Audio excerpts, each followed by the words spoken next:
What's going on, everybody? Welcome back to the Lore Cave. It's been a minute, hadn't it? Been since like last Thursday, I think? I was out of town this weekend. I went to the casino, as probably some of you guys have seen. I've been posting pictures about it and all that. Had a pretty successful time. I'm a good blackjack player, but I don't know how to play anything else. All I know, I've devoted all of my time practicing for the casino on blackjack. But yeah, I had a good time. I went to this new place that's about 4 hours from where I live. I went with my dad-in-law. That was fun. He is a very dedicated gambler. He went there with thousands of dollars. I went there with like $100. I just don't got that kind of money to throw away. But yeah, we did good. I don't know how much money he came home with, but you don't ask a woman her age. Oh wait, what's the saying? You don't ask. Was it ask? Oh wait, you don't ask a woman her weight, a veteran his age, or a gambler how much money they brought home. Ah, yes, thank you. But yeah. You finally made it to the beginning. Hey, how's it going? I wish I could shake like this and then the hearts would come off. I don't know how I'd make that happen, but that'd be cute. I'm sure there's a way. I just don't know it yet. Hang on, gotta get Flippy under control. He's very emotional right now. I left him all weekend. I try to do that with the slimes too. Yeah, I don't know if it's possible in the software that you use, but I don't, with Vignon, they just kind of fall off after a certain amount of time. You just have to set it in Unity, be like, all right, this thing's a sticky object, and whenever it hits, it sticks for this long, etc. I don't know if there's like an option for like turning on a switch that says, hey, if your character goes at this or shakes at this velocity, then they fall off, or I don't know. Vignon is getting like a new update like every 3 days now, so I just stopped keeping up with it. I just stopped. I'm just like, whatever. Whenever I'm ready to use the hand tracking, maybe I'll update, but until then, I just don't see a reason to. I mean, I was funny because like I asked Suvi the other couple weeks ago. I mean, that was a couple weeks ago, maybe a week ago. Yeah, it was a couple weeks ago. I asked her, "Yo, are we gonna be able to get leap motion hand tracking in Vignon sometime? Doesn't have to be soon, just whenever." And she's like, "Nah, no way, bro. It's not gonna happen. Never. Can't happen. It's too much." And then, not but like a couple days ago, she was like, "Oh yeah, I'm working on it. Yeah, we're gonna get leap motion hand tracking in Vignon." I'm like, "What? Well, that's a pleasant surprise." It's kind of like whenever you're getting a Christmas present, you ask your mom, or your mom's like, "No, we're not getting you that game. No, you're not getting it. You're not getting a BB gun for Christmas." And then you fucking start opening all your presents, and there it is, and you're like, my parents don't hate me.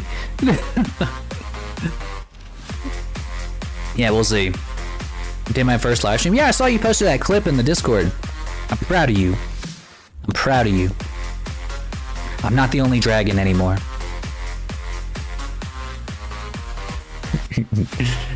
Well, actually, that's not true. I mean, I've made several dragons already, and like Destruction, he's always streaming, and Sesh. I don't know. I don't think I've seen Sesh stream in a while.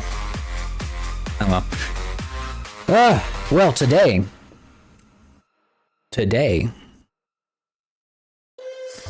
That was entirely too long. I did not read any of that. Hang on. I gotta read it. I'm a slow reader, guys. Give me a break. I only listen to audiobooks these days.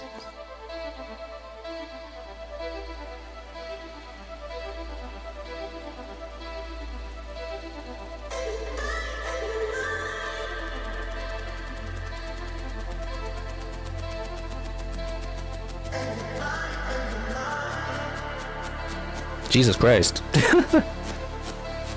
Oh, hey, Cal, how's it going? We are going to be finally, I think, finishing Teal today. Now, yesterday, I was going to stream, but Nessie got sick. We don't really know if it was because she ate some bad bread or if she just got a little bug or something. But I didn't want to stream and then have to be like, get up and get her stuff. I wanted to be available in case she needed something. But I spent all day yesterday because like I was making some minor changes, to the model, the feet and all that stuff, making the feet look better, making the hands look better, doing all the little things that I've made minor changes before. But this time, I don't know what it was, but when I tried to, whenever I re-imported the model, all of the physics on the cloak completely fucked up. They completely fucked up. And I had to redo it again. And honestly, I sat there in my, in my denial, in my desperation, pleading with whatever God would listen. I was like, I don't want to do this again. And I thought to myself, even if I were to replicate all those settings perfectly all over again, it really didn't look good. Like, I spent hours, days upon days trying to get this cloak to look realistic and good with hand tracking. Not just look good, but look good with hand tracking.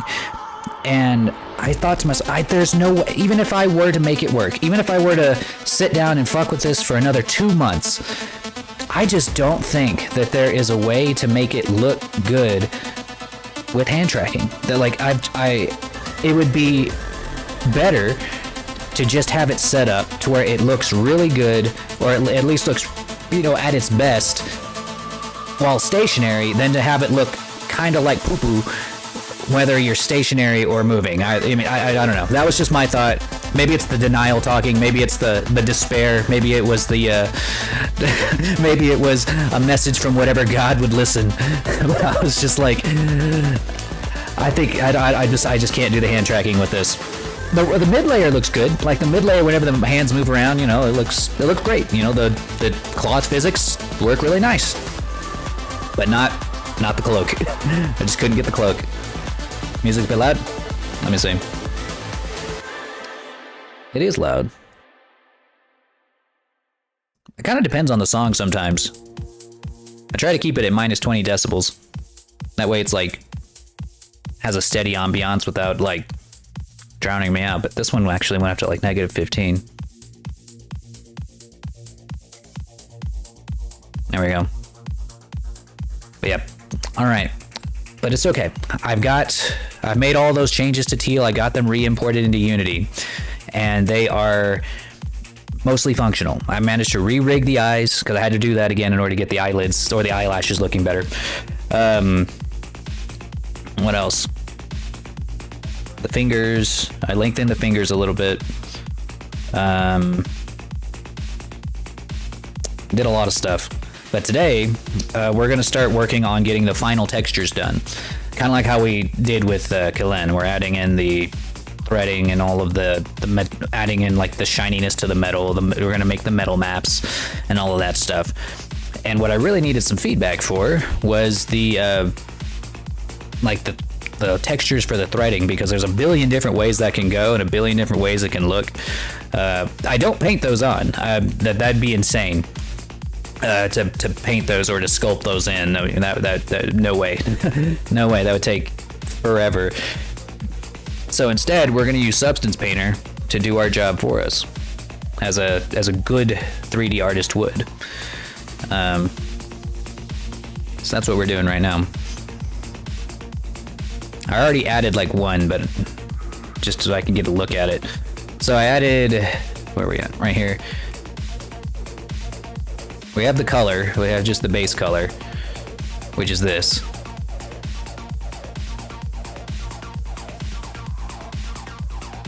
You gotta work on your audio. That is gonna be an eternal struggle. It's never gonna be perfect. Let's see, which one of these was the actual... Alright, yeah. So I've got this right here. I use Silk Generic to give it the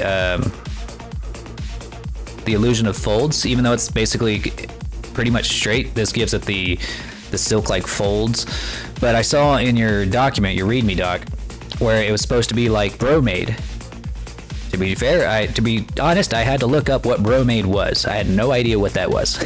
I'm not a tailor, but I wear sweatpants and sleeveless shirts every day because I know nothing about fashion. But what did it say? Let's see. word for word right here on the cloak. The code is the same. What does it say? But for teal, it is patterned like brocade, but not embroidered like it. Thus, the pattern may or may not be visible depending on the light. So I had to look up what that was. And I think I found a texture that works similar to brocade, but there's not a brocade texture in Substance Painter. I feel like most of the time it wouldn't look different enough for them to even create another texture. So they just have a few different fabric textures.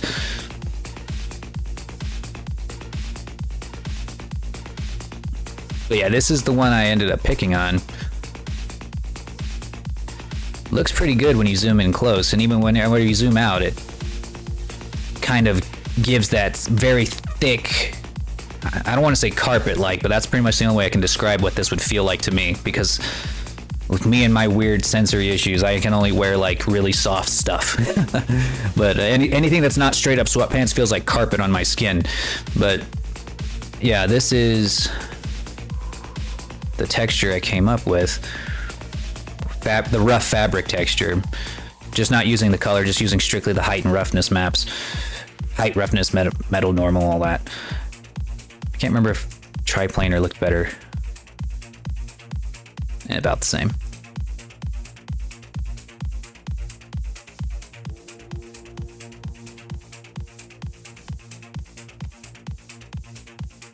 Oh.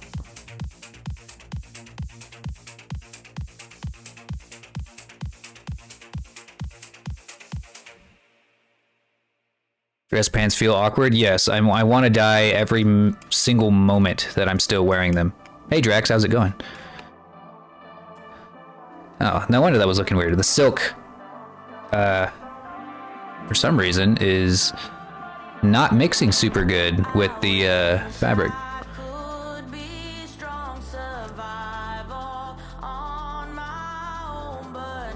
A little too real. Well, keep in mind too that this is without any tune shading on it. This is in Substance Painter, and I've tried to get a tune shade that looks similar to Unity in Substance Painter, but it just looks ridiculous. Makes it look like a comic book most of the time. So it's not a super. This is basically like trying to think of my way to explain it. Kind of a idea of what it would look like if it was made out of clay, I guess.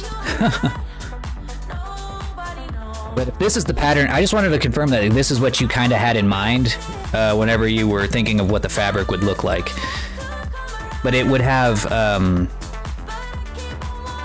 something like that.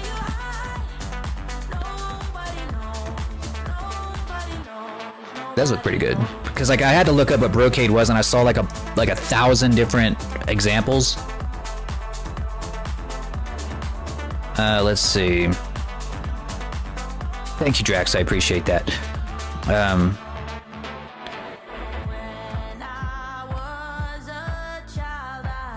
But yeah, that's basically all I was gonna do there. But let me see. I do want to add the silk generic in there too, just so we can get the folds in the lower parts of it, so it looks a little less, perfectly straight. But I'm gonna remove it from the top here. It doesn't look like it's bending really well right here. So we will paint it where we want it to be.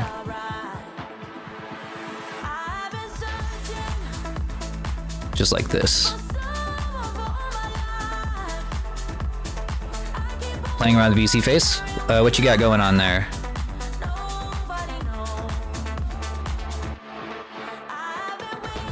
Cloth that has a woven in pattern.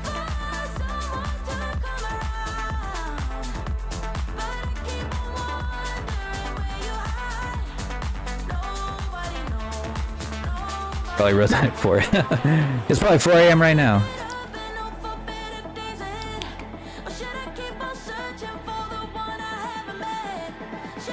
I'm alt left clicking to make my model's butt shake. Oh, like you're moving it around just manually, yeah. It's only 11. Oh, well, all right. Well, it's not too late then. There we go.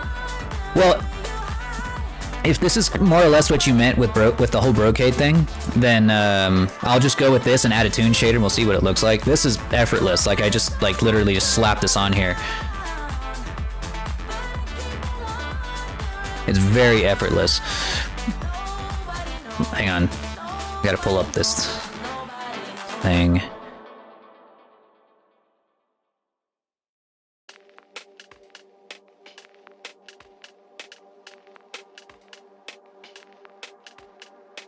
Hey Dragon Redux, how's it going? It's funny, I had to pull up a different version of chat because like restreams, sometimes it gives like really dark letters or dark colors to people's names and I can't read them because it's too dark. All right. Let's see. That was just, I just wanted to kind of get an idea of what brocade was because I wanted to hear it from you because I was like, I don't know what it is. There's like a billion different examples on Google, but all right, we'll go with this for now. We'll add a toon shader to it in Unity and see what it looks like. Let me go ahead and export it. Lord needs a booty emote. I'm not that kind of streamer. I have self-respect and standards. Yeah, maybe.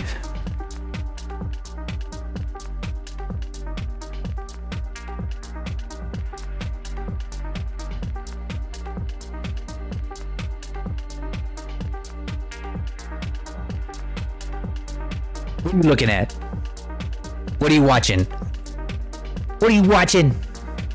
That's literally, I'm gonna start having these random moments in stream where I'm like, I'm just waiting for y'all's moms to walk in and be like, honey, what are you watching? And it's me just like,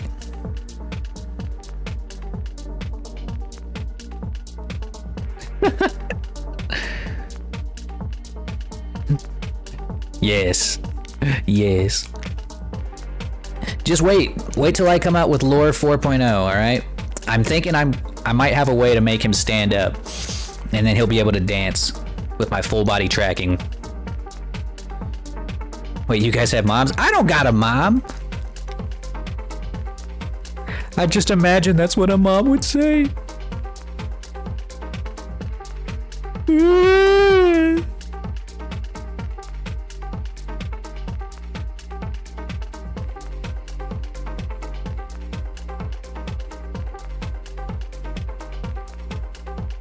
All right, got that traumatic experience out of my head. Back to the fun stuff. No, I'm just kidding.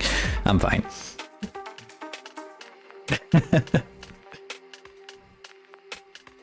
Let's see. All right, just making sure this is exported correctly into the right place. Ow! Wow. Ow. Okay, yeah, I deserve it. You're right. Ah! God's punishment stings! Oh yeah, I forgot my head gets bigger.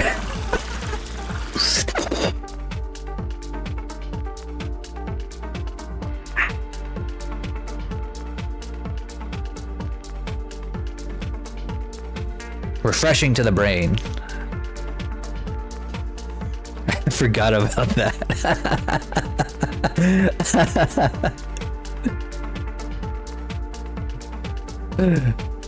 Fireball catch time? Yes. Ah.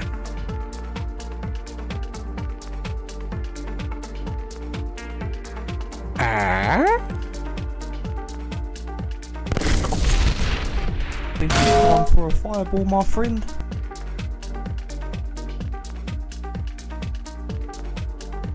Ow. I know it always blows me backwards. Here. I'm a little more visible when it happens in the middle.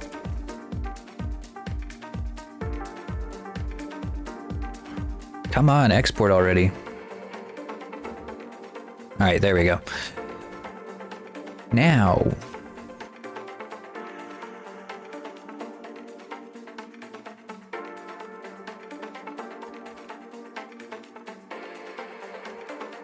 There. We're gonna do this same thing, but with the mid layer. The mid layer is gonna be a little more complicated because of all the sheen material, so we're gonna have to get a little creative here. Let me import it. Make sure I got the right one.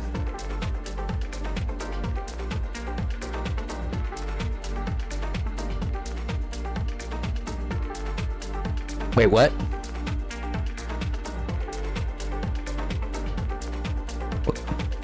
Hey, when's that fireball coming? Are you gonna shoot me with the fireball? Wait. Is that what is that? You guys see that bright light?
Live! I'm alive. There was nothing. It was pure darkness. There was no afterlife.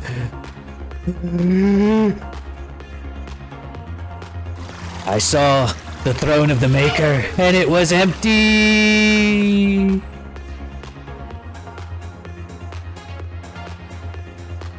I saw the throne of God, and it was empty.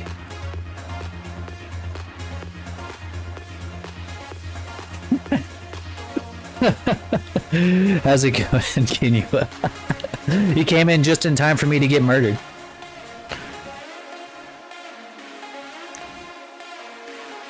Sounds like necromancy. It's not necromancy coming from Cal. She is quite holy.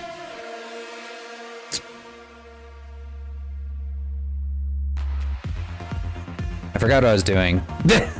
Oh wait, yeah, I remember now. Okay. I gotta get the mid layer. Gotta get the mid layer out there.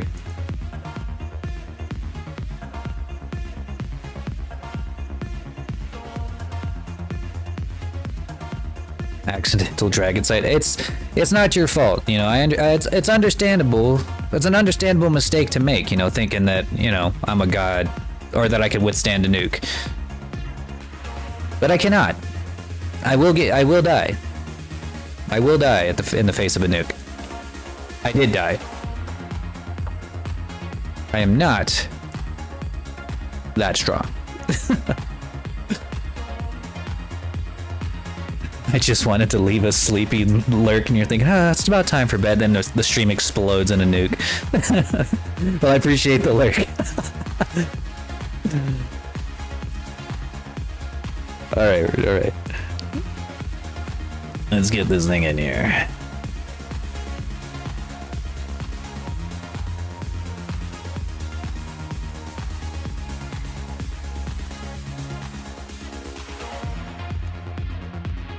There we go. It looks pretty crazy whenever it doesn't have its textures on it.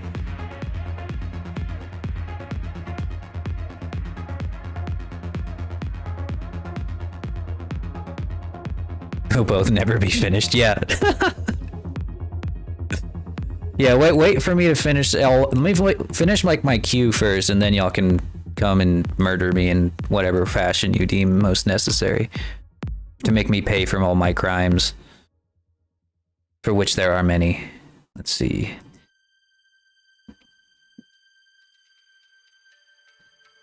Get our color in here.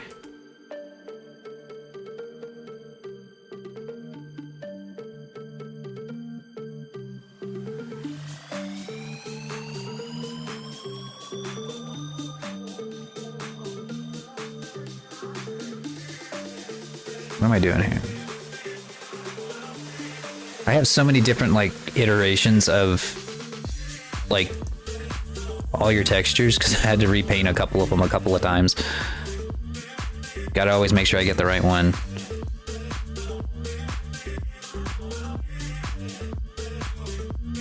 Okay, I think this one's correct. Yes. Alright, it's not gonna have the opaque textures. We're not here for that. We're just here to give it the stuff that the colors don't already give it.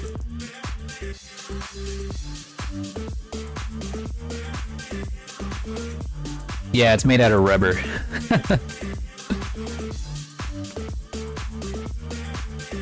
What's going on, Caribbean potato? Had potatoes for lunch today.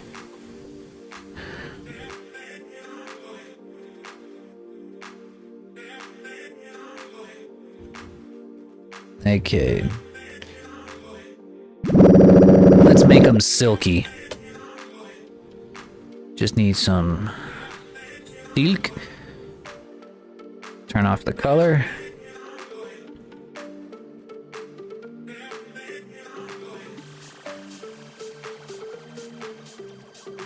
Were you TikTok Satan a while back? Yes, I was. Long time ago. That's some ancient lore going back like 2 years. Yeah.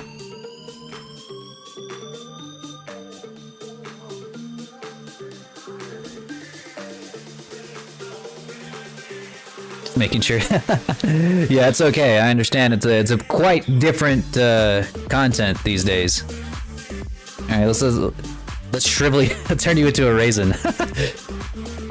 What do you think, Teal? Is that enough wrinkles? Think we can have more wrinkles?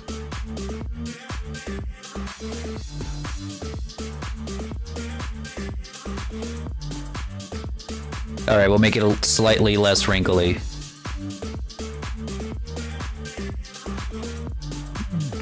Hey, you know, I take showers that make me look like that. Yeah, so I mean, it's true. It happens. It happens. Just like nothing more than repetitive. Well, then don't ever become a 3D modeler. You get a lot of those, especially with noise patterns.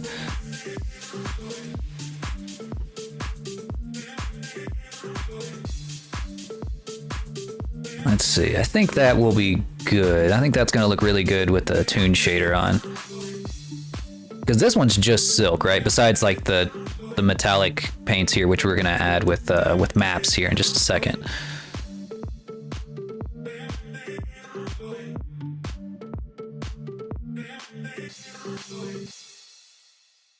My first video of you was the dragon's dog. Oh yeah. Did I make a whole video complaining about the anime? I know I talked about the, like, the game, but I don't remember if I made one, like, strictly complaining about the anime, because I did not like the anime at all. I hated it. But I loved the game. It's my favorite game of all time. What is this? What is this? Why is the texture all fucked up? Oh, I know why. I know why. I need to bake my mesh maps. Alright guys, let's get baked.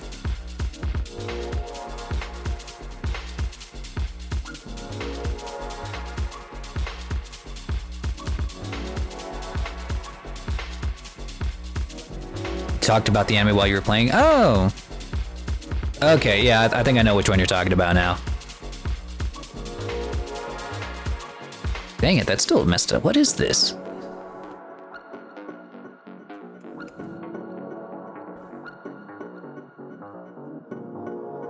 Does it look like that in Blender? It doesn't look like that in Blender, does it?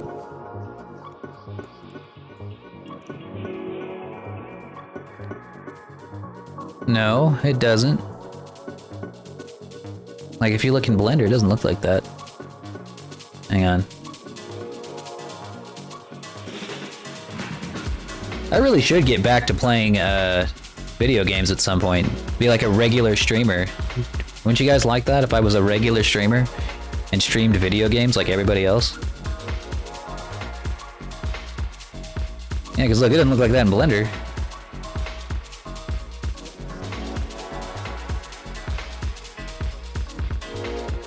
Will the gem? No, the gem's gonna be modeled in. I just had it drawn in so I would know where it goes.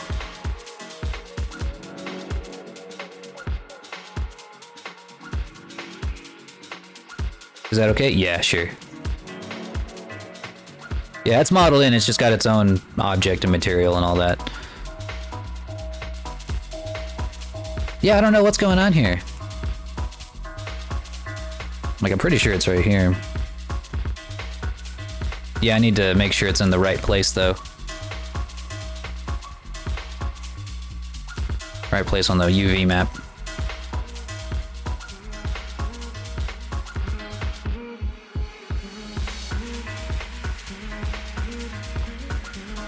There we go.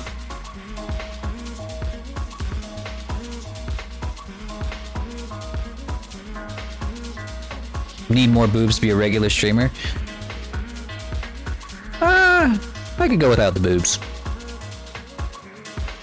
The top streamers in the world, like, are like 99% men. So I feel like my odds are pretty good as a dude.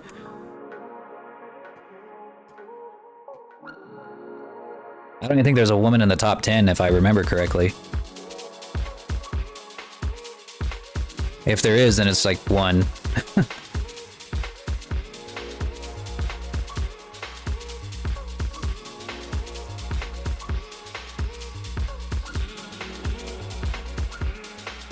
I have boobs. I don't need boobs. I got moobs. Man boobs. And not like the floppy kind. I got like the kind that, like, whenever you throw coconuts at it, they splatter. Depends if you mean V. Oh, that is true. With VTubers, it's a little different. The top VTubers are definitely girls. No doubt about it. But that's also because the top VTubers are also industry VTubers, like the ones backed by HoloLive and Ninja Sanji. So you can't really compete there. Like, they have a brand that was built on anime girls, and they've got all the money and branding and corporate backing they need to make sure it stays that way for as long as they want. They do have guys. I know they do. But they're very few and far between, comparatively. That's actually a fairly new development.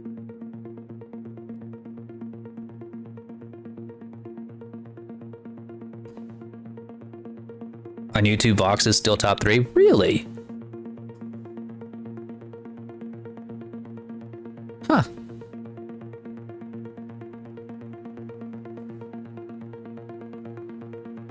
Ian VTuber Vox is most... Really? I mean, I could see that. I could believe that. I gotta figure out what's going on with this texture.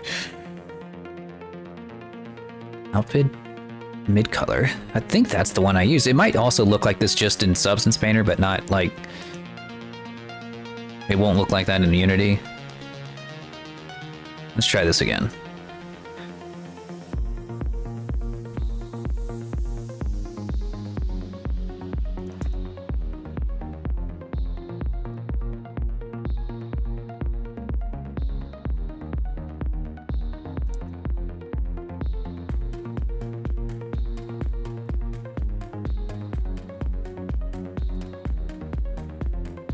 Here's something funny? Absolutely.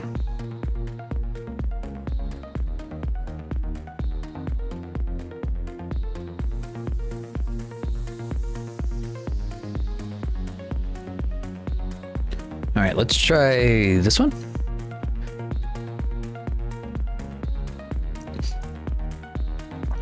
Okay, so from what I can see here, it's just like that. For some reason, the model has been baked in with this busted up looking mesh when it's not like that in Blender. So I guess, I'm pretty sure I can apply these and it not mess it up. Because when I look at the mesh in Blender, it's not like that. Oh, wait. Oh, I know what it is. Okay. So I have a shape key on for when the cloak is on that diminishes the top part right here. And I think I exported it with that shape key on. Let me try that again without the shape key on.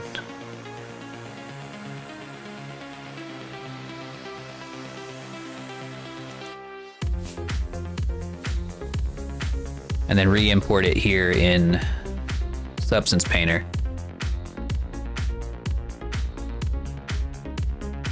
I found a boob pillow at Hot Topic. That sounds about right. I haven't been to Hot Topic in years. Years. Okay, that didn't work. Okay, I don't know why it looks like that here. It's just gonna look like that here. You know what? It actually might be the ambient occlusion. So if I were to like cut that off, did that do anything? No. Thickness? No. Yeah, I don't know. It's just like that. It's not gonna look like that in Unity. I know that for sure. So we'll just use it to get the what do you call them? Little folds in there, and we'll call it good. That's all we need this for. Get our folds in there in a nice, timely fashion. But yeah, I'm thinking that'll do for the silk. I don't think it'll show up here anyway because we make this translucent. I don't know what's gonna happen. I've actually never made a translucent, I never used textures like this on a translucent set of clothing. So we're gonna see what happens. And if it looks like poo-poo, then we'll come back and we'll paint it only onto the darker portions, on the not translucent portions.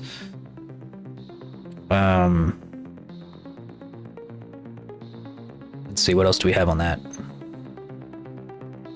For this.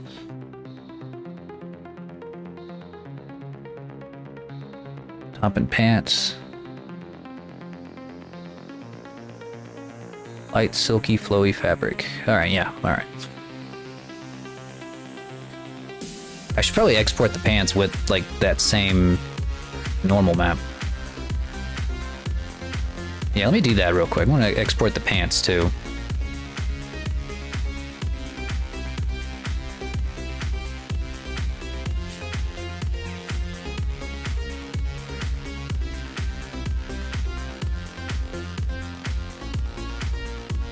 Alright, here they come. Ooh. Now for the pants, I think I could really just get away. I don't even have to import the colors since I'm just using this to get the silk pattern on there. I can just throw on the silk, turn off the color, and then export all of its textures without exporting the color.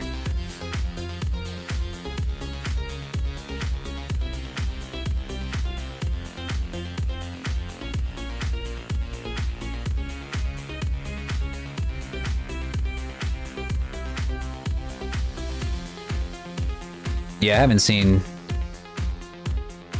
I haven't seen Hot Topic in a while.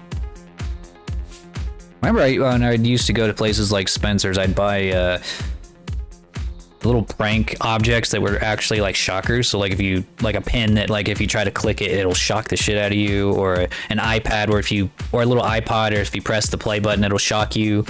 One of my favorites was a little thing of gum that looked like a little thing of juicy fruit, and whenever you touch the actual little piece of gum, it'll fucking shock the shit out of you. Loved those things.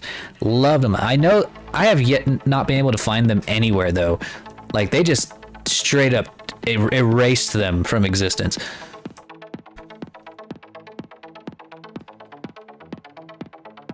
Probably for a good reason. But I liked them. I thought they were so much fun.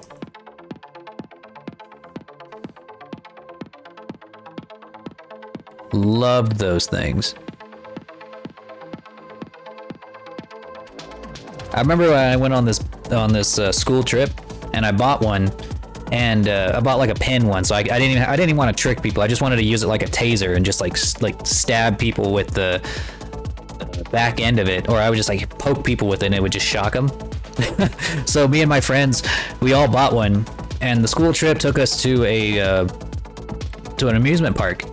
Just like a little local one, wasn't like a huge one or anything, but we were like running around the amusement park, and we were playing like hide and seek, where like we were gonna sneak up on each other in crowds and like stab people with it.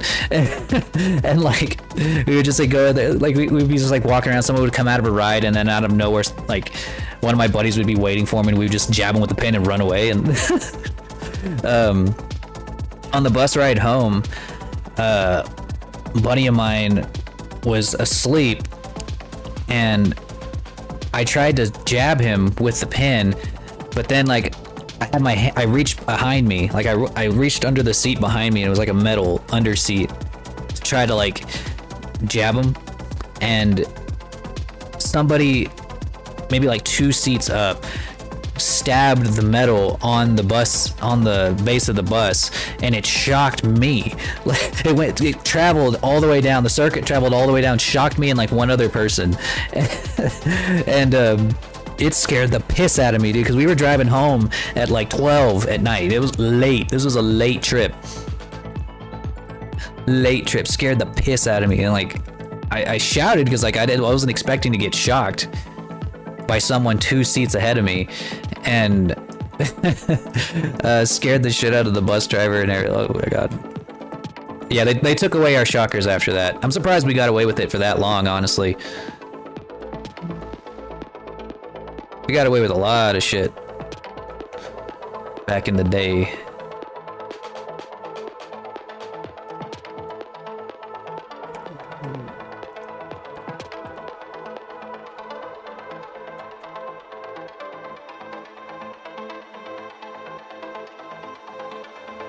Sneaky Dirk, not even sneaky. They just didn't care. They just didn't care, I guess, because they just never tried to stop us. Or if they did, they sure as heck didn't try hard enough. Want to hear something I did in elementary? Sure. Was it learning your ABCs? Remember those stink bombs? Are you talking about like the little glass ones that you would just break open and they would let out a terrible smell?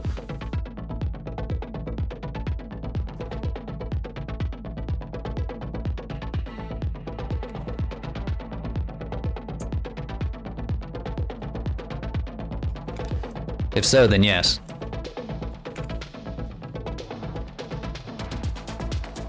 Yeah, those are awesome. Continue.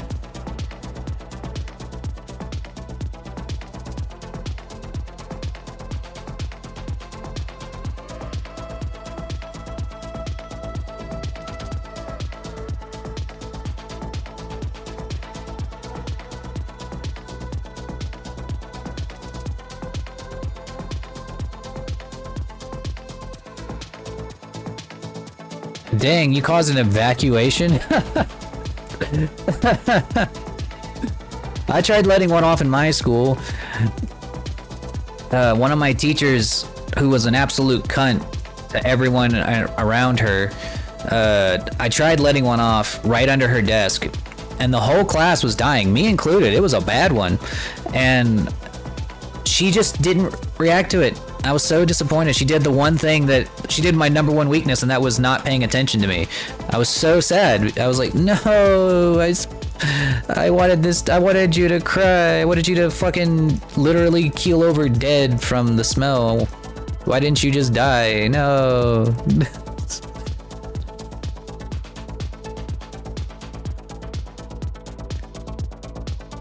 But everyone in the class was dying. You could tell everyone was just like, ugh.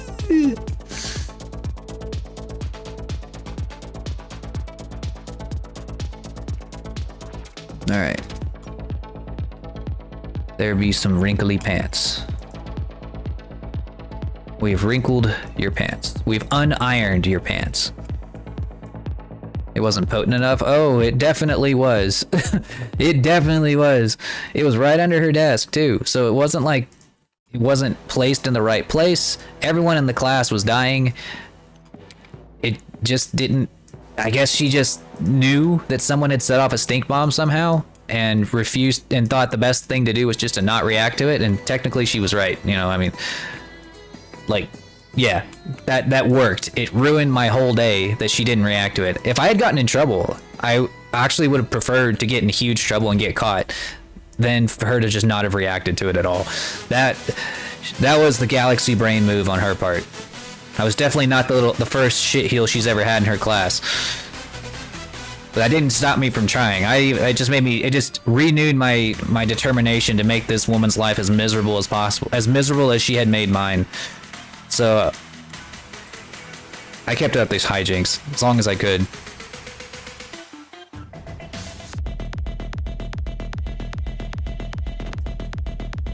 Unwrinkle it,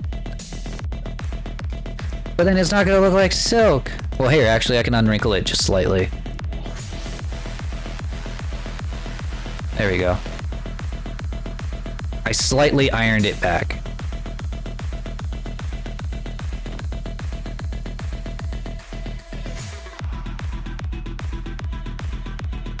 Raisin. No, I'm just kidding.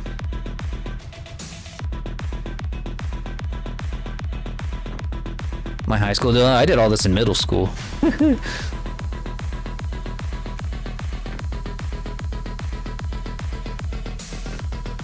I did too many drugs in high school to get in any trouble, if that makes sense. And by drugs, I mean Tylenol. Yeah, I can't even smoke weed. Like, it turns me inside out. Like, seriously, like, even the smallest amount of weed completely turns me into a fucking ghoul. I can't do it.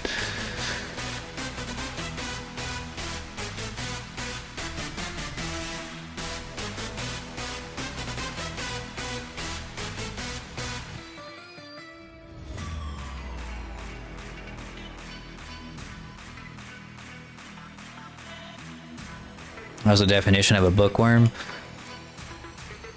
Like, but you should spell that worm with a Y-W-R-M, like bookworm, like the dragon. Hate the smell of weed. Honestly, I lost whenever I got COVID like a year ago, my sense of smell never recovered. I have not been able to smell hardly anything unless it is a truly powerful scent. I cannot smell it at all. Like, I can't smell my food most of the time. I can't smell whenever the trash needs to be taken out, or whenever I need to clean out the litter boxes. I just don't smell anything. And one smell I definitely don't miss is the smell of weed.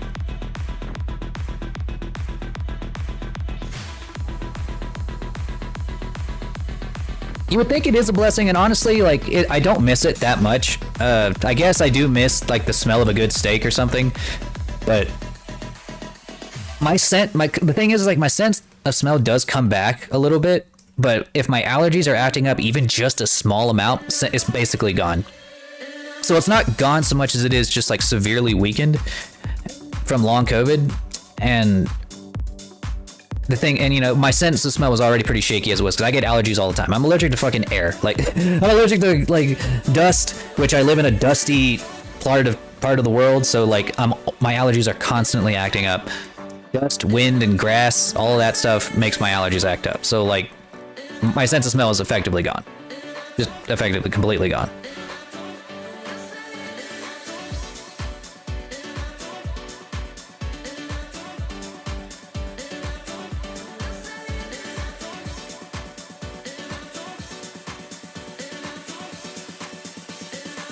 There we go. Alright, so I think that'll do for there. Local dragon allergic to flight. Oh, don't even get me started. If I take off into the air and my wings like kick up a little bit of dust, I'm having a sneezing fit the entire trip. I light up the whole countryside because every time I'm just like trying to fly through the air, I'm like, achoo, achoo, achoo, achoo, choo, choo, choo, choo, choo, choo, choo, choo, choo, choo.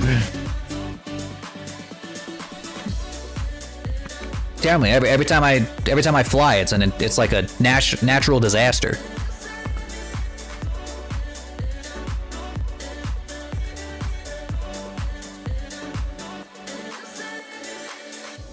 All right, we can loosen the wrinkles down here on the bottom part.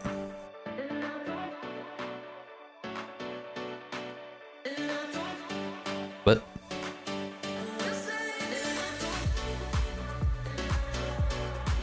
Oh, no.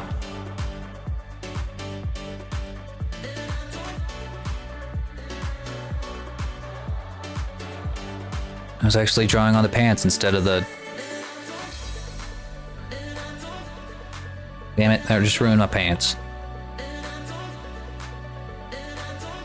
Below parts of the sleeves. I honestly don't even know if it's going to appear there because of how the transparent textures work in Unity, but... I honestly, yeah, like I don't know what this is gonna look like. We're gonna find out here pretty quick. But hang on, let me take it off, or just put it up here, really.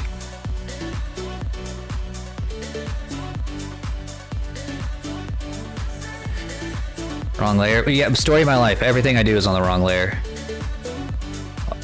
All the time. There we go.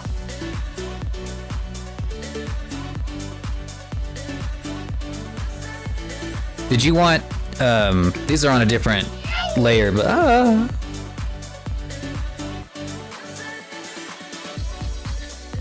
Do you want, like, this flowy looking stuff on your elbow cloths?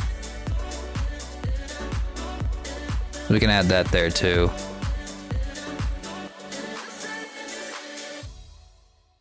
$400. Oh my god. If it has more than 10 layers, it's like, it's too many for me to keep up with. Play looking? Alright, we'll add it to this too.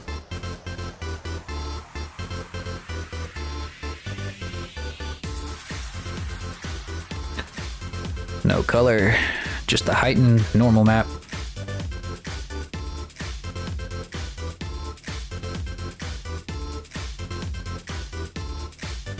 Subtle? Alright, we'll make sure the tiling isn't turned up too high then.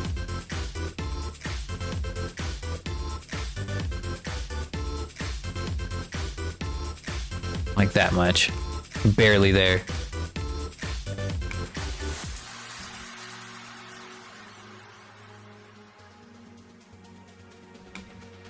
Of course, it's gonna be pretty flowy just from the physics, but we'll see what this looks like.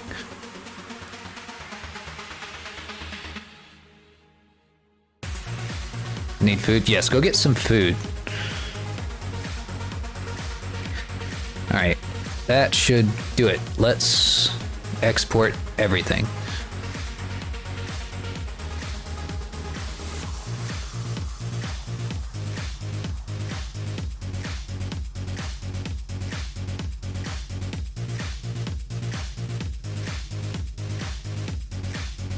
Oh no. There we go. No colors though, just no albedo, don't need that, just need the height maps. Height map, AO, normal, and metallic.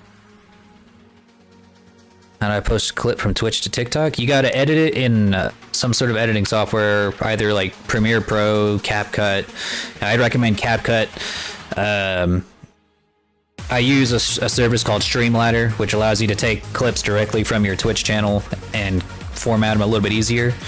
You could use that. But if you want to, if you're using CapCut, you have to like download the whole clip, which is kind of a pain. So I just use, that's why I use Streamladder for that. All right. What else needed textures? Oh yeah. We need to make a map of all of the metal bits.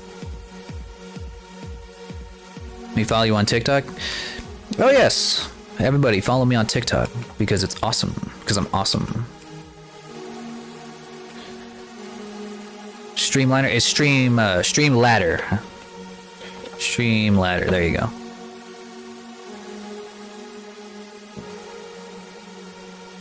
Trying to think. Do you? I know that we want to take the gold bits and just give them a shine. So I think that's just like all of the gold bits, right? Like everything here that's like this color, we turn that into a shiny bit.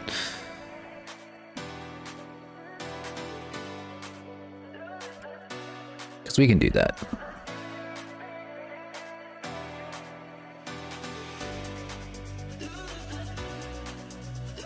Golden fabric sewn in? Alright. So what we're going to do that is we're going to make ourselves a quick map or metallic map so that we don't have to, well, that's the way to do it. You just make a metallic map. Which of these is the correct texture? I'm pretty sure it's this one. Yeah, it's this one. What's the best way to do this?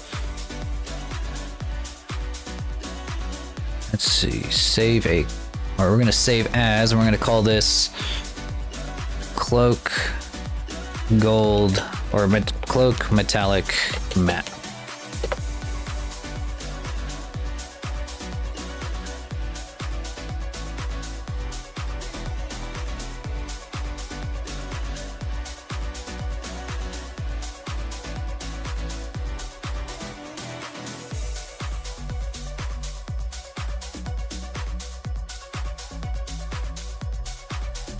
Where is it?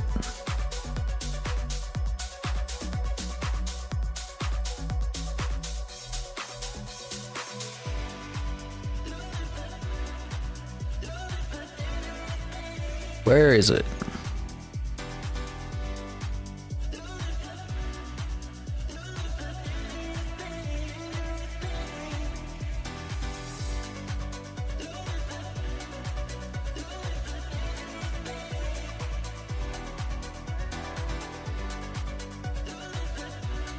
I'm gonna assume that this is it. Even if it's not, I think I have copies of it, so we'll be fine. Did something funny to say, but oh, what'd you do? What'd you do, our boy? Yeah, this is right, alright.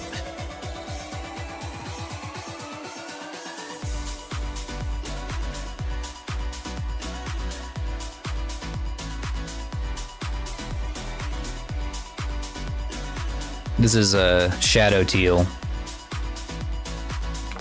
Evil teal.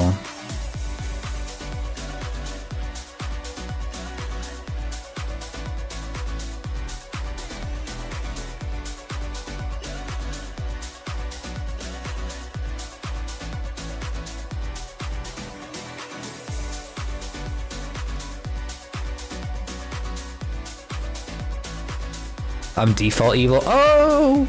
You're right. Then this would be, yeah, this would be good teal. Kind of like Berserk, where like the bad-looking guy is actually the good guy.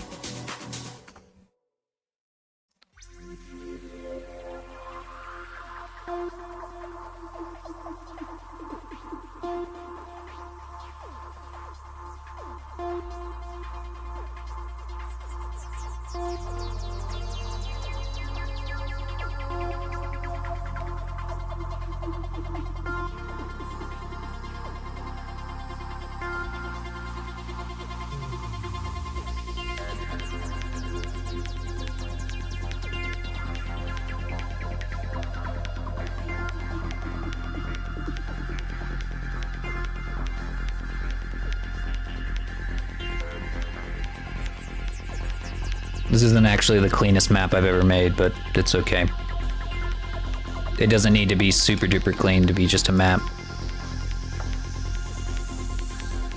Just mostly clean.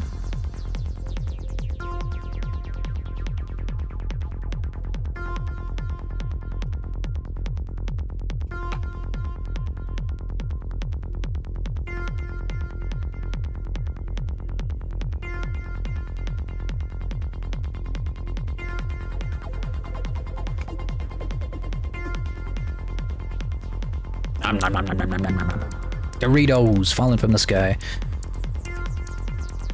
I don't think I remember like a Doritos commercial this year in the Super Bowl, which is unusual. It's like half the reason I usually watch the Super Bowl at all is for the Dorito commercial, but they're slacking this year because I don't even remember if there was one, much less if it was any good.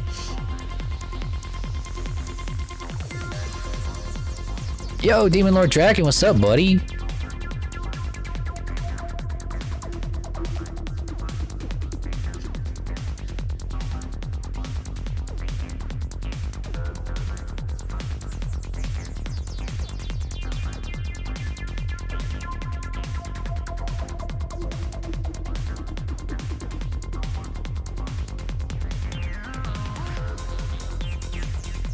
Yeah, it has been a while, hasn't it?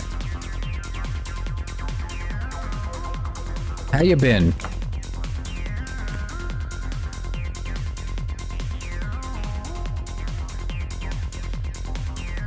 Is it possible to export those texture thingies? Yes, they're all of what I'm doing right now is on PNGs. All textures in Blender are PNG by default.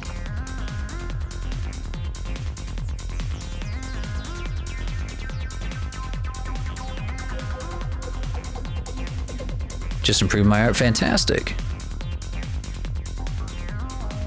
Always a good thing.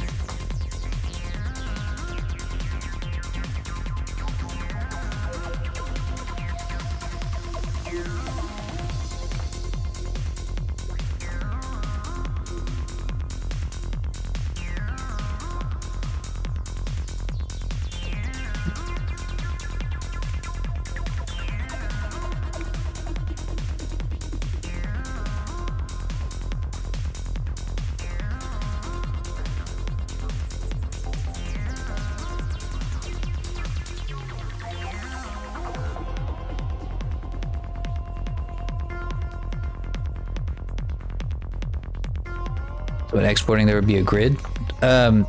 This right here, like what you see as all this won't be there. It's just gonna be the colors.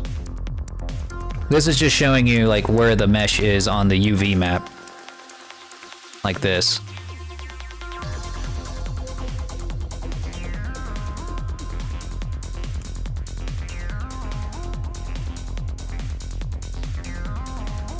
All right, I think that's going to be clean enough. Elden Ring is getting its first DLC. I saw that, and I need to stream that game with you guys, actually.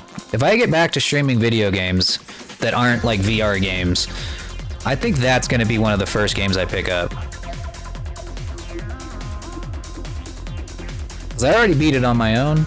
So that means that, you know, we're good to go. I can stream it and know exactly where I'm going. I don't even have to worry about like spoilers or anybody having to help me because I already know where everything is. I know how to beat all the dragons, where to find all the dragons, rip out their hearts and eat them because that's what I like doing.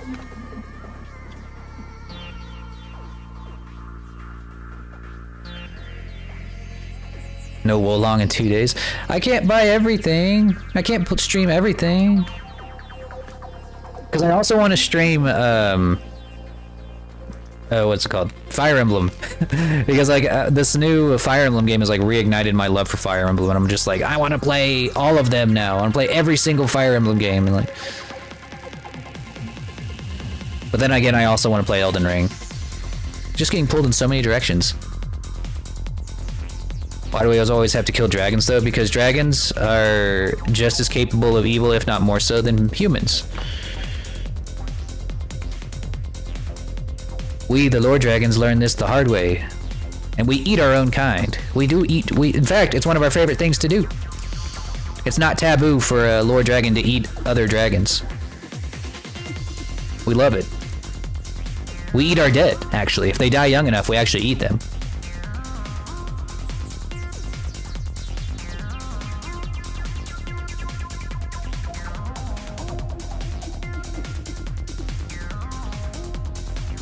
Lore plays Exorcist VR. I did try playing Phasmophobia in VR, and that shit ruined me. That tore me up inside. Because I'm playing it, I'd be playing it out here, like in this garage, in the dark, by myself. You guys have any idea how fucking terrifying that is? It's one thing playing scary games or watching scary movies in your house. It's a totally different feel when you're out in a garage by yourself with like the analog horror lights on, and then like you hear every single clicking sound that comes from outside because it's not a well insulated place. Yeah, it fucked me up. Not only that, but analog horror in general. Just I've learned that I can't handle analog horror anymore. Like when I was a kid, I mean, I loved it. You know, I loved like everything scary, but not no more. I can't handle it anymore. I can't do it. I don't know what it is. It triggers my anxiety so bad that like I can't fucking function. Stream it? No. Well, I get it'd be different if I was streaming it. I'd feel so much better if I was streaming it. But if I was just, you know, playing it by myself in my cave, yeah, I'd be fucked up. I wouldn't be able to function.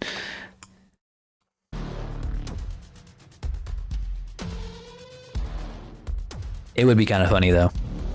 I don't even know how to play Phasmophobia really well. Like, I've only played it twice. Once with my sister and her boyfriend, and once by myself, like I mentioned before.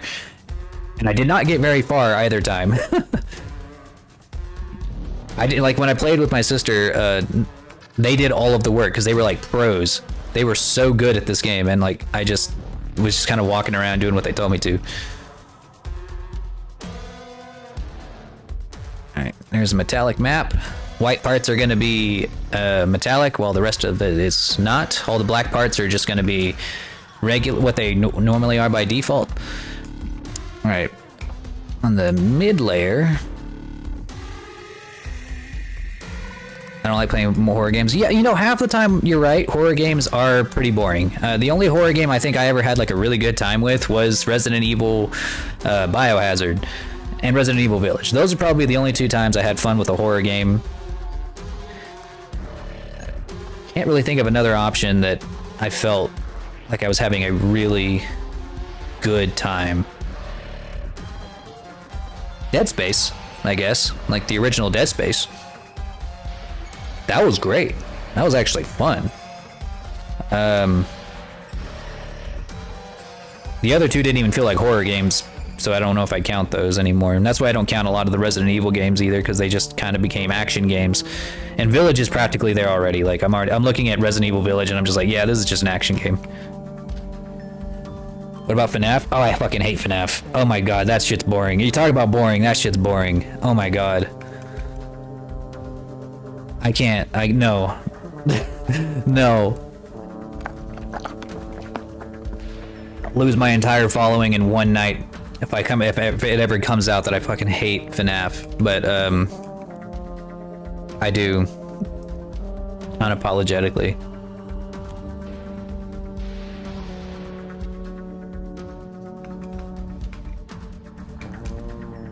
I don't think there's a lot of gold on here. Oh, there is just a little bit, so we'll do that next.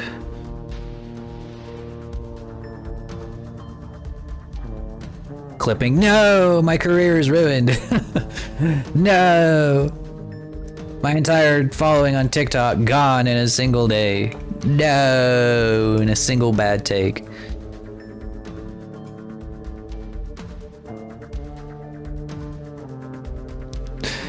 Or is it a good take? You know what? No, I'm doubling down. It's a good take.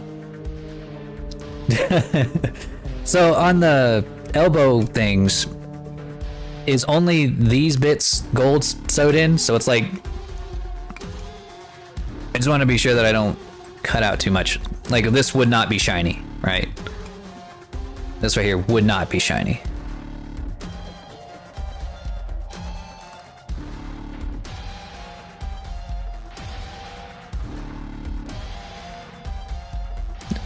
Oh, you can't handle watching dragons get hurt? Well, what if they're bad dragons? Only the gold? Alright. What if they're evil dragons?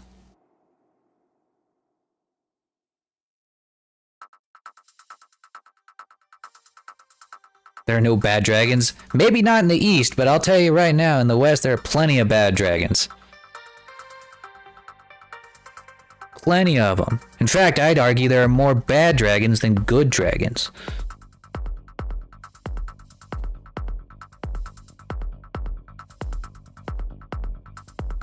What was I doing? Oh yeah, we're gonna make a copy here.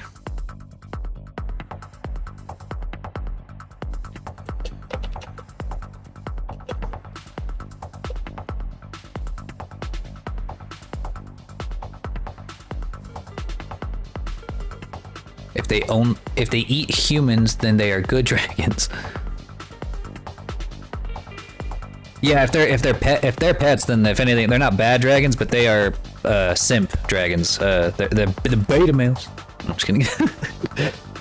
Beta dragons. Yeah, that's pathetic.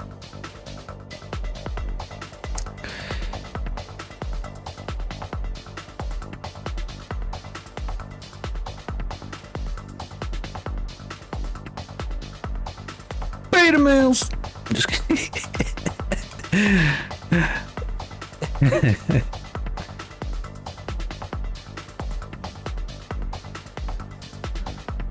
Let's see.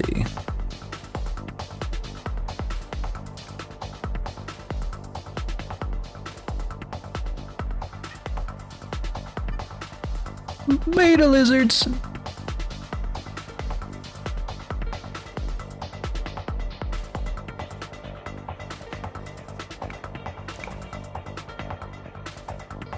But no, like if I think like that's one of the reasons I really like dragons too, is like because I really like villains. Like I actually like dragons as villains because I think there is no creature power like worthy enough to really be a villain other than a dragon, because I like stories where the villains are very powerful or very terrifying, and I just think when I look at a dragon, and as powerful as they often are, like Smaug is probably the perfect example. Like he's one of my favorite dragons, not because of what he looks like, but because he's fucking horrifying. Like he's a force of nature beyond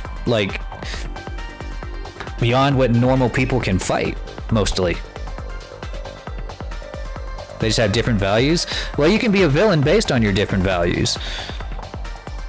Like, for instance, there are people, like, say, the Nazis, who their value system included genocide. It included, you know, dehumanizing their fellow man. I mean, if a dragon did the same with other dragons, for the benefit of fascism, then yeah, I don't care. Sure, they can have different values, but that doesn't make them good.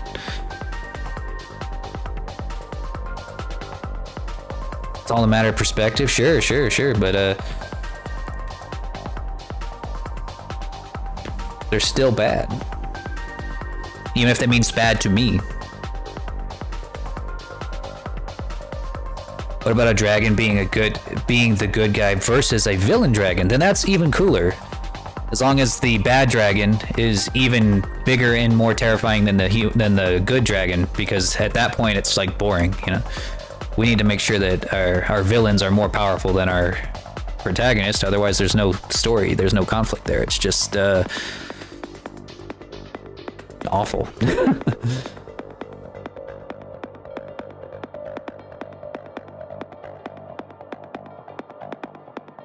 Calling Godzilla the only good dragon.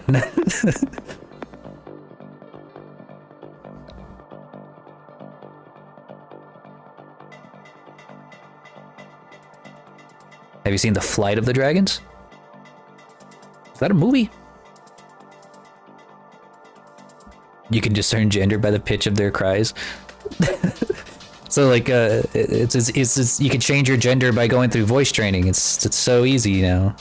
It's kind of like, you know, did you guys know that lions could literally change their sex, or like their sex? They could literally change their gender just by willing it into existence. Like if a female lion is like, or if a pack of female lions is lacking in a male figure, one of the female lions might actually like will themselves into a male and literally start growing manes and like taking on characteristics of biologically male lions.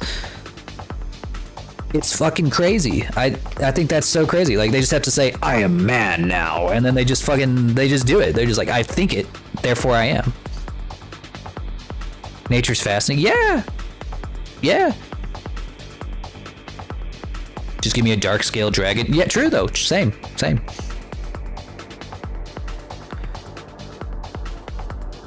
I love me some. One of my first dragon characters that I came up with as like a little kid was like a black dragon character. I didn't stick with it because eventually that was before I discovered, or before Dragon's Dogma came out, and my design's more based on that. But if Dragon's Dogma never came out, I probably would have been a black dragon instead of a red one. All right, I'm pretty sure this is right. I thought frogs are the only ones. No, not the only ones. Lots and lots of things in nature that can change their sex and gender. Because they're not even just changing their gender, they're also changing their sex, which is insane.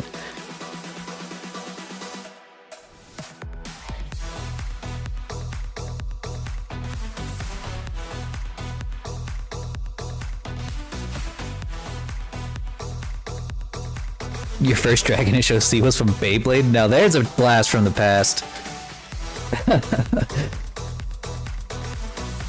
There's a guy I follow on TikTok who's just strictly a Beyblade content creator, and he just makes content like rating and reviewing people's Beyblades, and then does live streams of just tons and tons of Beyblade battles, and he'll give you tips and tricks on how to launch. It's pretty fascinating. You just never know what kind of niche thing you're gonna fall into on TikTok.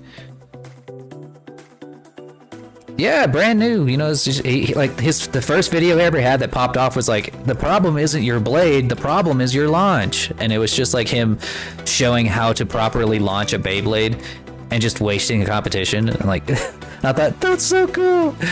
Here we are. Welcome to the modern age.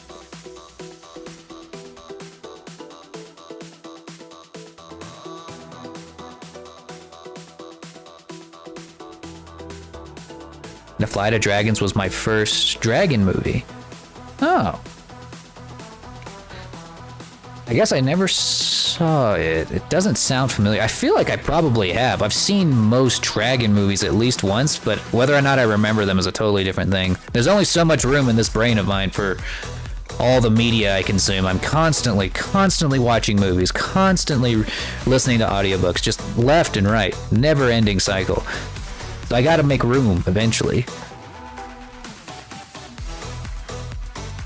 There was a time whenever I thought my YouTube channel was gonna be just me making reviews on all the media that I consume. And I started that way for a little while, but I just kind of went to 3D modeling instead.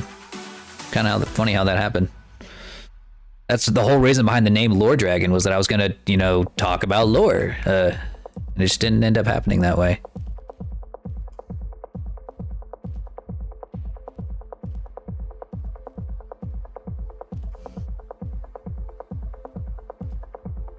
You know, fantasy in general just is getting shafted. Or, well, it was. I'd say that there has been a bit of a resurgence when it comes to fantasy media, mainly because of Game of Thrones. People are trying to make the next one, you know, which is kind of cringe, but at the same time, I'm thankful for it. I'm very happy that we're getting fantasy media. Like, we've got the Witcher series, which I love. I've loved every second of it. It's fucking awesome. We've got We had the new Willow series, which I hate, but they tried. At least they tried. We have Carnival Row, which came out a while ago, but it just came out with its second season, so I'm going to count that in here. Carnival Row was badass. Loved Carnival Row. No dragons in it. I'm just saying fantasy stuff, not just dragon stuff, but like fantasy stuff in general. I need more fantastical stuff. Oh, okay. So you need something a little more lighthearted. That I can understand. No, yeah, that has pretty much disappeared off the face of the earth. I feel you there. I need something a little more fantastical as well that isn't a fucking Disney movie. You know? Whatever happened to my last unicorn stuff? Like, what happened to that kind of content? They just stopped making it.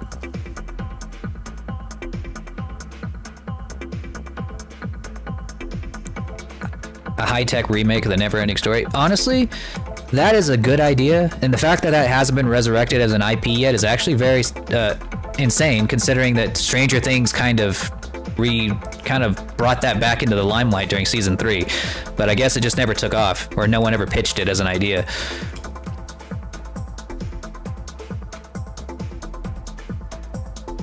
But I don't know if I'd want a remake so much as I would want a continuation. I don't usually like reboots, but I don't mind like super late sequels. You know, stuff that comes out kind of like the new Willow show is a sequel to the original movie, not a remake, which a remake would have been even worse. But it's not even available. Yeah, I honestly can't even remember the last time I saw it on any streaming platform, and I have all of the streaming platforms that you can think of. I even have Shudder. Like,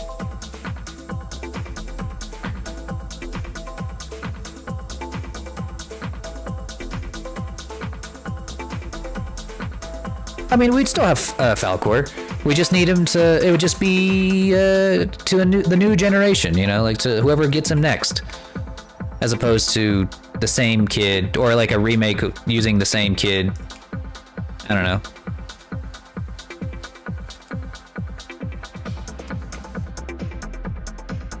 Or, you know, with the Dark Crystal, we can always get like a prequel, like a whole prequel series, telling the story of the horse that sunk into the swamp, you know, like before he sinks into the swamp. That'd be fun. Yeah, I want to hear all about that horse. I want to hear about how he had such a wonderful, happy life, and then he died.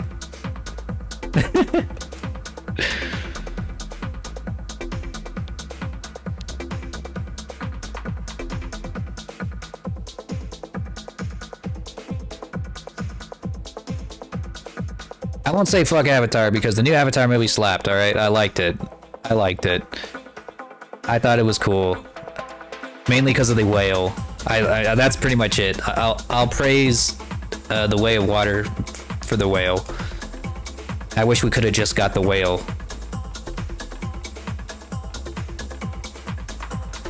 The actual horse really died? During the film? Like, while they were filming the movie? Or, like, is it just dead now because it's, like, 30 years later? Like, what how did it die? During the... Oh my god, I did not know that. That's so fucked up. That's so unbelievably fucked up. For real?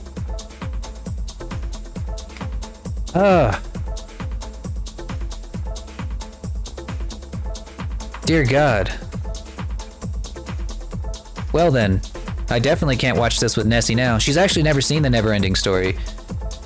I told, like, I haven't, like, asked her to watch it with me because I knew, she kind of gets, I wouldn't say triggered. I'm not going to use that. It's a pretty loaded term, but, like, she doesn't like, if I know that, like, a dog or a horse is going to die in the movie, I just don't ask her to watch it with me because I know she's not going to feel comfortable.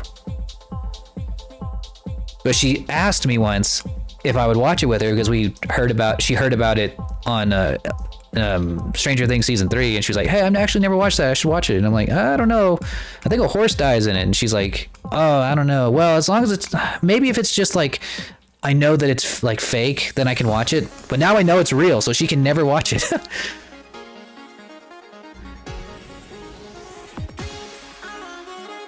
She doesn't need to know. You know what, that's right, I don't need to actually tell her that.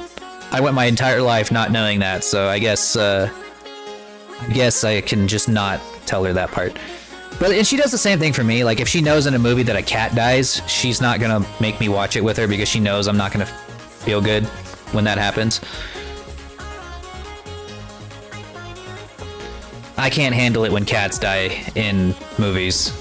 And what pisses me off even worse is if the cat dies and it's played off as a joke. Like, if a cat is killed off like it's like what was the movie? I think it was National Lampoon's Christmas. I fucking despise that movie. It's dog shit. Because when the cat gets electrocuted to death because of the dad's dumb fuck lights, and everyone's just like, whoops, the cat's dead. Oh, lol. I'm just like, you know what? All of you guys, I hope the house blows up and kills every single one of you in a gas fire. I hope it happens. I hate it.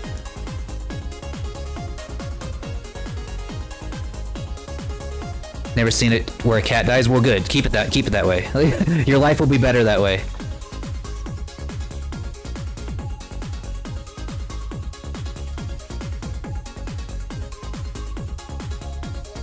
It's always the dog that dies.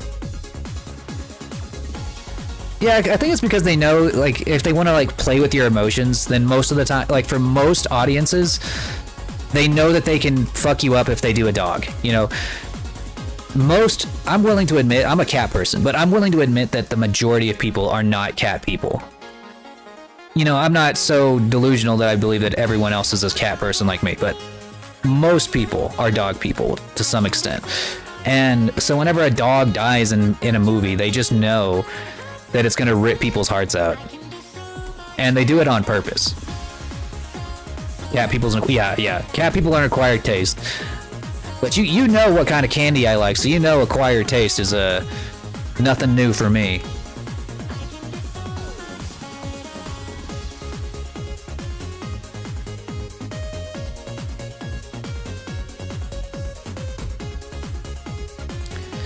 Oh yeah, I know what you're talking about. I know the exact videos you're talking about. Man, YouTube used to be the Wild West, man. That was bad. I'm very, like, people complain about TOS, but they don't understand what life was like before we had terms of service on platforms like Twitch and YouTube. Like, the internet cannot exist without terms of service. Anyone who's like, oh, well, I hate Twitch as is banning people for like this stuff. And I'm like, you guys don't understand. We should get rid of terms of service. I'm like, these are the kids who are like 15 years old and they don't remember what the internet was like before we had that. They have no fucking clue. No idea. Or maybe they do and they actually are like putrid enough to actually want that. I don't know. Crazy.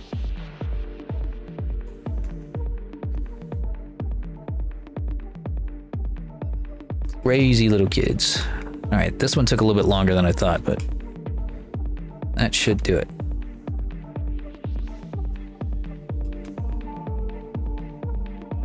Oops, not black. White.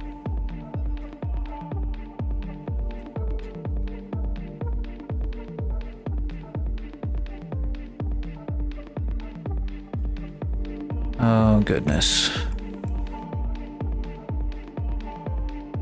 I was pretty happy the other day. I posted an update on Facebook for the first time in like a billion years. I never post on Facebook. The only people that follow me there is like people I knew in high school, you know, people I haven't talked to in years.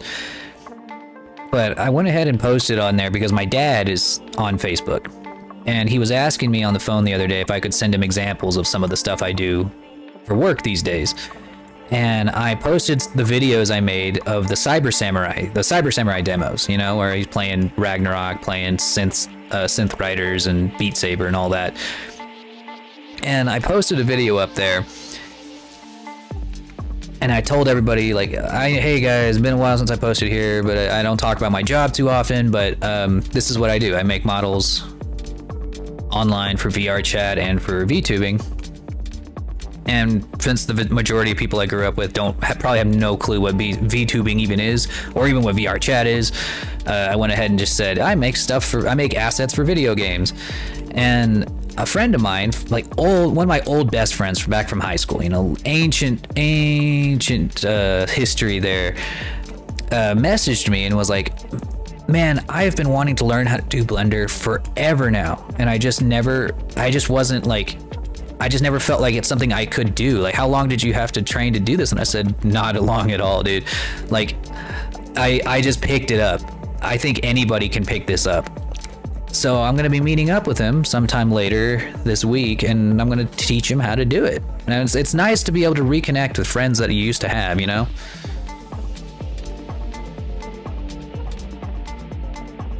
As if he wasn't a dragon cub. I don't like to remember my past, all right? Whenever I was a child, I don't like to think back that far. I was an unbelievably cringe child. Unbelievably cringe. And every time I think about it, like my entire face shrivels up and I'm like...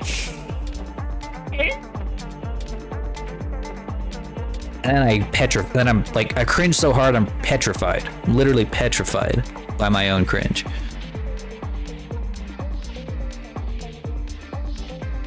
Turn to stone. Alright, is there any more gold other than the jewelry? Because that's gonna be easy.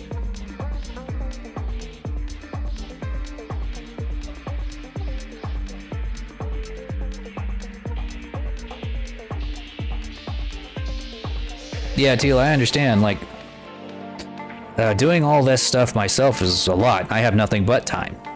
You know, I have an endless amount of time. I have my own, this is my job, so it's like anything I make for you guys or for commissions is kind of stuff that I can use for my own projects, for my own animations. Like I could still like take your base body, make it look like my own anime character, not use your textures or hair design or anything like that, but you know, like the base body, and use it for my own stuff, and I still feel like I'm completely overwhelmed with how much stuff needs to be done as a streamer.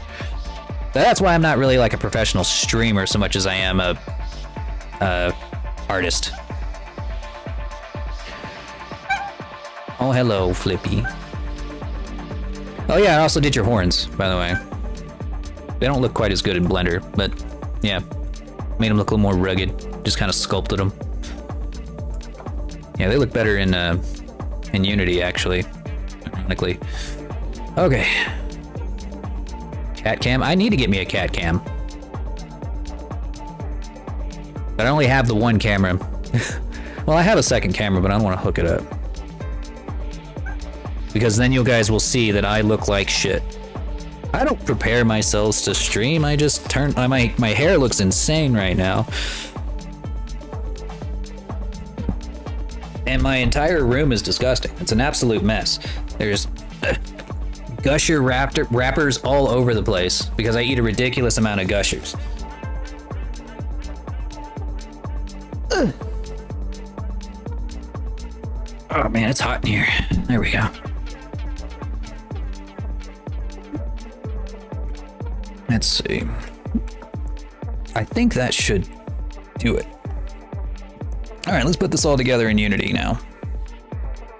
No, wait, that's not Unity. That's Substance Painter. There we go. Excuse me, Flippy. You don't need to be on cam. Well, the thing is that he's like directly in my lap, so there's like no. Like if you knew what my setup looked like, you would know that there's really no way. There's nowhere for me to put a camera where it wouldn't also show him. Because I stream from a couch. I work from a couch using have my computer hooked up to my TV across the room, and I use a wireless keyboard and mouse to do all my work. With like a little lap desk on top of me with my phone just propped up on a little phone stand.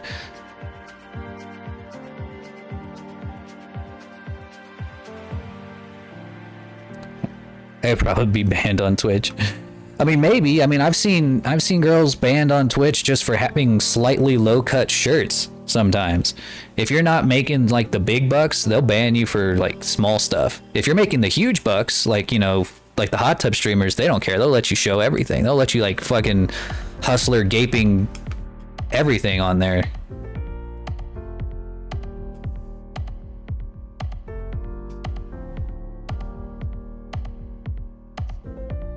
Yeah, I feel like whenever they ban people, they kind of weigh how much money, like they take a look at like how much money they bring to the platform first.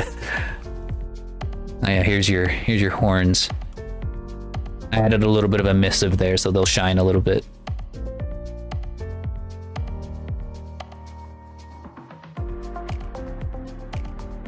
didn't want to get nipples on your model. Yeah, you know, I don't blame you. Honestly, like, I don't think it's a good idea, especially if your models have long hair, because even if they are like obviously not boobies, if they see long hair nipples, the AI that they use to like detect that kind of stuff might just see feminine, just feminine enough to be boobies.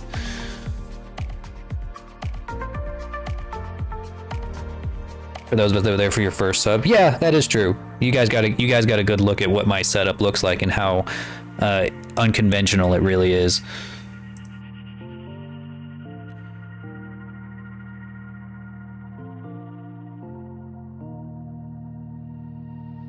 Oh, you want it to be see-through?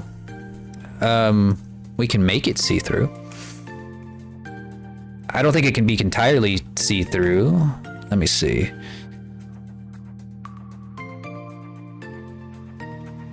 Huh. Yeah, it was just as simple as that. Just make it transparent. Yeah, that kind of worked. Literally just a flick of the button.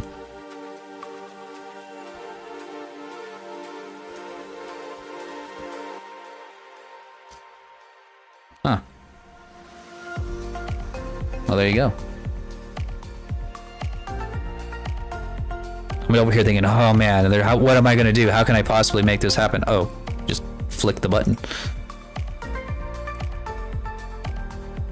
I need to do this for Kalen as well. I'm not happy with how their horns turned out, so I'm gonna make them look like this but different colors. Alright,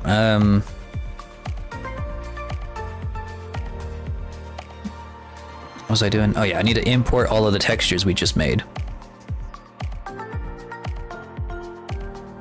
There's the height map. Don't think I need the metallic map. We'll do the cloak first. One thing I'm worried about with the cloak is that I don't know if the wrinkles are gonna mess with the space texture or not. I don't think it will, but we're gonna find out.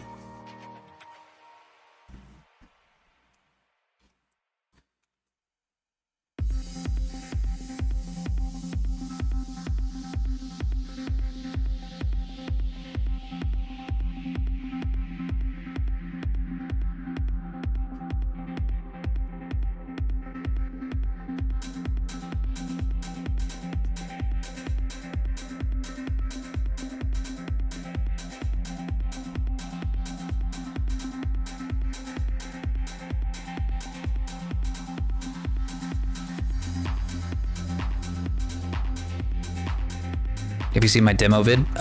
Yes. It works. It just, like I said, it just needs to be 1080 by 1080.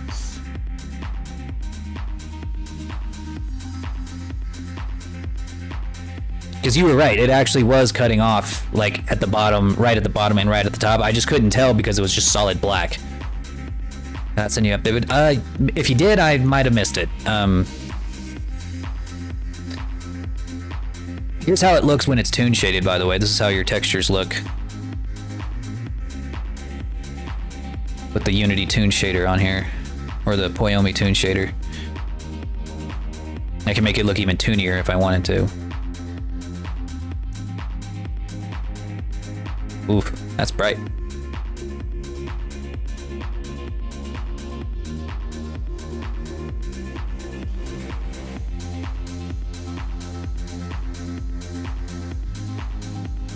It's up to you. Toon or realistic.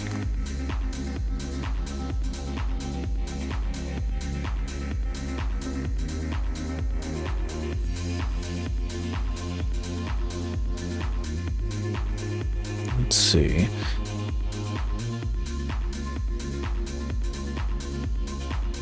Make it plain smooth. All right.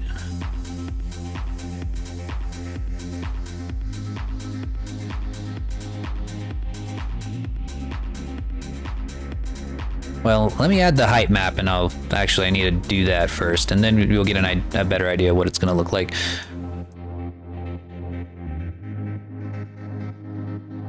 Damn it. Mouse is a little fucked up.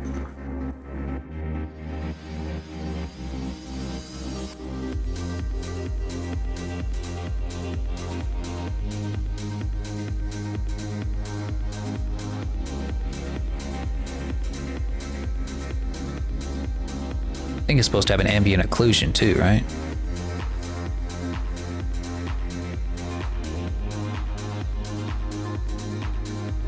Maybe not. Yeah, that's what it looks like with the height map on. If you still think it needs to go, then I'll chop it off. And that's just what you look like whenever you zoom in all the way, but from a distance you can barely see it, really. I still need to add the metallic on there too. Checking in the Discord. Oh, and the... Let's see, did I see this? Have I seen this?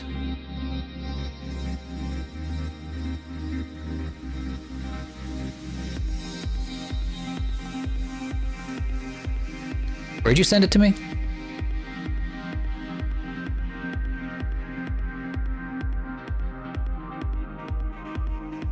I don't see it in here.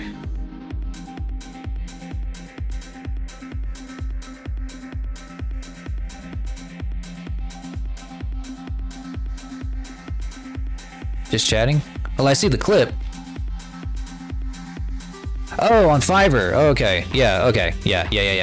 I was looking at the wrong thing.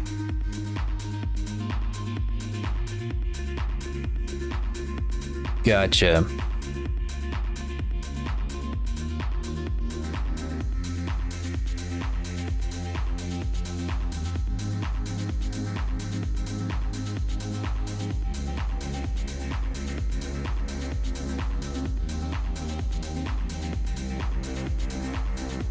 Hold on. Let me get it downloaded in here from Fiverr.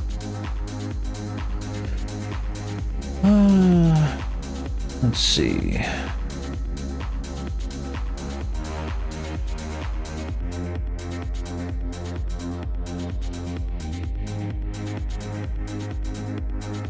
Download. There we go.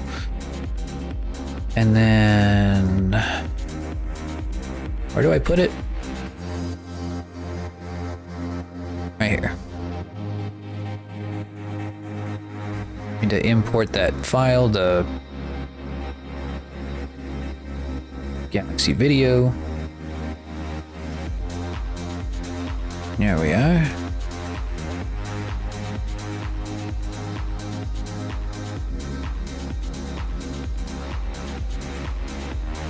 Transcode it, apply.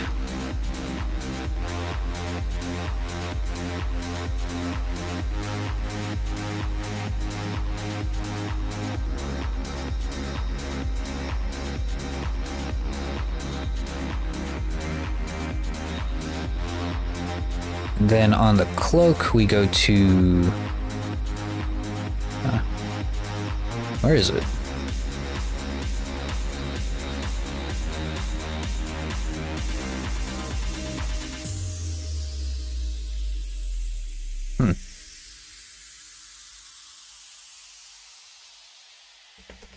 Video player?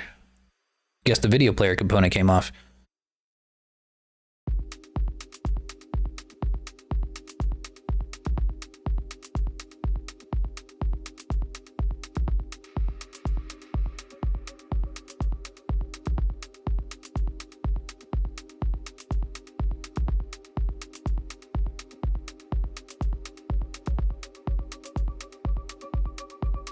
All right, let's see how that looks.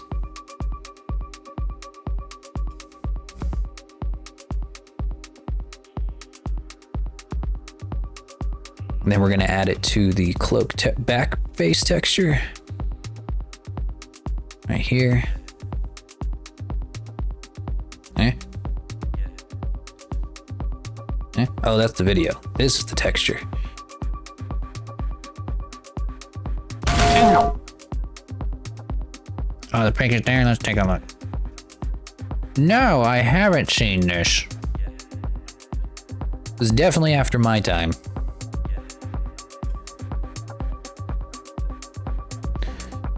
Okay, I can't fully remember. How do I make this?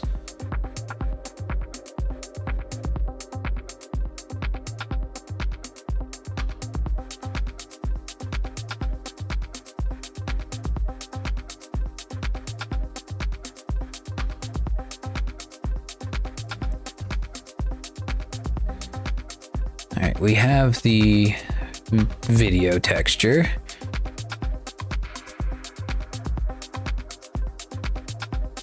Or the video player. Source a video clip. Play it on a loop.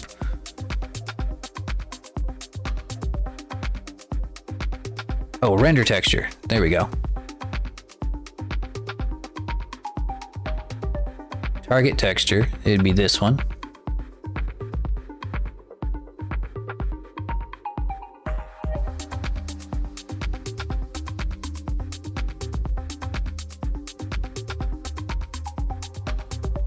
Pretty sure. And now, when we throw it in here, it should work.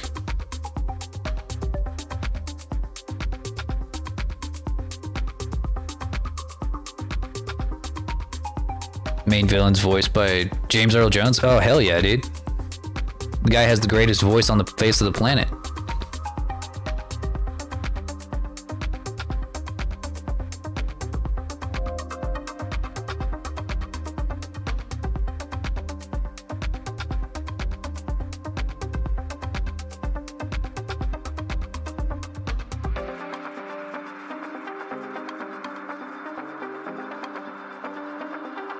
There's a Mufasa with the Lion King? Of course. Why wouldn't there be?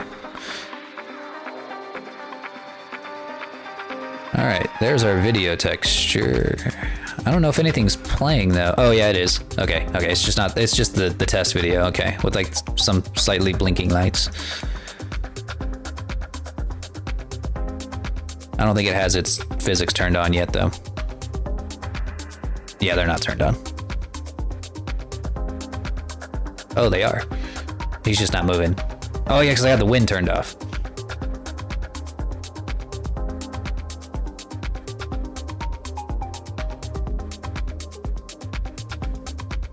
Too small? Or are you wanting it to be even more high def? Well, we can try 2K. Oh, you need bigger stars. Okay, I was like, well, that looks pretty good. But yeah, this is more or less what it's gonna look like. And it is set on a loop, so it'll just keep playing over and over again. And how it's gonna look with the arms down. Might as well show you that real quick.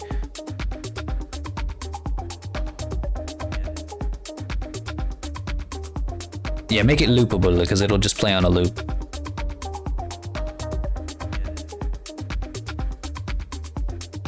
Damn it.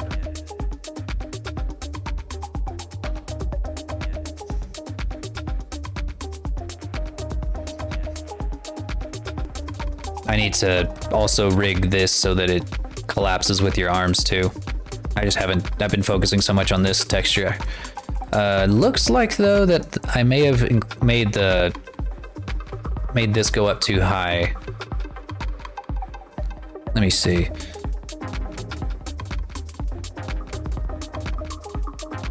Oh yeah, it's because I had it set up because I thought for a second it was going to be in an A pose. So like I had it set up for an A pose. Let me set it up for a I pose.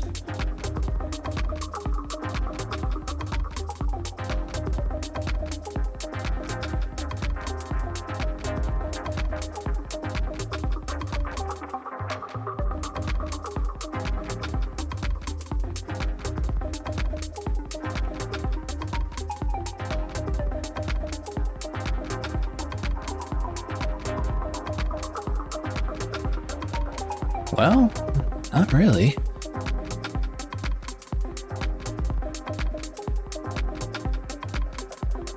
It might actually be happening from Blender's side.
Yeah, I think I just have physics set up too high. I think it needs to start like right around here. As it's folding my wings, yeah.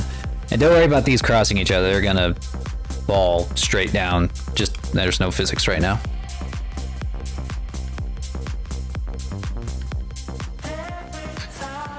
Oh, so yeah, this side needs a little better weight painting. I forget that this model's not perfectly symmetrical, so I have to weight paint on both sides.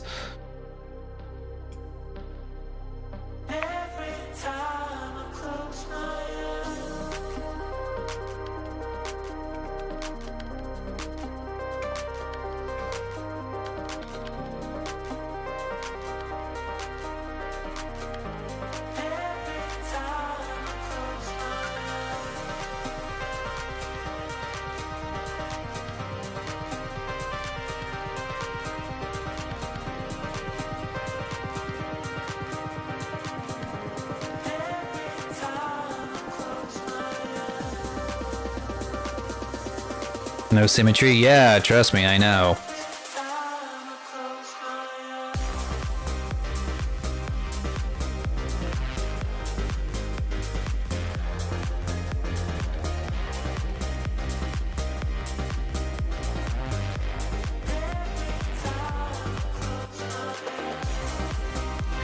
Oh, Flippy, did you hear a ghost or something?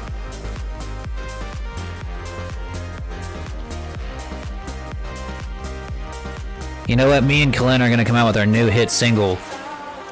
We're gonna call it Symmetry is Based. Teal is cringe. No relation. No, just kidding, I'm just kidding. It's okay. It's hardly like the craziest VTuber model. Well, actually, no, that's not true. This is definitely the craziest VTuber model design I've ever had, but only because of how detailed it is.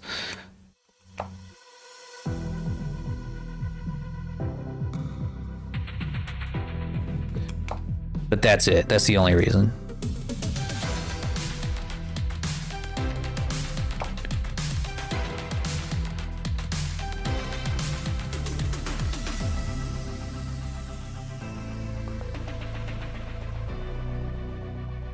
Dishonor on your family? Well, I'll have you know that I bring dishonor on my family well enough. I try very hard to bring as much dishonor as I do to my own family. I don't need any help.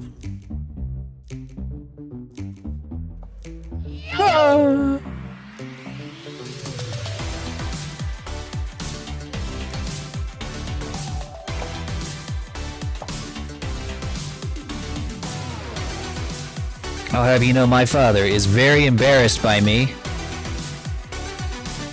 And I did that all by myself. Thank you very much.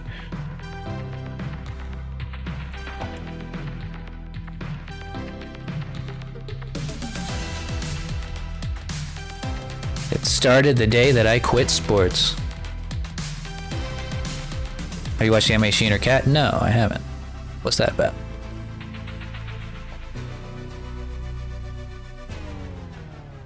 I cannot fully remember how I painted this the first time. Or on the other side. How did I do it? Man, Past Lawrence is a genius. I should listen to that guy more often.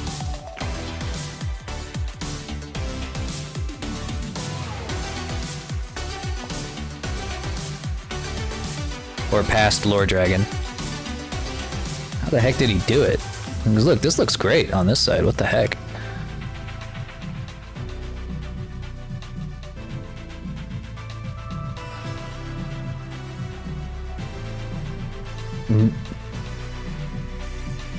It's super beautiful, but never ever watch it. Alright, message received. Media avoided for all of time. You know, not watching what my friends recommend I watch is like my specialty. Nobody not watches stuff better than me.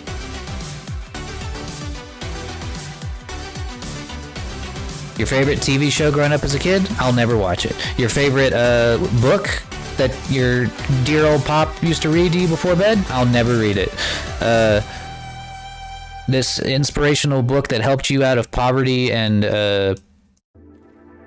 taught you how to grow more as a person, I will never read it.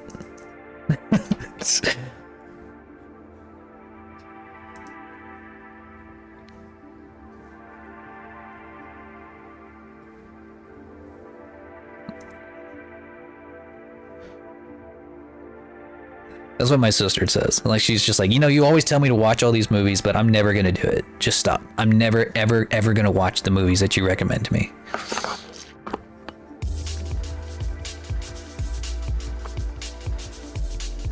Thought you were talking about me? No, I was just making that up because these are things that people ask me to do all the time. They're like, you should watch this movie. You should watch this movie. You should, oh no, dude, no, this is the greatest book ever. Or, hey, dude, no, this is the greatest piece of media on the face of the planet. You have got to read it. You have got to watch it. You have got to, this new Netflix show that's only going to get 2 seasons.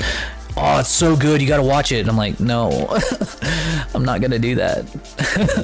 I'm not.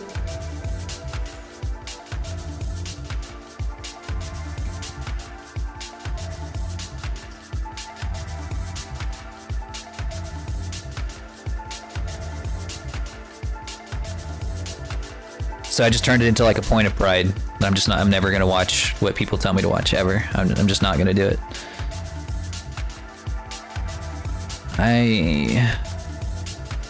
Damn it. Why is this hard?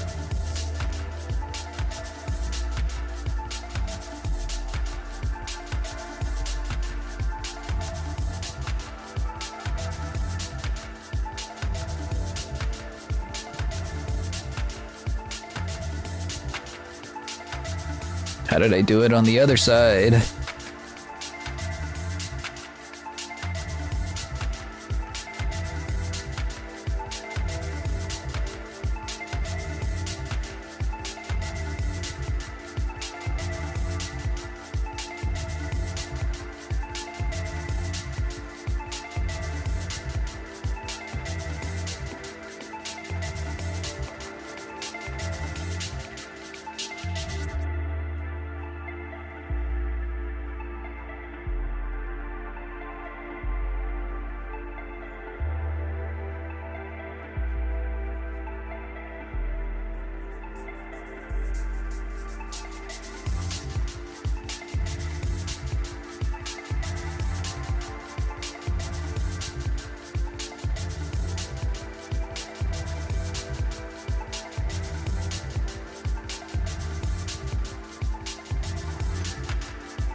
Alright, I think we're getting close.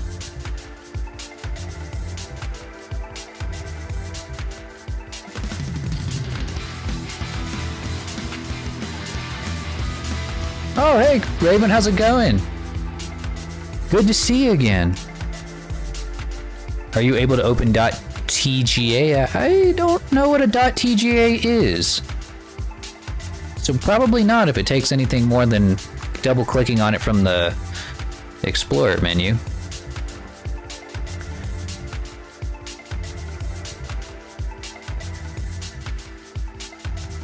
Is Photoshop openable? Okay, then yes, I'll have to open Photoshop though. I don't use Photoshop very often.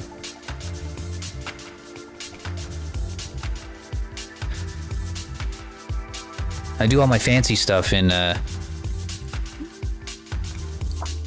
Microsoft Paint.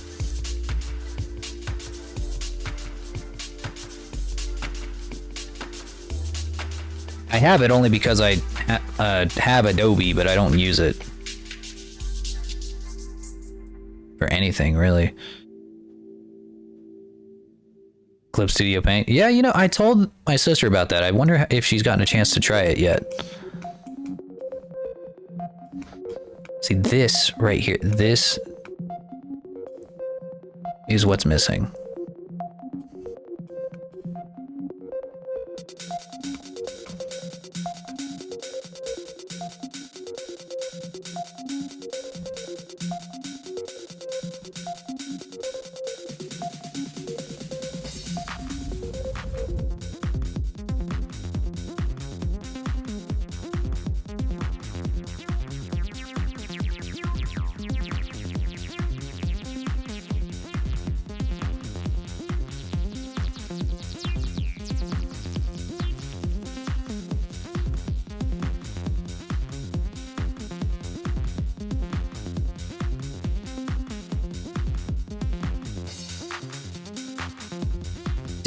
it, what is going on here? Why is this happening?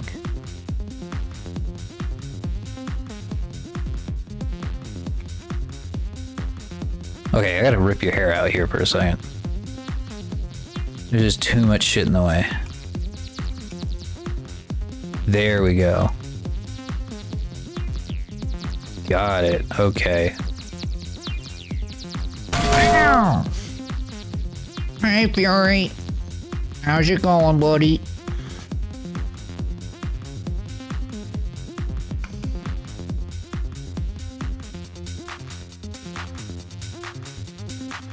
How's it going? There we go. That's what was fucking it up. It was like one little portion that was really, really badly weight painted.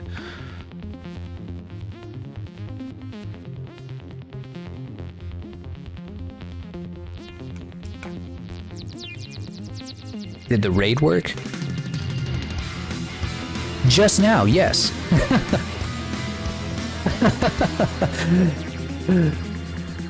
I'm gonna have to say yeah.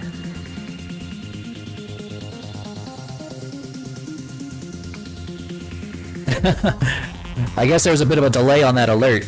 A little bit more of a delay than I thought. But yes, thank you, I appreciate that.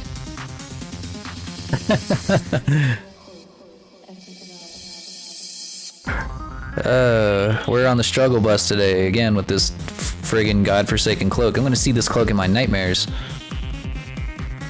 I already do. This cloak is giving me stress dreams, buddy.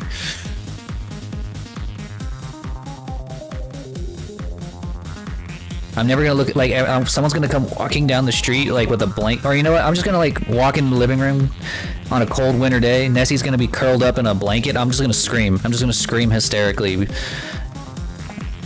And she's not gonna know why.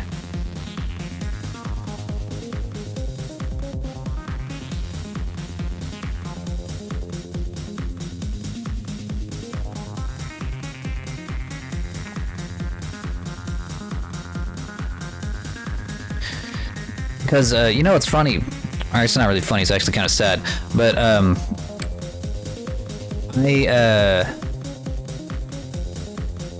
had to consult with some friends of mine who are also 3D modelers. Because I was like, man, I'm really struggling here on how to rig this cloak. And, this was the first time, like, from the first time I was struggling. And I asked him, like, how would I even go about this? Because, you know, cloak physics are a little weird. The way that cloaks work in real life, you know, you have them resting on your arms, and whenever you move your arm forward, it works just, you know, it just kind of sits there. But whenever you rotate your arm, it doesn't rotate with you. You know, your arm doesn't, you don't take the entirety of the cloak up with you. And that's kind of the problem we were running into over and over and over again. I asked them, how the heck do you do it? And then they showed me this really complicated rig, and I was like, oh yeah, dude, fuck yeah, but how do I export this to Unity? And they're like, oh, you need this for Unity? I'm like, yeah, I'm trying to put this on a VTuber, and they're like, oh, dude, you're fucked. And I'm like, what? And they're like, yeah, we didn't know you're doing it for YouTube, for a VTuber. Yeah, this isn't gonna work. And I'm like, why? I can use constraints. And like, yeah, you don't just need constraints. You're gonna need cloth physics, which Unity doesn't have, not in 2019. And I'm like, no. What if I use Magica cloth? And they're like, well, maybe you can try. But they basically told me, like, yeah, dude, it's not gonna happen. And I should have listened. I shouldn't have tried to be like, yeah, I'll show you guys. I'll show all of you. I'm gonna do it. I'm gonna find the perfect Magica cloth setting, and I'm gonna make it. And then, you know, you guys see, as like I was going through all the process of trying to get the cloak to rest on the shoulders, and you guys saw the results of that after a long time. And then I told them, like, ha, look at that, I made a cloak. And they're like, oh, sweet, dude, you figured it out? Like, yeah, kinda, sorta. And then they're like, they took a look at it, and I'm like, they were like, huh. And I'm like, what? What's wrong with it? And they're like, well, we know what it's supposed to look like, and it doesn't quite look like that. And I'm like, what are you talking about? Like, they were just like, whenever you move, like, do you think it would look better if you just didn't put the physics on it. I'm like, what do you mean? Like, what if you just like had it resting down? Like, why does it need to be realistic with the arms moving? Because these guys, they don't make VTuber models. They make models specifically for Blender, for animations, for whatever.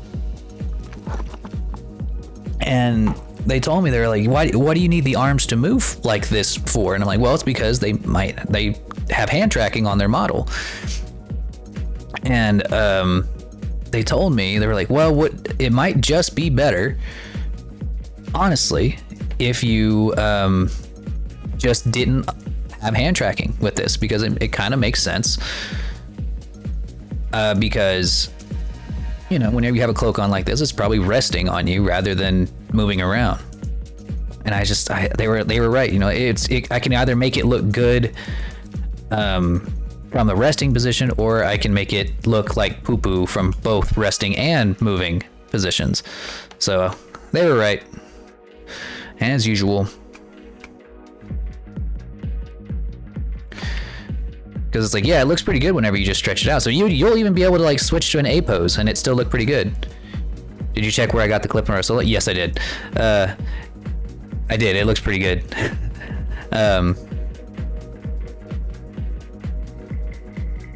That one had shoulder pauldrons. Yeah, see, that would actually make this a billion times either. If this was like a cape, if this was more like a cape, then yeah, it wouldn't. This wouldn't be a problem. But it's like a blanket. I even like stood there in the with just wearing a blanket on my shoulders, trying to get a feel for what the physics were like for this, and I could not, for the life of me, figure it out. But this is kind of what we're at right now, where you can make your arms go up and down. So like in VC face, whenever you switch your arm angle, you're going to be able to go like all the way up, like praise the sun and whatnot. It's just the second that the arms come out in front of you, like this. Should use some heavy theater curtains. Well, I'll go to my local heavy theater curtain shop and I'll pick some up next time. It's whenever you bring the arms out front and then rotate is when things start to get really weird. Because as you can see, like it kind of not only forms into itself like this. I have this set up back here so that it doesn't, right now it's not even weight painted to the arms. So I mean, you can try, it just won't look as good as like the rest of it. I'm gonna break your arms here.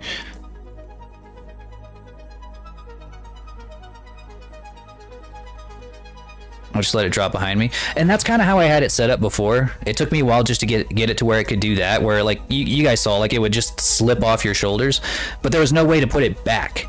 Is like as soon as it slipped off your shoulders, it was off. And so like if I move, every time I moved the arm, it would slip off the shoulders and then it would just be gone forever. Like it would just, I couldn't get it back unless I reloaded the model. Yeah, unless you're like, if you reload the model and it's right back on your shoulders, cool, awesome.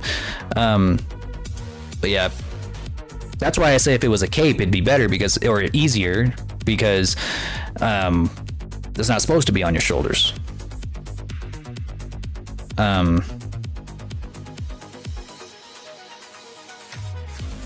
on, let me look at these preview files that you sent me. Oh yeah, I'm gonna have to open these up. But yeah, that was kind of the issue I was running into. And plus, another part was like, they need to be able to rotate entirely, because with hand tracking, you can rotate your hands, you know, all the way up to palms up, palms down.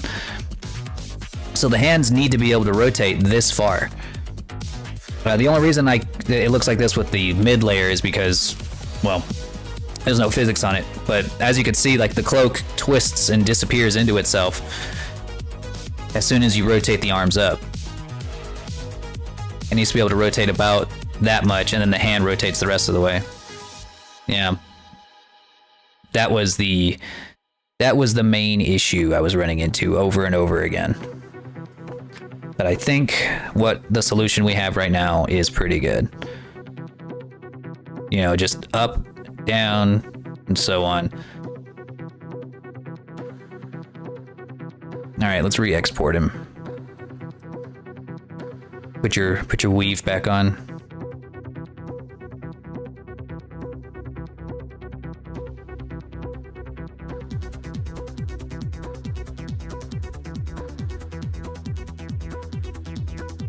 And while that's exporting, I'll go ahead and take a look at these other files that you sent me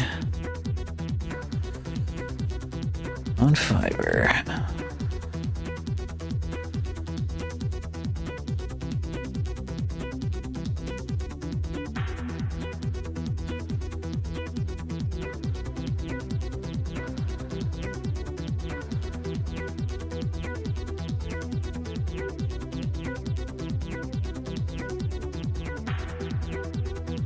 Let's see, the crystal.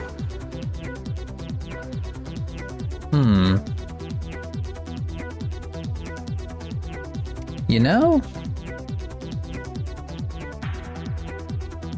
Trying to think how I would replicate that.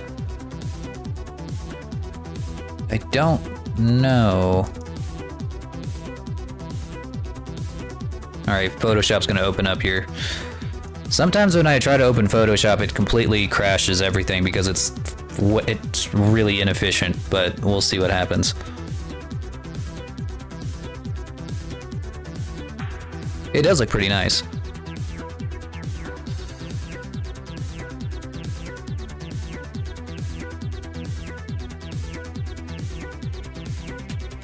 Please, Photoshop, don't destroy my entire computer. Please, you're just supposed to be an image editing software, not fucking video editing. Chill. How can Blender take less resources than you? And I'm literally creating 3D art in here.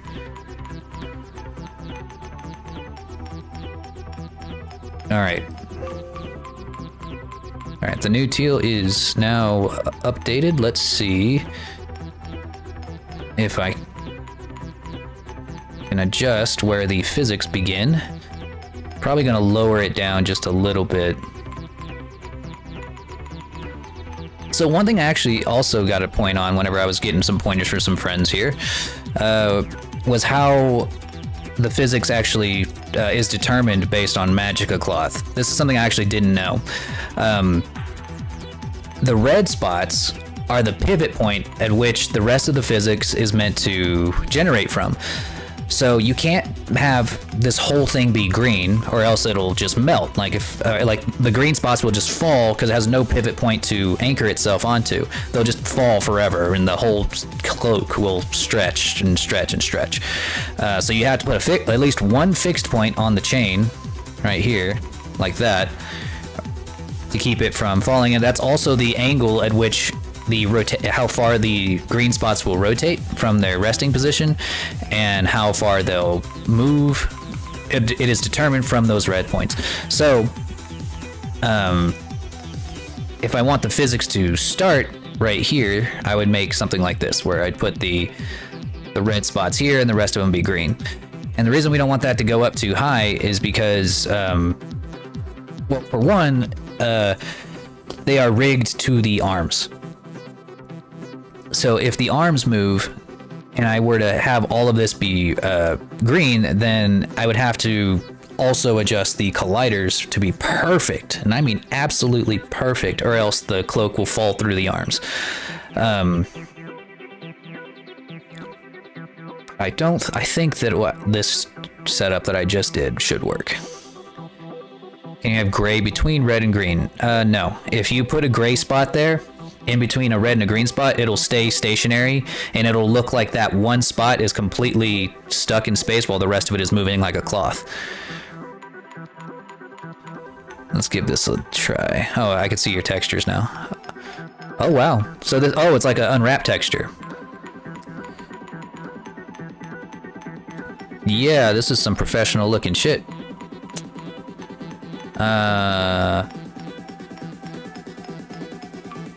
Where did you get this?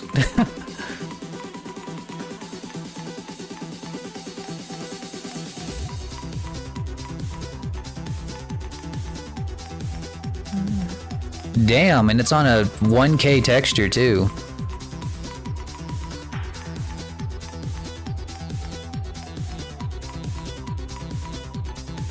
The game company provides them. Well, damn. What do I need? What do you need me for? Look at this shit. This is better than anything I could do. This is on a 1K texture. Like, this is wild. See what the difference between what they did and what I did is this is all painted on, right? Like this is all this is how Genshin Impact does their textures as well. They straight up paint them on, and like they paint in their shading, they paint in their specular. Like you can see on the hair here, they actually have the hair painted on. They got the specular painted onto the hair. Full disclosure, I actually don't know how to do that. That's just not something that's within my repertoire. So every time I've ever done hair, I've always used procedurally generated hair because that's just not it gets the job done. Like if I look at all the models I've ever made, I've always used procedurally generated hair because, I mean, it makes it better than I could.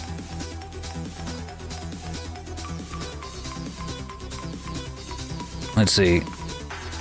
Like all of this, I didn't draw this in. This is all it's procedurally generated using nodes. Let me see. Where's the? Damn it.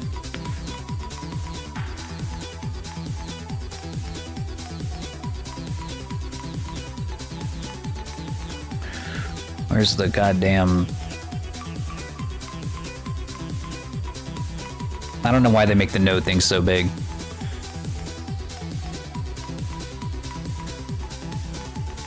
Where Genshin's all flat. Well, yeah, it's the same process no matter what. It's just depending on how many polygons you want to put in. Genshin uses low poly models.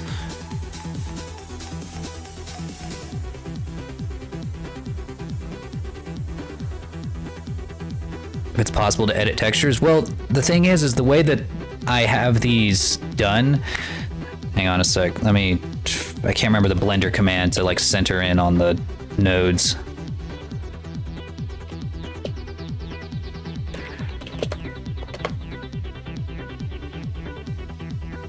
Pressing the home key. All right.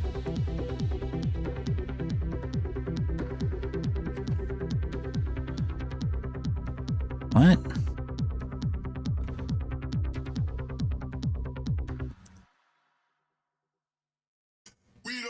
Pressing numpad, the period.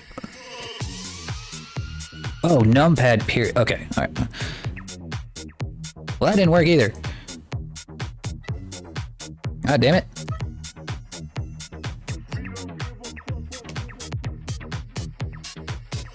Ah. I'm trying to show you guys how I make hair because it's like the only way I know how. It's because like I'm not like a super talented texture painter. God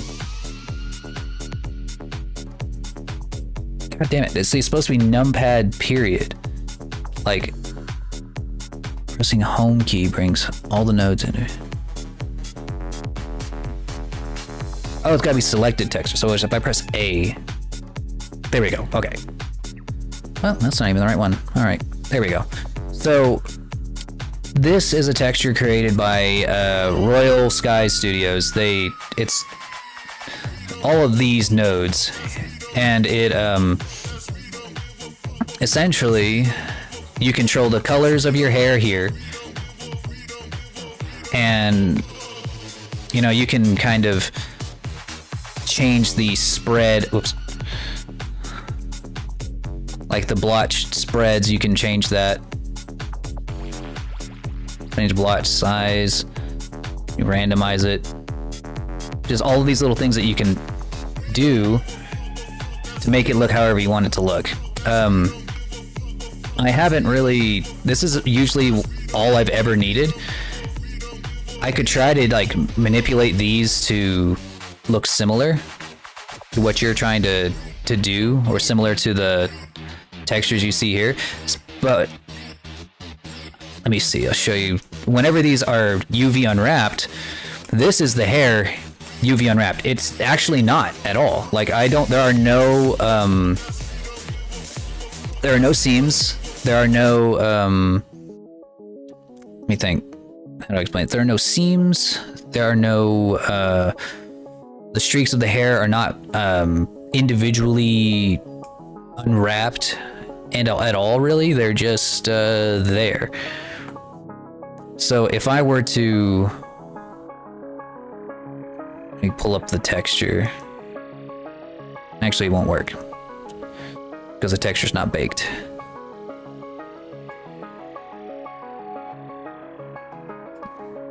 Well, so you can't like take an individual strand here and paint it differently. So like I couldn't take, if I wanted like one strand of this to be slightly different, I have to actually make a whole new material for that hair. Like this one right here, I had to assign these faces to be a different material, the hair streak material, in order for it to change colors. You need to make the seams? Yes. Essentially what I'd have to do is I'd have to come in here to all of these, each individual hair strand. Sorry, Flippy. Each individual hair strand, I would need to, it's like I know the process. This is just not the process I ever do for my own workflow. I would have to mark a seam on all of these, like that. Take the hair strand, UV unwrap it so that it looks like this now in the UVs instead of a perfect square, and then from there you can paint on it. Then you can individually paint on it, because if you look on this Photoshop texture, that's what they did. All of these hairs that you see here, all of these flat looking hair textures, those are that's what that is. They're just completely unwrapped in that way and made as flat as possible so that you can so they can just paint directly on it. That's probably, like, if I'm being honest, the best way to do it, the most professional way. But for full transparency, like, I'm not that good at this. I'm not that good at painting textures. Oh, damn it, hang on.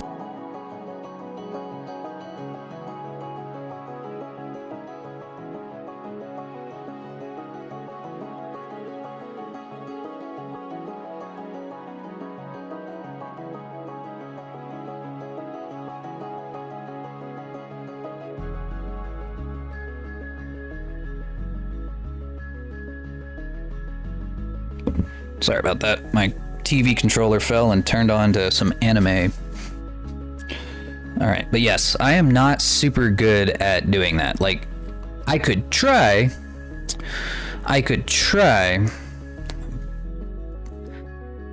but it just, I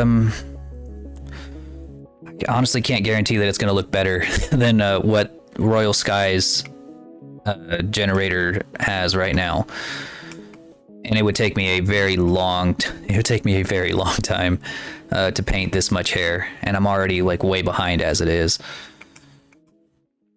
But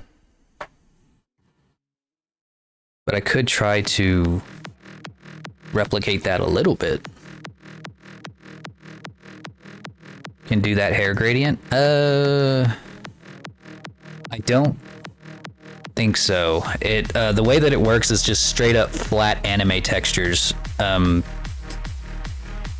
wasn't really sure what we were going for, because off of your references, all I saw was like purely flat colors. So like I just assumed it was just going to be purple with slightly bright purple thrown in there, you know, as like the specular. That, you know, and it reacts to light and whatnot. So as your light moves around it, it changes with the light, like that.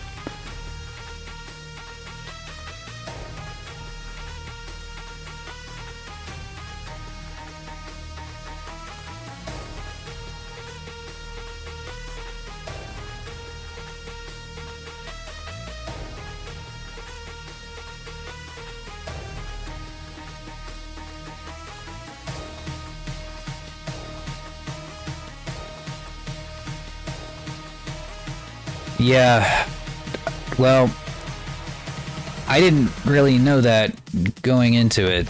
Like, I don't know what else to tell you, but I really don't think that there's a way, like an easy way for me to do this. It would take me, like I said, I'd have to do that process for every single one of these hair strands, and that's a lot. Like there's over 30 of them. Some on this side, some on this side. The braid, I don't even know how I would unwrap this.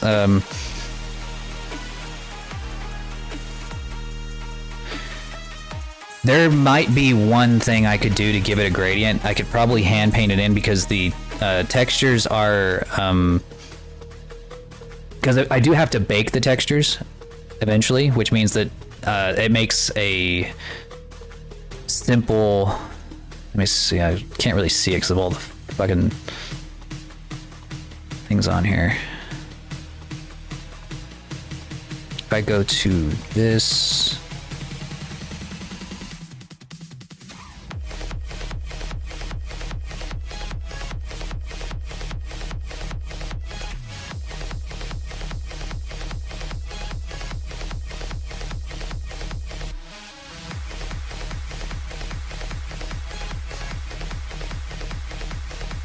Where's your baked hair textures?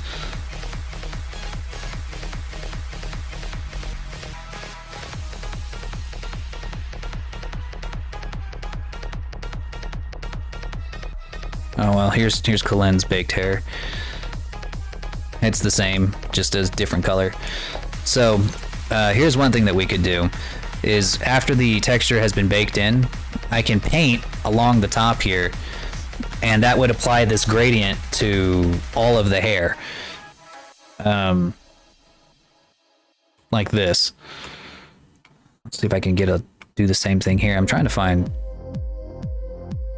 where I saved it, because I know it hits hair is baked, otherwise I wouldn't show up in Unity, but alright.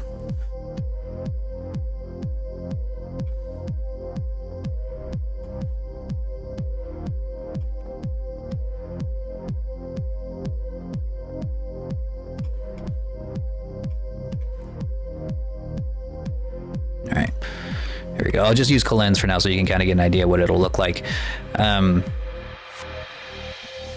So this is one thing we could do, right? Truth be told, this will actually work pretty well.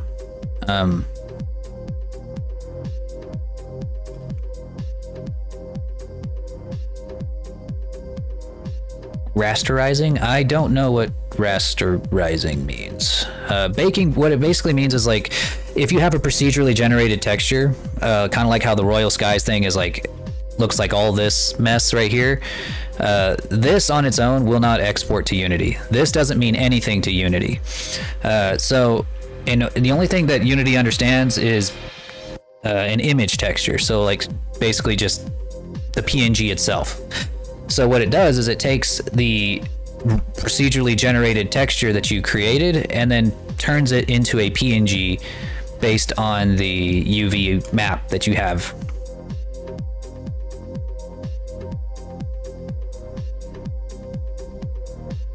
Yeah, it flattens it all the procedurally generated stuff into, after you've set all your settings, it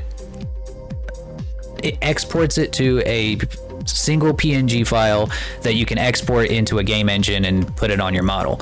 That's why you can actually see it on your model in Unity, is because we baked it and now it's a PNG.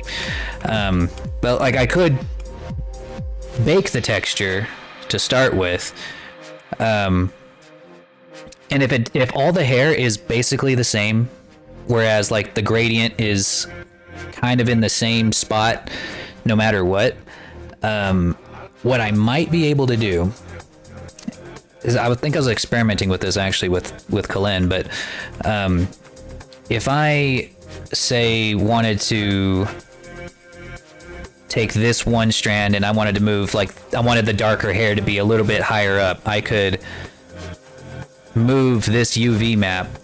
Hang on, let me turn this off so you can see. I could take this one UV map and move it down like this. like that. Oh well, I can't just move it down. I also have to shrink. I have to shrink it down, like that. The specular will change. That's the only thing that I would have to worry about is like where the specular ends up. I would just have to paint the, so I could make this happen. I could give them some kind of gradient, but I don't think I'm going to be able to give it the same level of detail as you see on this texture you have here from on Miyogi. For the hair anyway.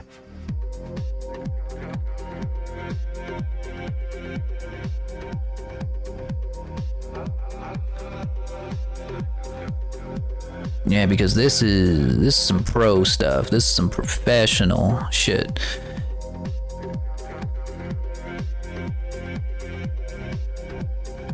This is some industry standard stuff. This is industry standard stuff. And it looks like from the looks of this, like they also modeled their hair a little differently than how I model mine. Just from how it's unwrapped. I could actually learn a thing or two just by looking at this. Not even joking.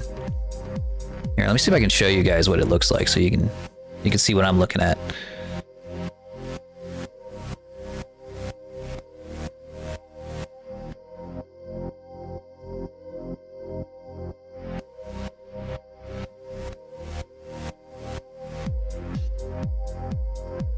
Hang on. I might just use display capture. Be faster that way.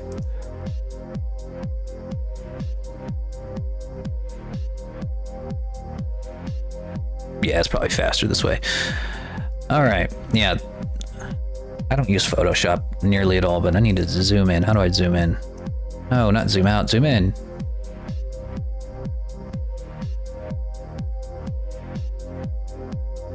There we go. It wasn't zooming in with the mouse wheel for whatever reason. But yeah, these are definitely hand painted in. I don't know if I would even know how to do this.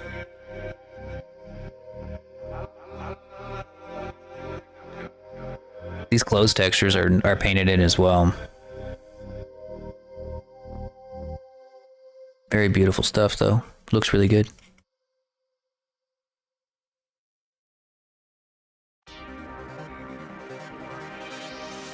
That's kind of strange though. It looks like the face, maybe it's just to like to the eyes, but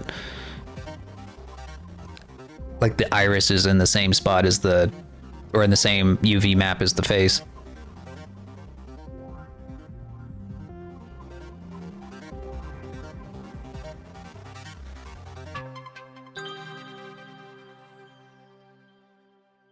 Yeah, these are pretty damn good.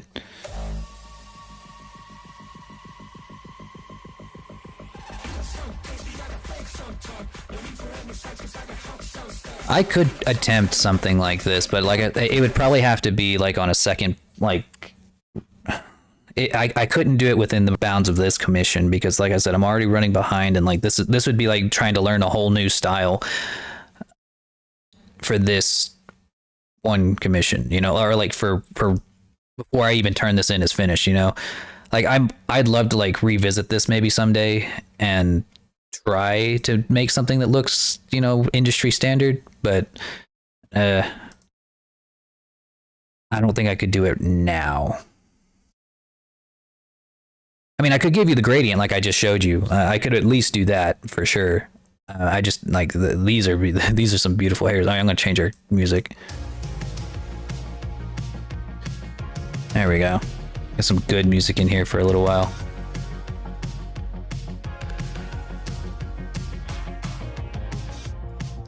All right, let me open up the hair texture for, because I know I have the baked texture for Teal's hair somewhere in here.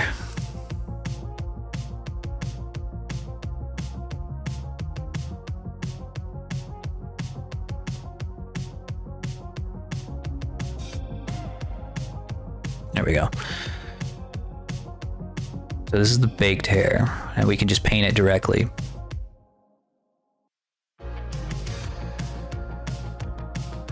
Next season will look, yeah, exactly. You know, just give me some time and I'll figure it out. I get better with every model I make. But like I said, this has always been what I've needed. You guys are getting a very high, like, or what your style is calling for is like a really, really high level of detail and skill that the vast majority of like VTuber models I've made or even seen just don't go to. I don't see any on Miyogi VTubers out there that are 3D anyway. Like 2D, they look insane, but 2D can get away with a lot of stuff. It's easier to make really insane 2D models. All right, so I guess the gradient, I would have to know like what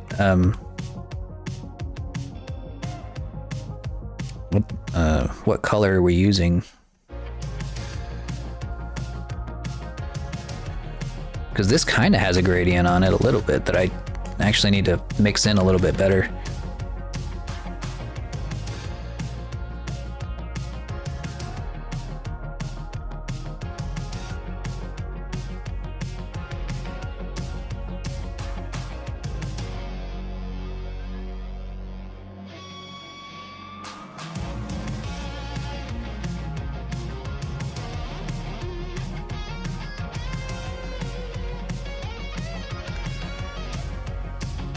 I wonder why no one does this kind of work unless you're industry professionals. It's because the industry professionals get paid way more than I do.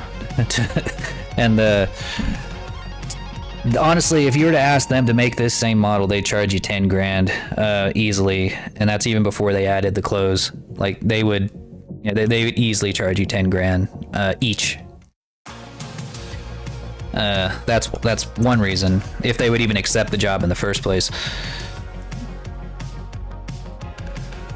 Let's see, if you want me to kind of replicate this kind of a gradient. Let's see, do we have colors? Like,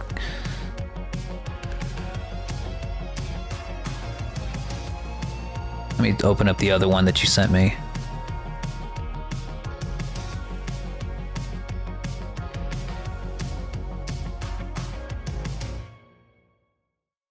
Does this one have hair?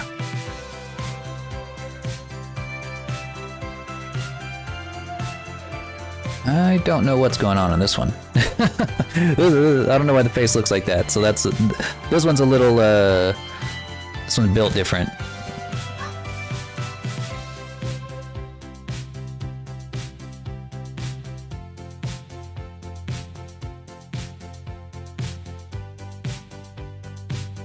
You can see him sitting on the moon. Oh, okay. Oh, okay. This is everything else. This isn't another character. Okay. I was like, what the fuck? What is this guy? What is he made of? Okay. I'll go off of the reference for the other guy's hair for textures. Let me look at his.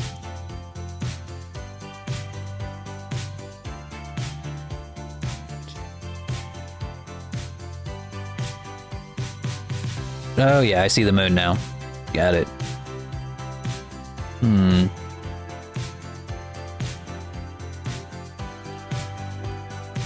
Alright, if I were to just take the same hair color. Can I please just like get all this bullshit off? Don't need to see this. There we go. If I were to take the same color I used for the hair and just give it a darker shade like this.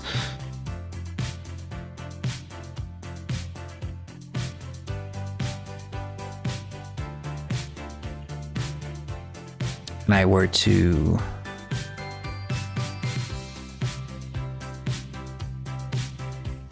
just take it and whap like this.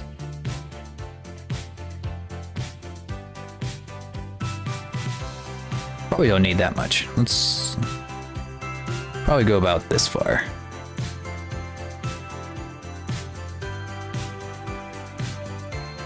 Not even that far. And we just smear the whole thing.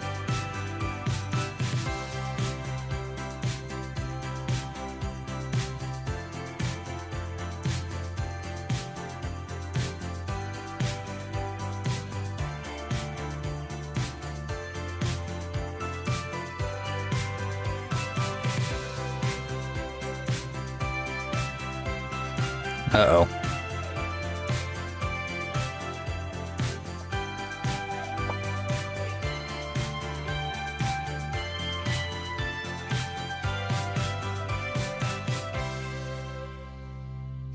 It was like lagging for a second there.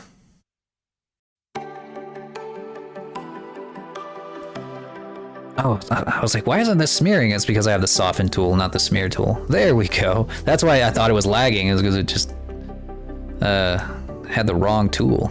Maybe I should learn how to use Blender before I start taking commissions.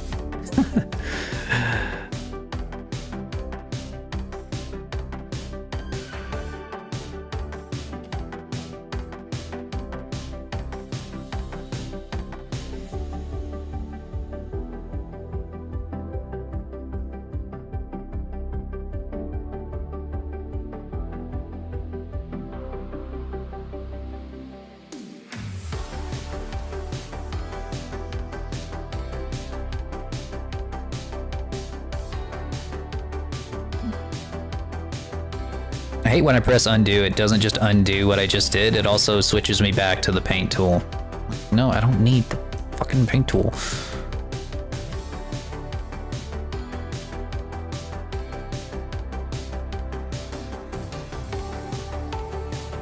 There we go.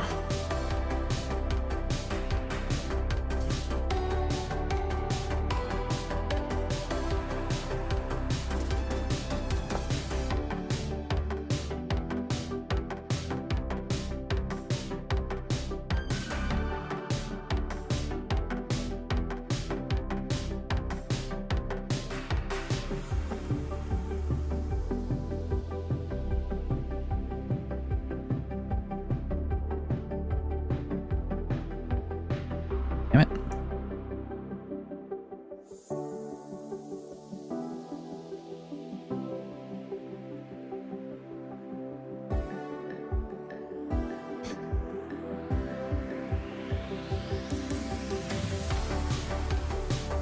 Okay. Now we go to UV editing. And any of these that seem like they're upside down,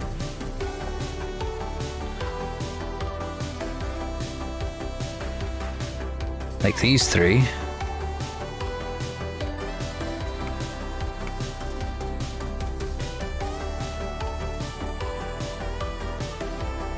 we just rotate them 180 degrees on the UV, and it'll put that dark hair down here.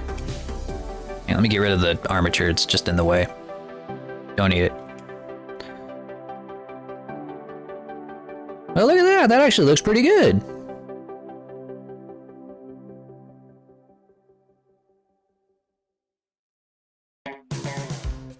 Damn. Didn't know I had it in me.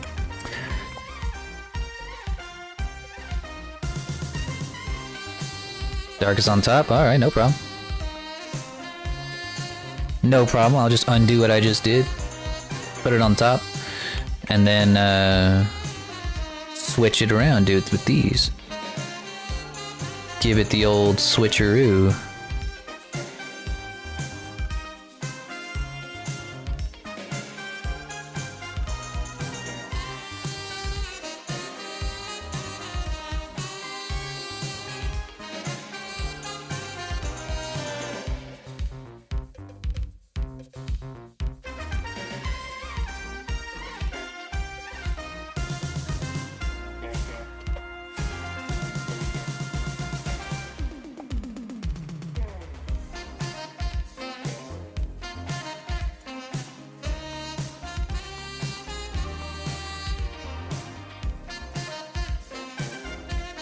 Usually mostly on the top.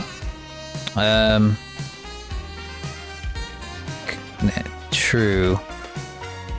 Yeah, you know what? It might actually be better if I... Well, the thing about the specular is that there's two ways that we can do it. For their purposes, they had to paint where they wanted their specular to be. And it has to be static, no matter what. With VTubing, we actually have the option to make the specular respond to light. So if you change where the light is, you can make it so the specular appears in different spots depending on where your light is. So we could just do that. That is an option. Let me see if I can show you in here actually. So I have this set in, but this isn't really specular so much as it is just, you know, textured hair discoloration. The specular that we're gonna use, let me show you. Actually, I don't even know if I put it on. Have I even applied it yet? Yeah, okay, we do have a specular map here.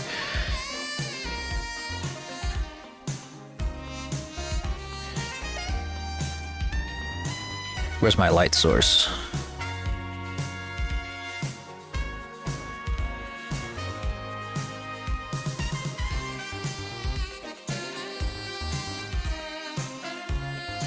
Bring it down so y'all can actually see it.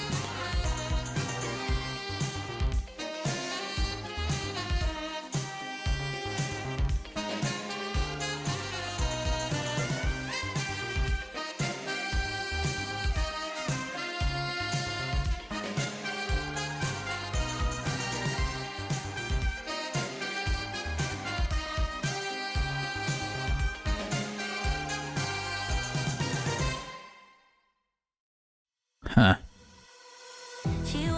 It's not working the way that I want it to. Here, I know for sure Kalen's hair works. Let me just give you Kalen's hair for just a second.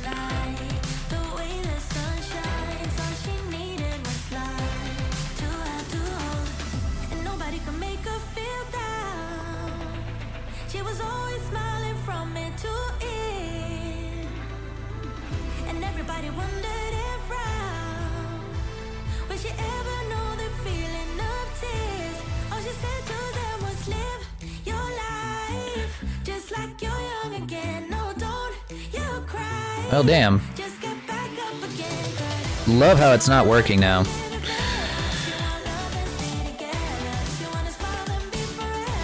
Love that.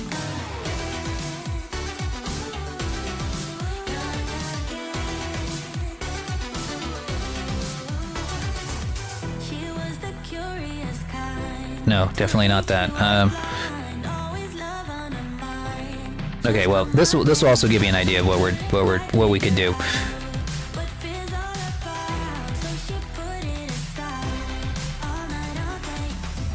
Where's anisotropic light?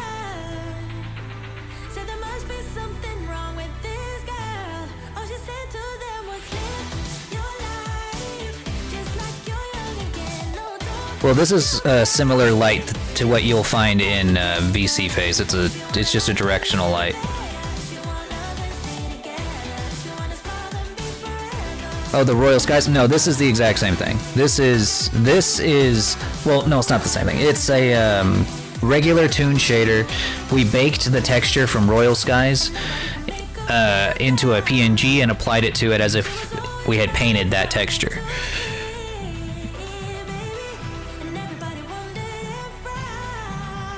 Alright, I'm just going to use like my regular toon shader for this, just so I can show you what we can do for the specular.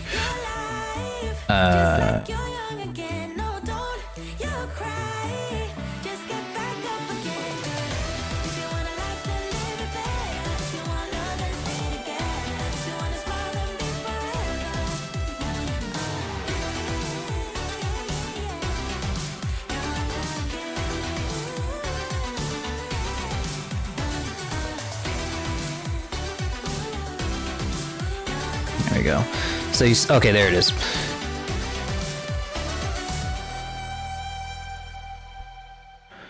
This is specular. It looks really big right now and it has crazy colors, but we can change the color of it to like blue if we wanted to or whatever. We'll just make it like we can make it like a purple that's also kind of white.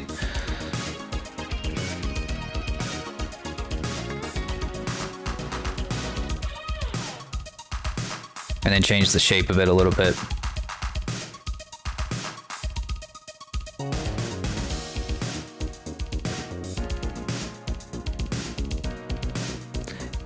There we go. And this doesn't need, we're in a game engine now, so it doesn't need to be baked in. This will actually react to light, depending on where the main directional light is facing. So if you move the light around, the specular changes with it. A painted on specular won't move.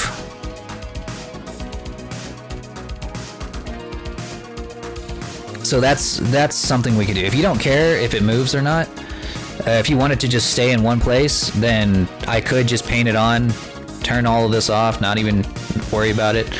I think I had a map in here too. Yeah, the specular map,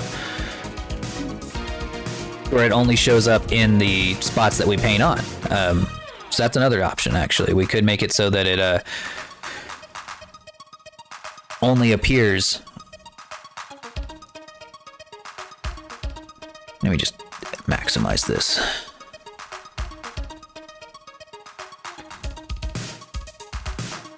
See how it only appears on the spots that we assigned it to, like that? That's another option. That's what I was kind of going for, was those lines are supposed to be the one spot where the specular actually shows up. Like this. But if you would prefer, we could just paint them on similar style, or actually I can even go to the Royal Skies shader.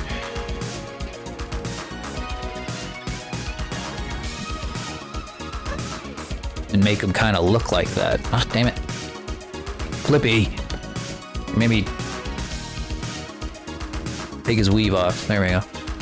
Snatch his weave.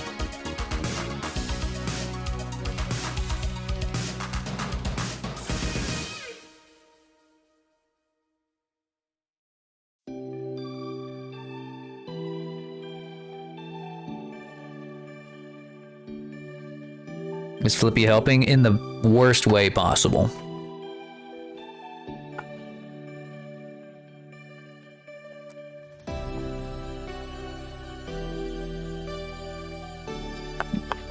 Like seeing everything stand rather than...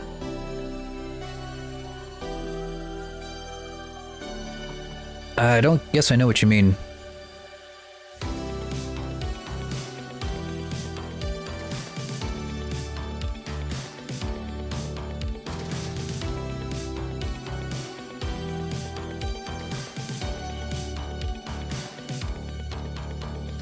Oh, I like seeing every single strand rather than the animation. Okay. Well, we can't have every single strand. We can't model that in, but we can model in like this, where we can make it look like that, where it's painted on.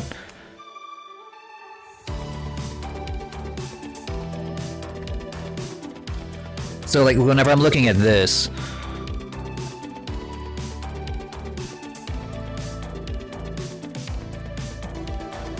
oh, damn it. Snap. There we go.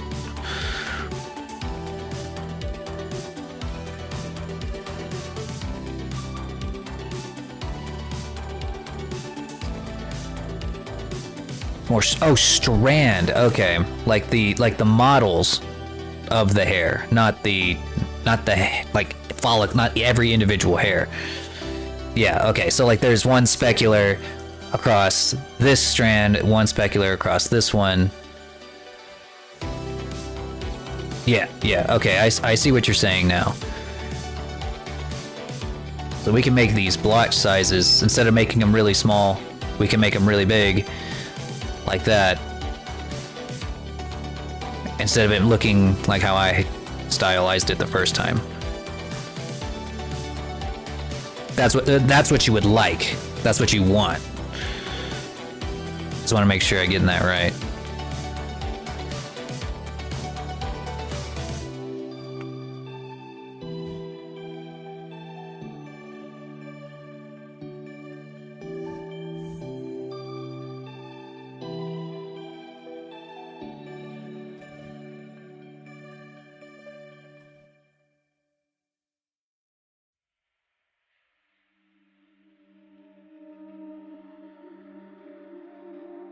Okay, you want it to be more tuned, less real.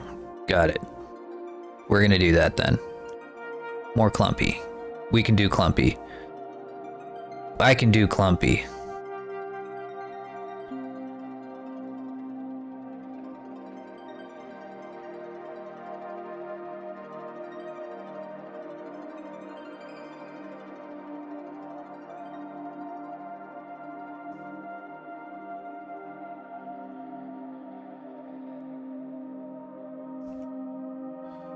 Chonky, we can do.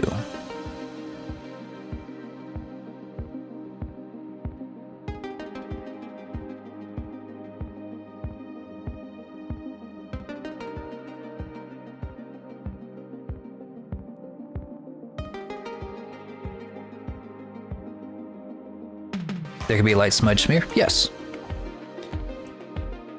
If we're gonna make him chonky, then yes. I didn't want to do it before because it would have looked weird, but now we can. Look at that.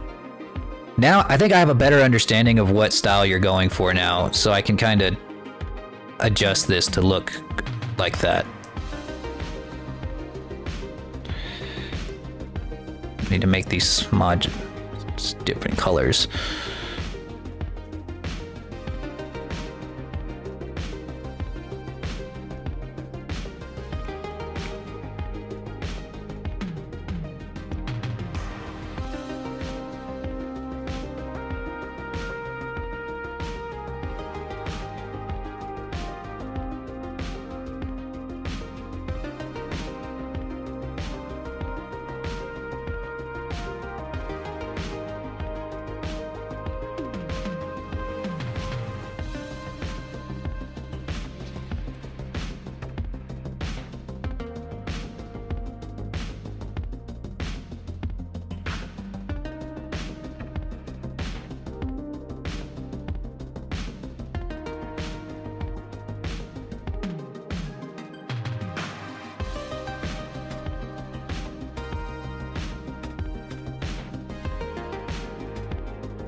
Use my dark gradient color.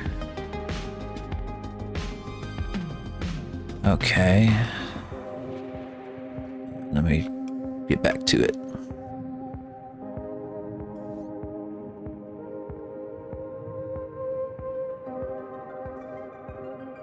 Let me get to that color. My color wheel here.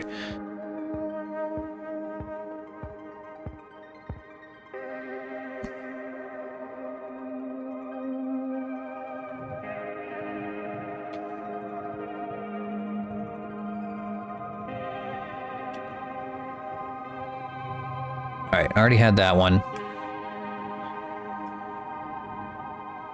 And then that middle one.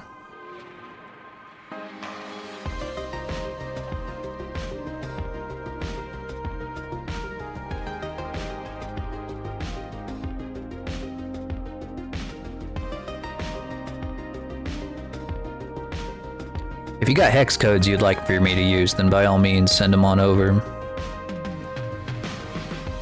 And in order to get that gradient look, because the complicated part is going to be whenever we add it to the long hair, because when it comes to specular on the long hair, it's a little different. Or the thing is like the hair is so long that the specular ends up down here, as opposed to like up here where it's supposed to be. So we're gonna have to mess with that a little bit, but. Next code show on the roof. Oh, that's right. That's right. I forget that those are there. Been a while since I used the. Had to use those.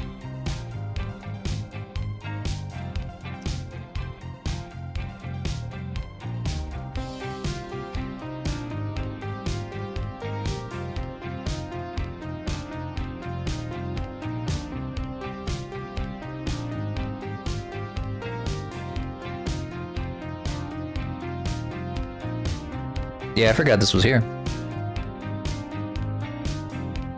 Heck yeah. Give me that.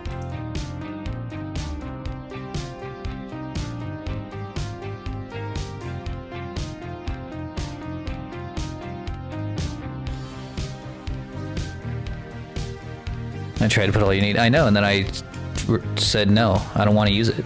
I don't want to. I'm not gonna do it. Said no. No. Take your extremely helpful chart full of hex codes and shove it.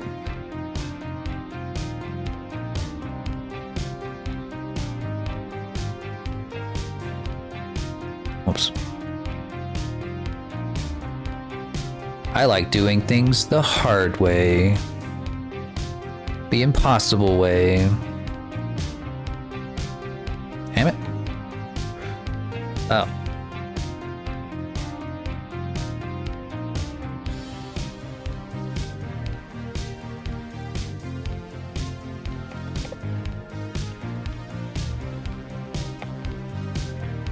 There.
I think that's coming across a little bit better in some places. I'm gonna have to mess with these UVs for that's for sure.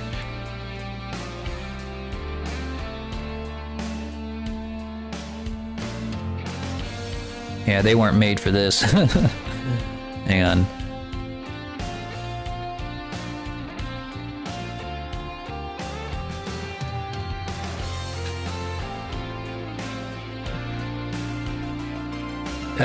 It'll affect it as much as you want it to. If you want this to just be baked in and look like this constantly without the light affecting it all, we can do that. Or I can set a, I can set it up with a map that will make it so that these blotches or these light parts will only appear if the light is on them. So like if the if you turned off the light or you turned down the light, it would be this color right here. That's something, if you want that, we could do that.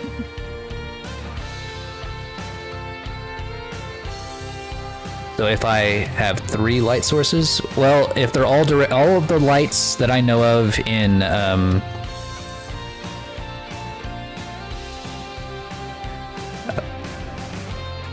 in VC Face and in Vignon, there's only 1 light. But if you're talking about whenever you like create your own VTubing app or whatever, oh, that is true. Like if you're making your own room with Vignon, it'll still work the same. Like I was showing you in Unity, how this is with one directional light pointing directly at it. It will these will show up. If I had 2 more of these, then it would show up on the other side too. Because like as you can see, those lights are not on the other side.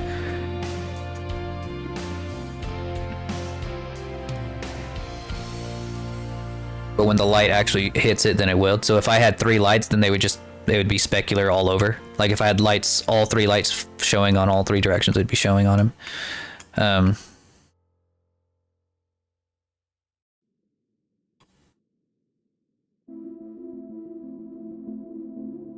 No, the hair won't be pure white. The way the map works is that only the spots that I paint white on the map will show up with the specular. So what I did was I created a map where I made the hair just pure black and the white spots were the specular lights, or were the specular spots, and then I baked that into a texture and then applied it to this like a mask. So only those spots will light up at all. Like the rest just won't light up. It will stay the base color forever. So like with this, if I were to do the same process again, but instead of it being with different shades of purple, just black and white, only the white spots will show.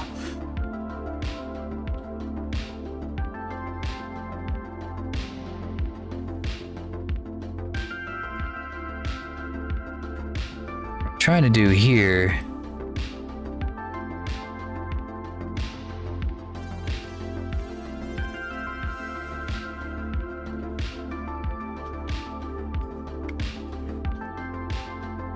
get all these looking the same size.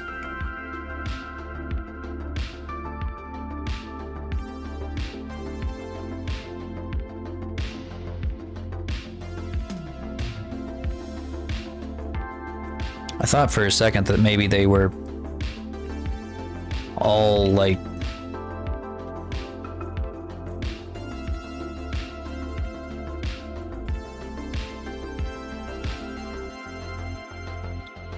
not sure why they're like this.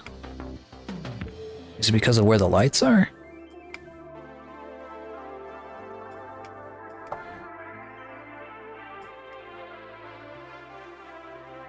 Yeah, I think it's just because of where the lights are. Yeah, there was like 3 lights on it, so it like, yeah, it made 2 more spots of specular. Yeah, okay, that's what it was. The UVs are not screwed up.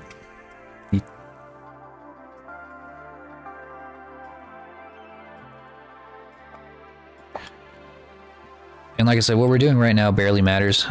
This is just so that we can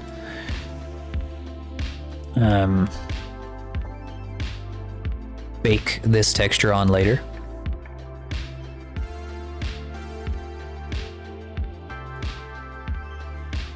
This is close to what you envisioned? Okay. Well. Now I know.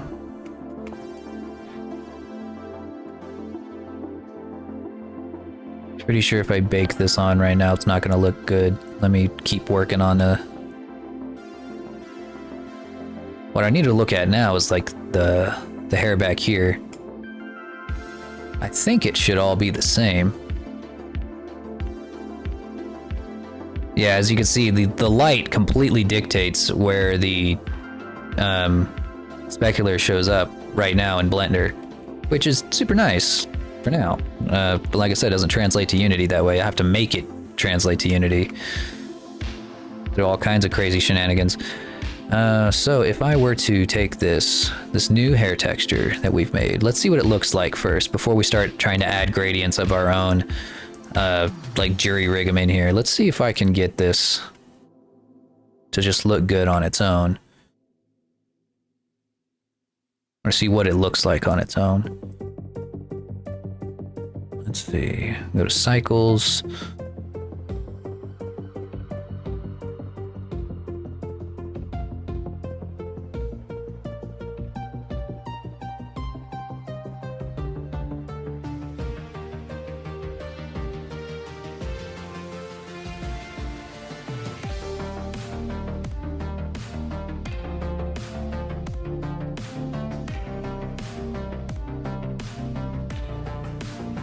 And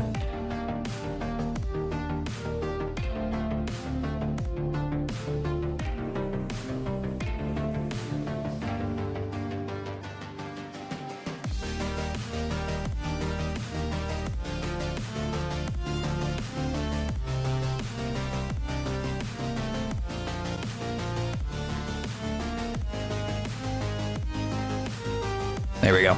It's bacon. We're baking bacon.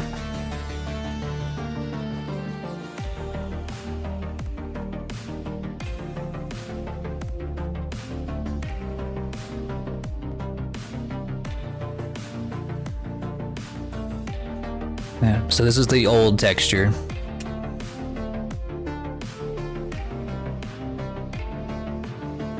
Yeah, I'm lagging. I'm the lagging dragon again. That's what happens when I bake. That's when I get baked on stream.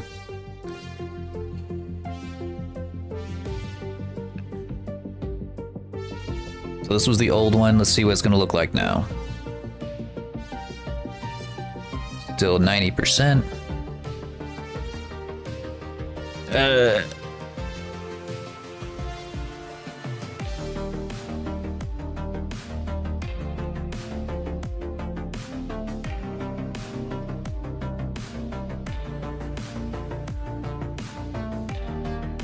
Alright. I figured this would be faster because I'm doing it as a diffuse.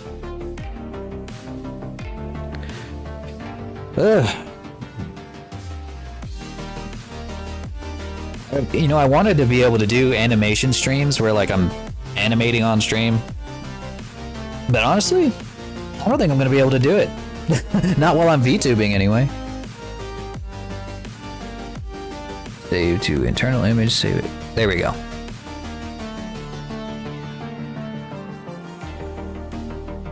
This is our baked texture. So if I were to go to teal, air baked. Well, that didn't turn out super great.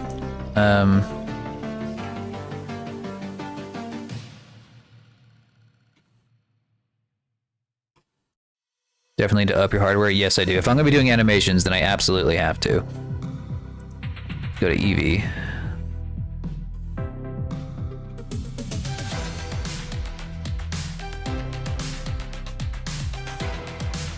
What happened?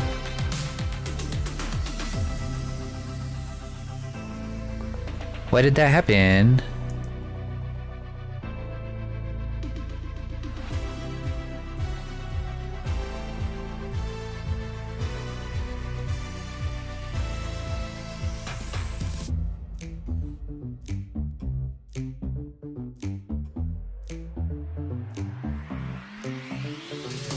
They all turned black for whatever reason.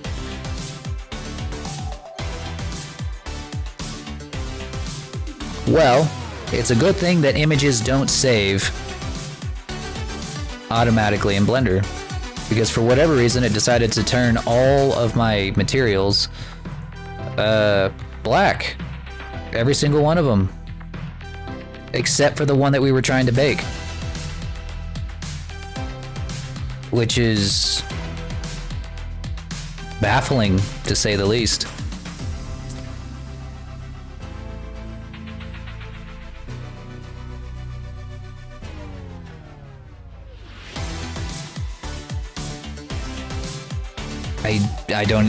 That's never happened before. I don't even know why that happened. And now they're all back. No idea why.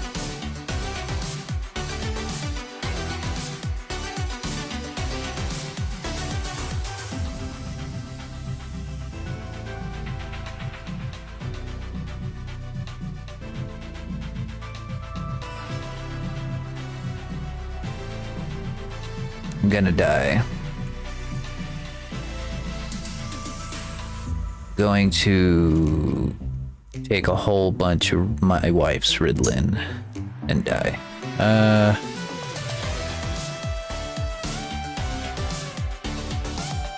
Fuck it, I'm just gonna do it again.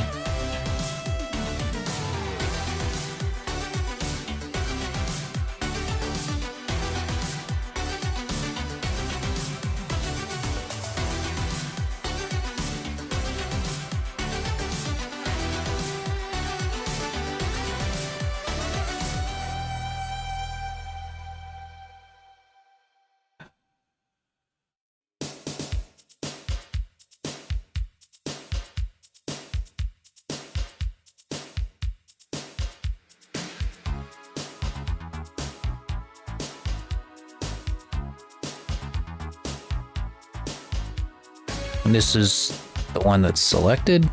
So it should be baking onto this texture.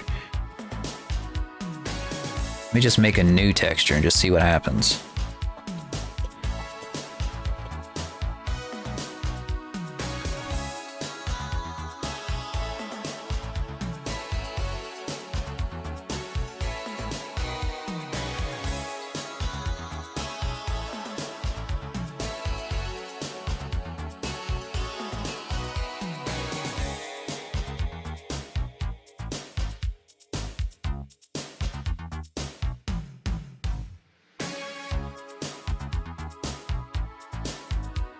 All right, let's see. No, it's no wonder that took so long. It was apparently cloaked.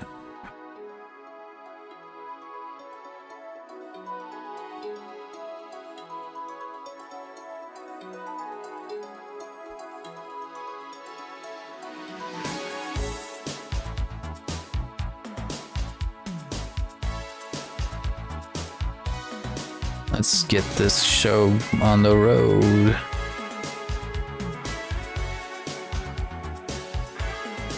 You can do it, please. I mean, it doesn't really matter if they're gone. Like, if it's gone in Blender, I can just exit out and come back, but all in my texture, I'd have to... I don't even know when I saved last.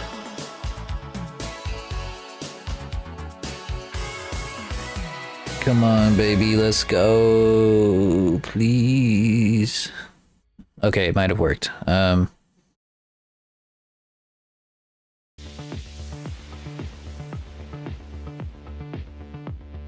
It did not. It did not work.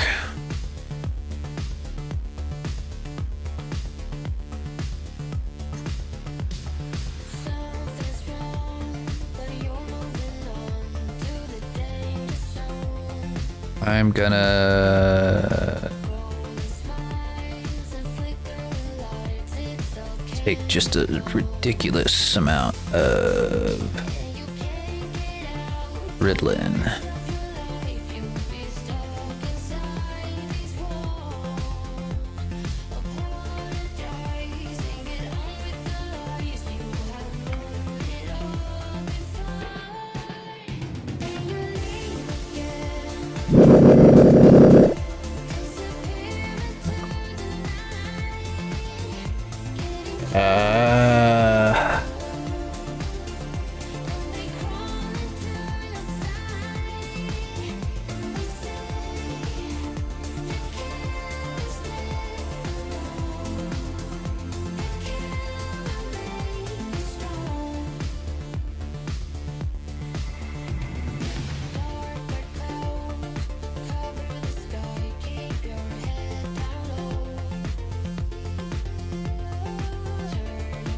I don't know what's happening. Hey Darthwing Games, how's it going?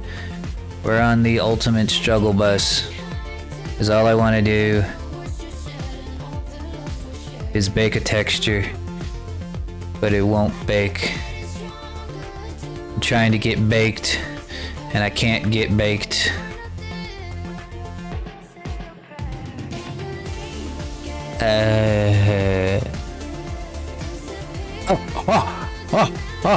Oh, I did it. I did it.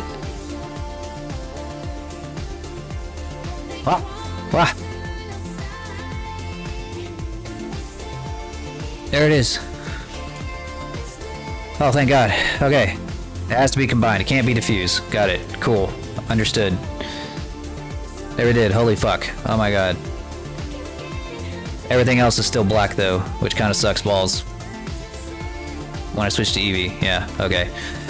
That's okay, I just need this texture, I just need this one texture saved. All the rest of this can stay black, I don't care. We'll fix it later. We're not taking renders right now. Okay. So this is what the hair would look like in Unity. Because right now it's just, this is the hair, this is the texture baked on with no, like the light has no effect on it right now in this moment.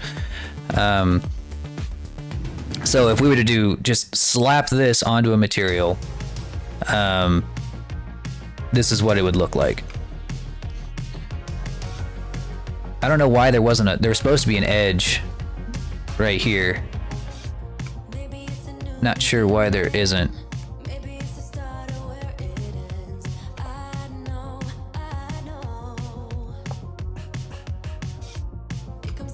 Yeah, because it's on here.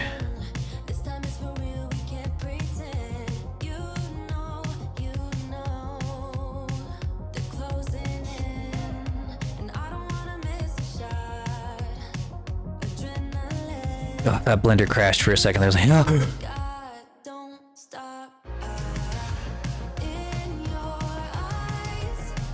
Oh, it's actually not on here, not in cycles. It's only there in Eevee, so that makes more sense. That's why it didn't do it.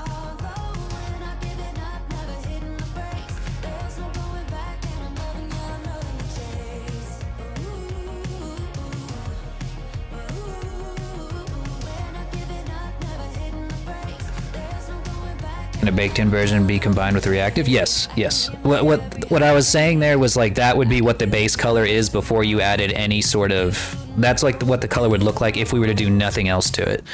So if you were if you were okay with how that looked, hang on.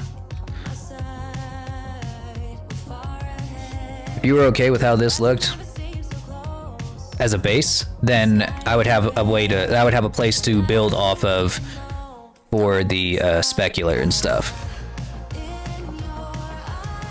Like the bright spots here are where the light would actually reflect. Like this is where you'd actually see specular. It's probably too low right here. I'm gonna have to mess with the UVs to bring these up. Like if I wanted these to be a little bit higher.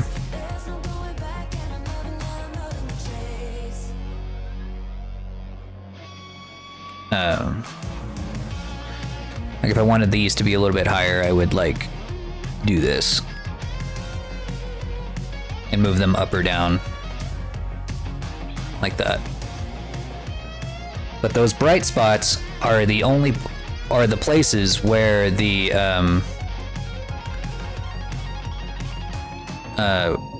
hair will brighten up. I don't know why it's not having a gradient though. Because there should be like this little gradient right here that we're making.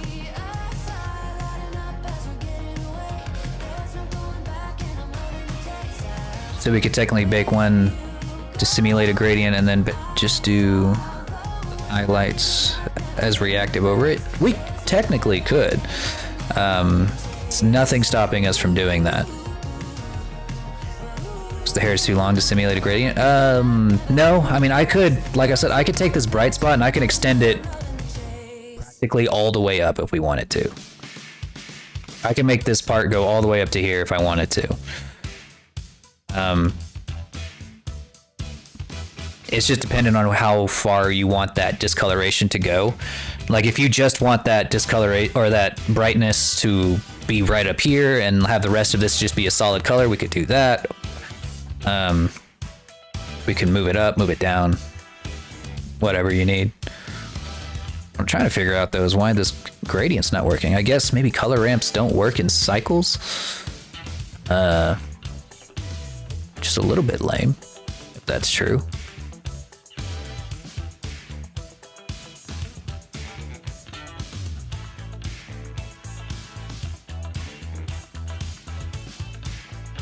Huh.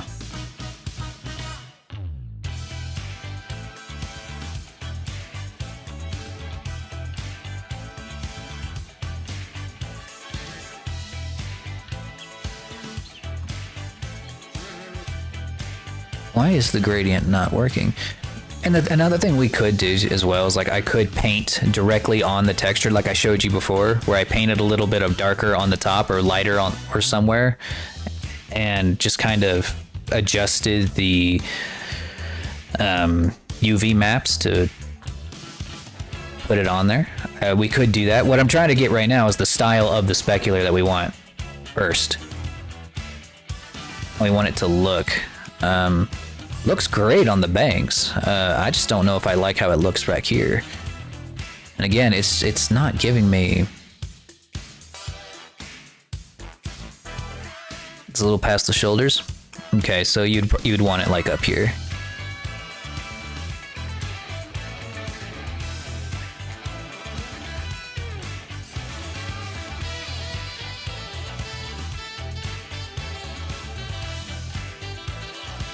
The height of the nose.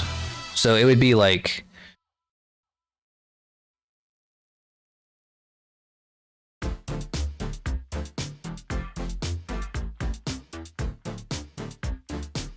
Hang on.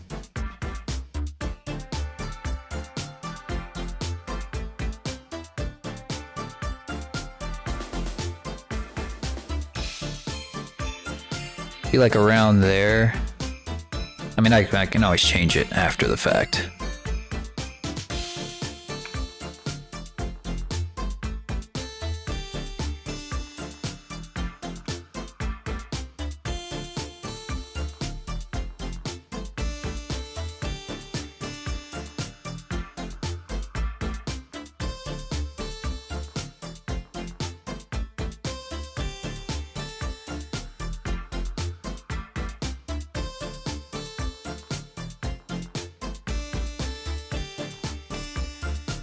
I'm trying to line these up so that they're a little more in line with each other.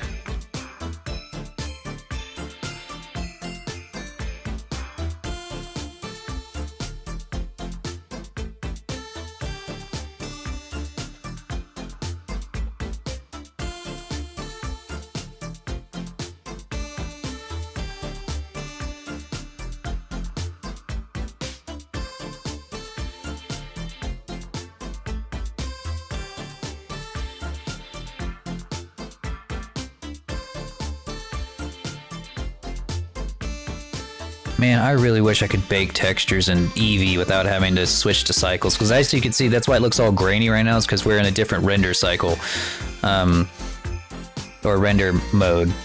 Cycles is good if you're trying to take pictures and take renders, but it sucks balls whenever you're trying to like model. Or it just looks weird.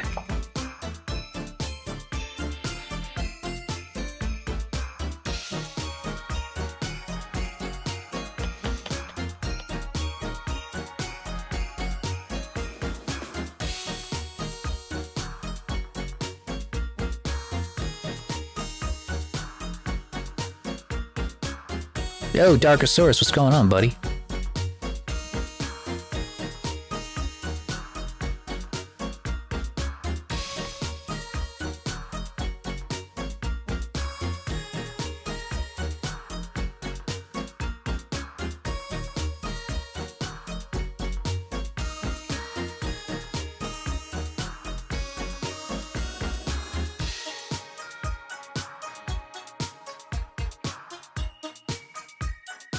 There we go.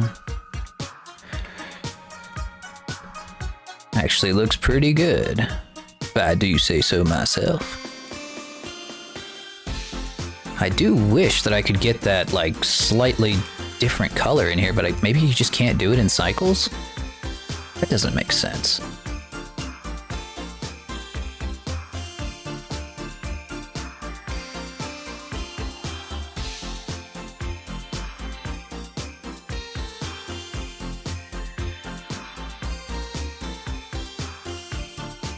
Oh, that would have been helpful.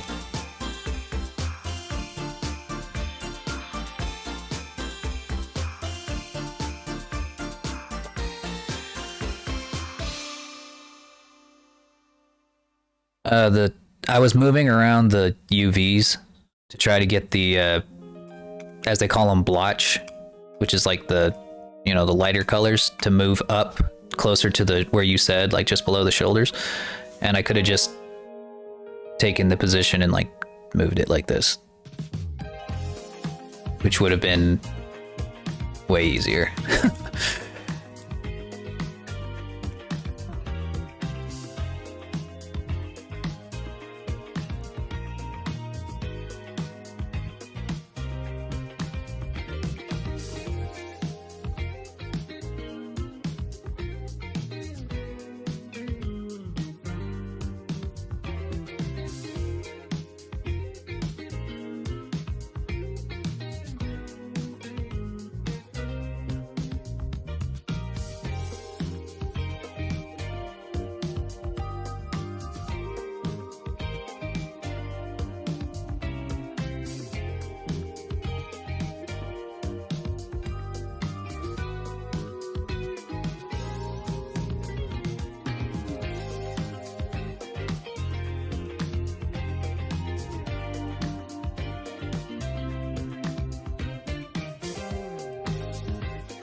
The light parts are gonna be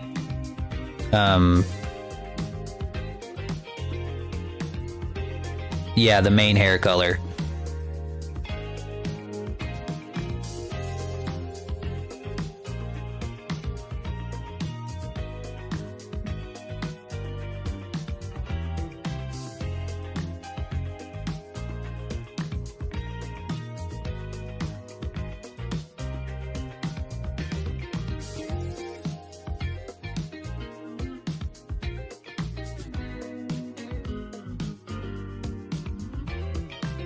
Yeah, and I would like make it smaller, like about like that, and then I'd make it black and white, and then this right here would be where the light appears.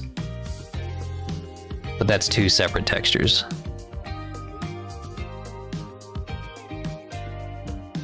This is going to give us a base texture to work with.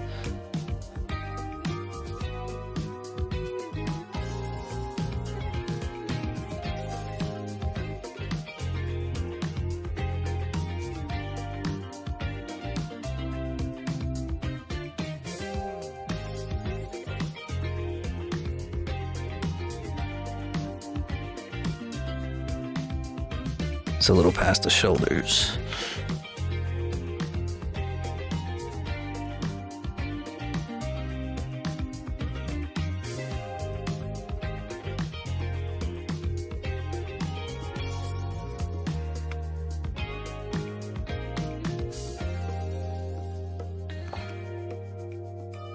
What I'm trying to work on now is the gradient of the hair.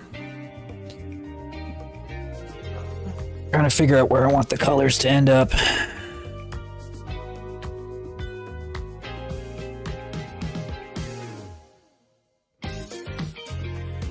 I think I'm getting confused. I'm confusing myself now too. I'm tired. I'm so fucking tired.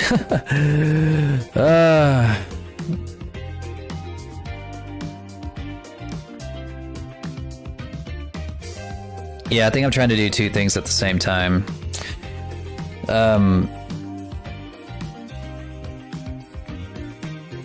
God.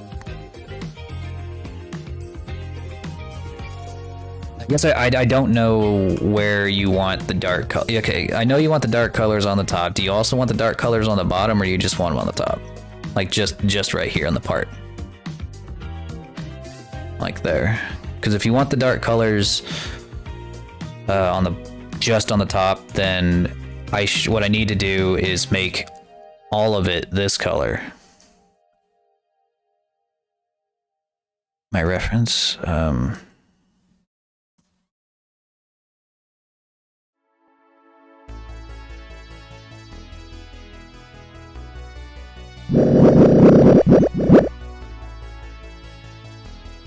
the references. Let's see, I got them all in here in Blender, I think.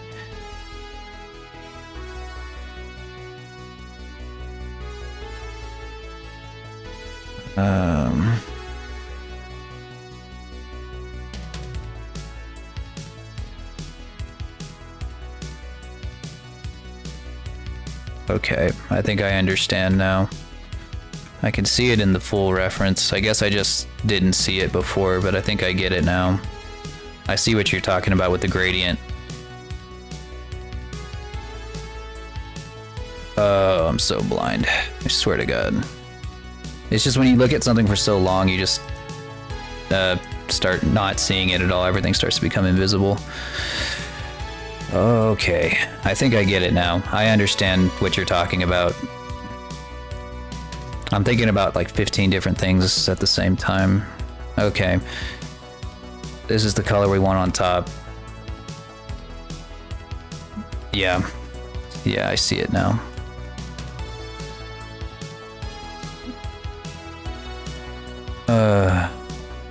All right.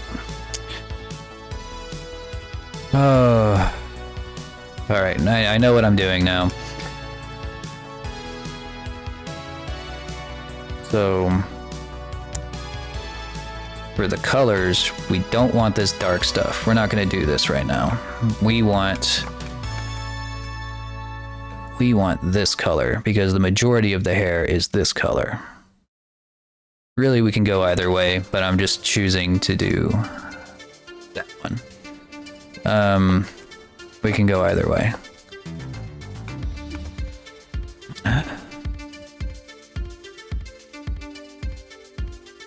Let's see, that's not the right one.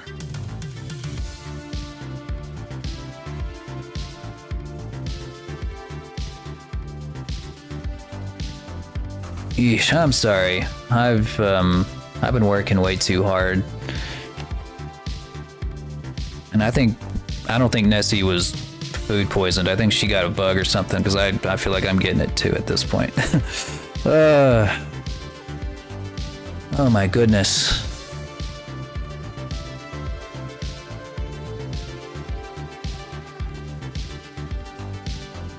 Okay. And then for the specular. Alright, we are going to add some specular to this eventually. Or we're gonna add the shadow to it eventually, like what you see like right here and stuff. But for this specific moment, all I really care about is where the specular is going to end up. So basically just these really shiny spots right here. Just those right there. And that's specular. That's what we're going to map right now.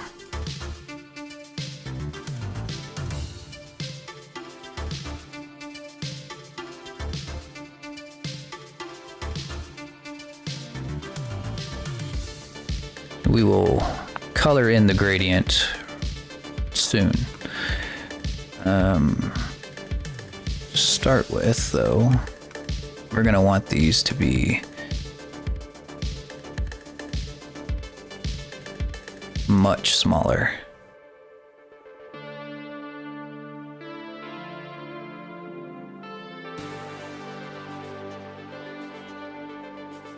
We're gonna add in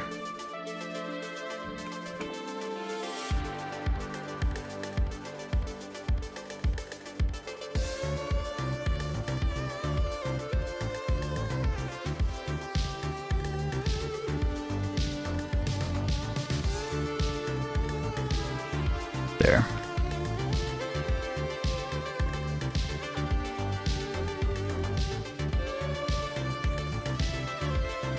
So these will almost certainly be like right where the round bit is, you know, because that's where light will usually be at its brightest if it were to shine on you. So like right there.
Yeah, you know, it might be easier to comprehend if I were to like make this kind of white almost. Like that.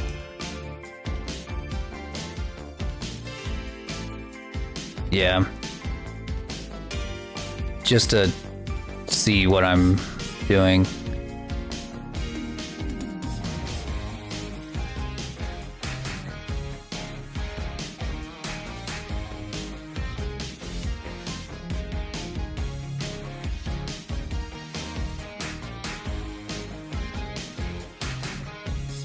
Yeah, that's why the gradient wasn't showing up, because it was too small.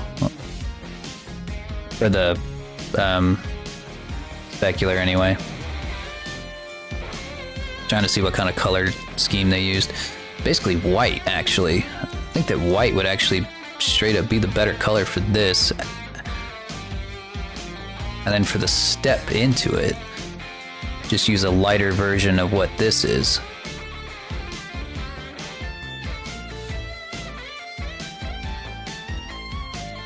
Bluish white? Yeah, yeah.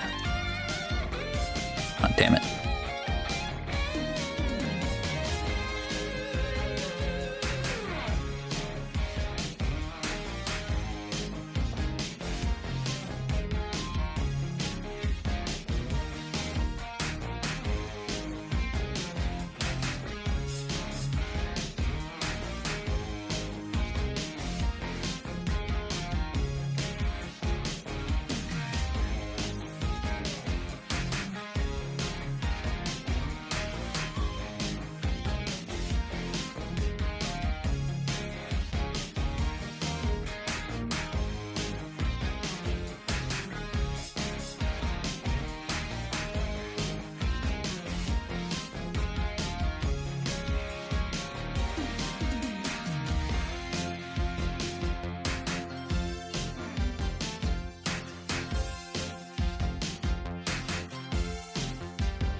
I want to, I want.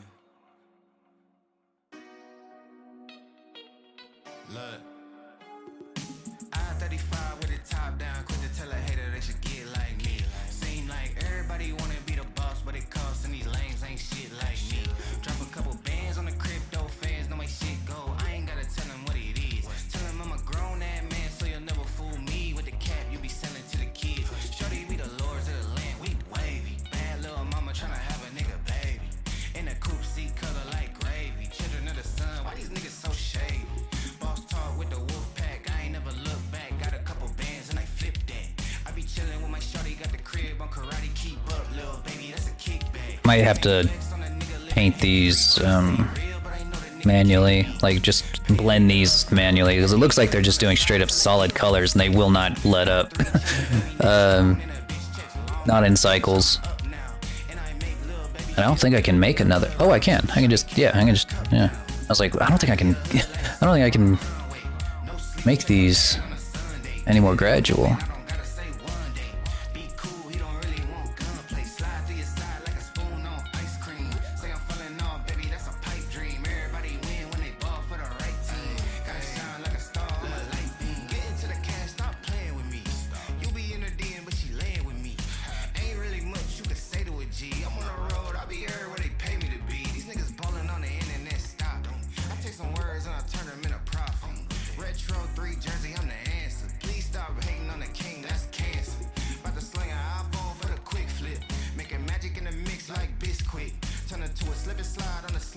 This is not it.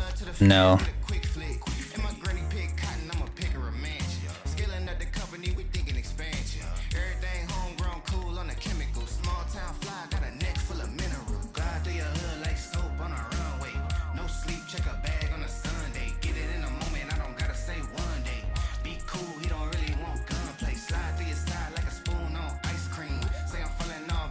I don't think it's gonna be white.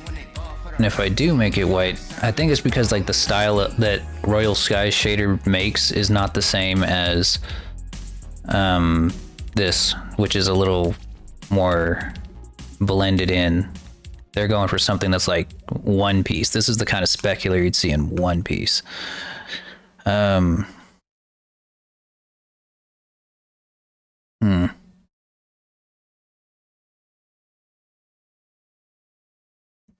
Yeah, yours is definitely like straight up purple. I don't think we can go for that, but we can go for like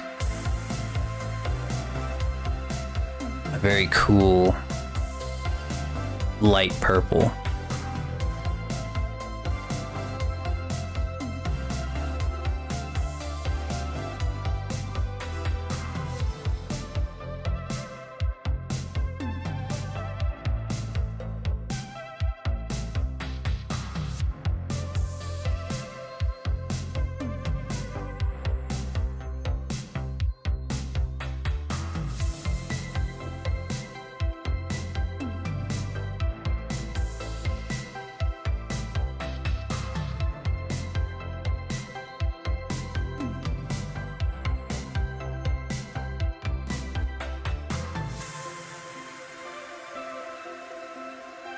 Wait, what is that? What is this? Oh, oh my god, I hate this stupid fucking McAfee, dude. It's like, it's the worst kind of malware. It might as well be malware. Hate that shit. Hate it.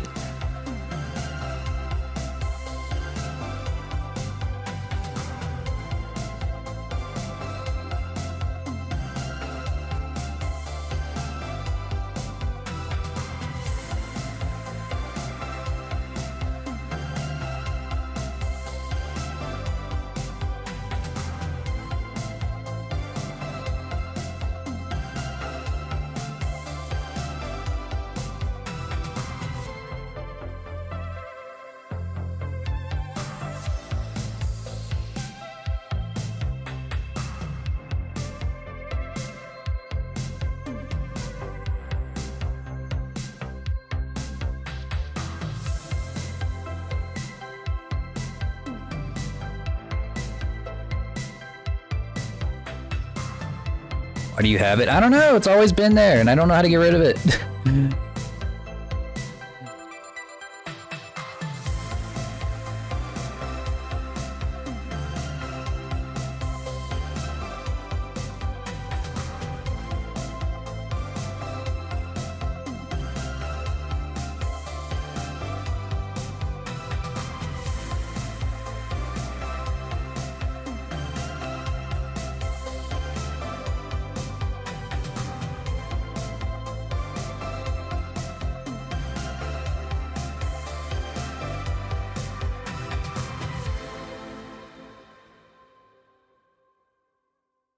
You know what? Now that I think about it, we might not even need to do this bit at this stage.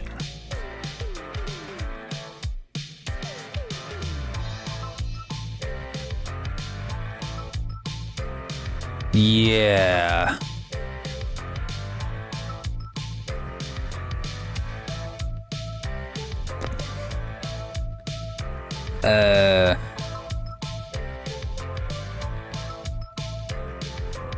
I don't know, because like I don't think we need this colored in. It's not gonna even look like this. Like if I were to make a map in Unity, because the way the specular works in Unity, which means it's how it's gonna work in VTubing software, it actually changes color depending on what you set it to. So if I were to go to the hair base and set the specular tint to like, let's say like a bright red, just so you can see, then the specular turns red. So you only need grayscale. Yeah, exactly. That's what's kind of screwing me up. Is like we're not trying. Like I'm trying to do the wrong thing the wrong way. Yeah. So like, no matter what, we're gonna be able to change the color of the specular here more than we're gonna by doing this than by painting it in. You know? But as you can see, if you were to both paint it in and do this, then you'll end up with two slightly different colors of specular.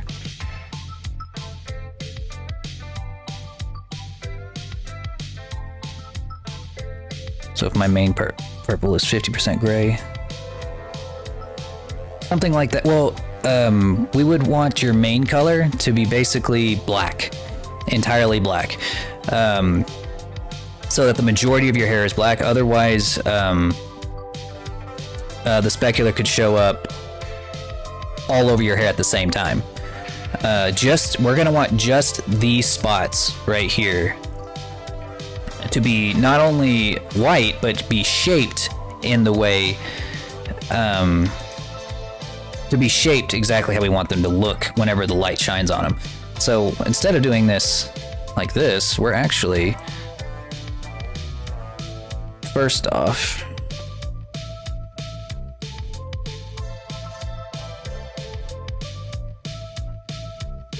I'm just gonna get rid of this entirely, just like bam. Oops. There. Damn it. 20%. Yeah, 0, 40, 60, something along those lines. Well, one of them's gonna have to be white, so it's gonna be 100%, probably on the far right, and then maybe 50% in the middle.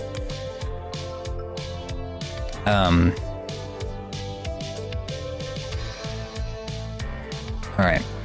The intensity of how bright it is really going to be mostly figured out in Unity. So we're just going to take, if we're just going to do this and then just paint it on, no joke, we probably don't even need to bake it. In fact, I know that we don't. Yeah, if we're going to go with like a little more traditionally anime hair, like we probably don't need to bake it at all. Yeah, actually, we don't.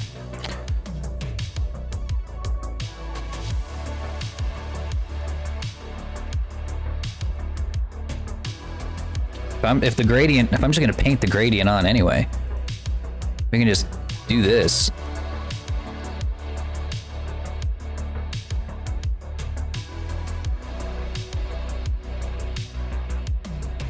And then, let's see, I'll just paint the gradient in. Yeah, I think I've just been overcomplicating it. That's what I keep doing to myself. I keep hamstringing myself by overcomplicating it. Just immensely. All right, here we go. The darkest part of the gradient at the top, right? Yeah.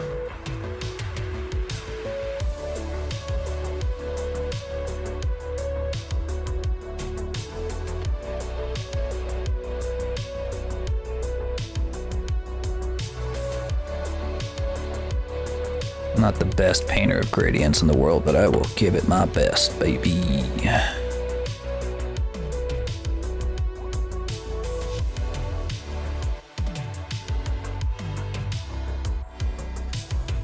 Okay.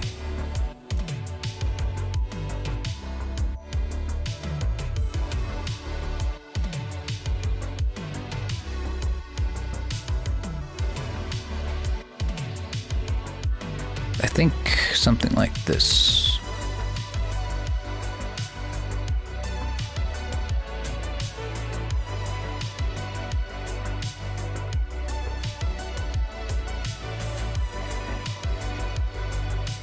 That's not right.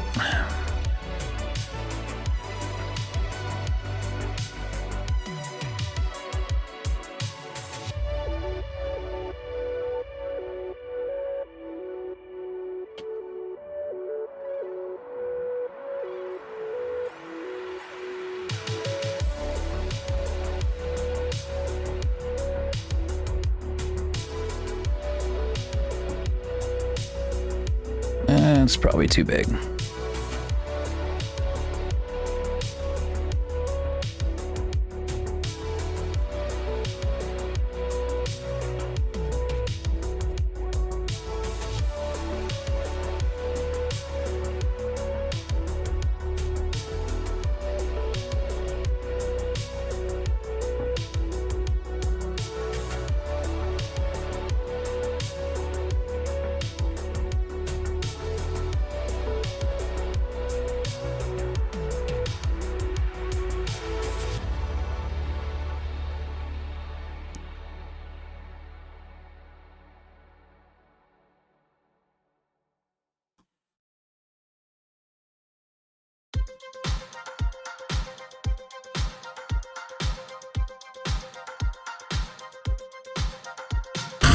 Meow.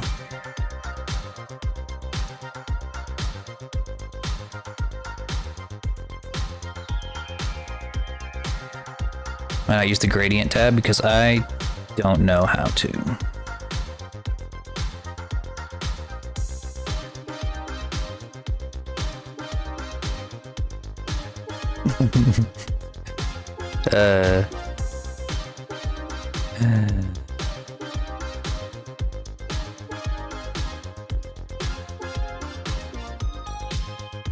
Well then, maybe I'm just about to learn something brand new.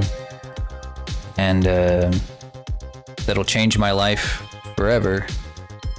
And I will owe it all to you. Learn something new in Blender every day. I don't know what this does. I don't know how to use it. But we're gonna find out.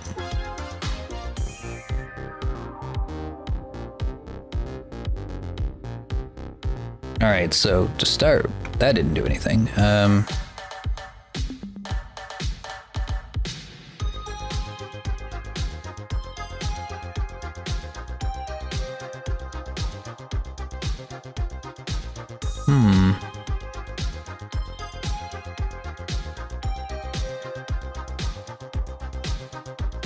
How do you work? I'll tell you this much, if this makes gradients easier for me, then goddamn. I think I figured something out. Alright, here we go.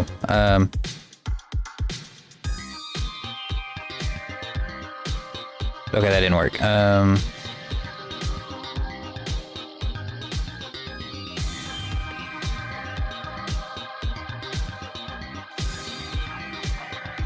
See, like, this is doing something. Make a little caterpillar.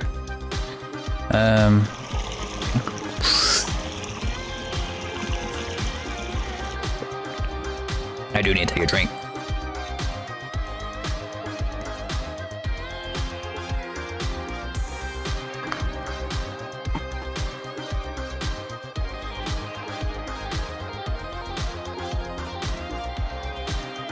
I think it switches between the colors and the gradient.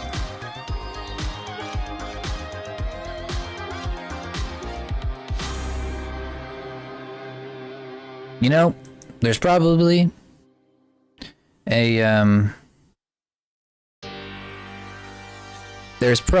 a tutorial out there that'll show me exactly how this thing works, and will no doubt change how I do colors for the future, for the foreseeable future.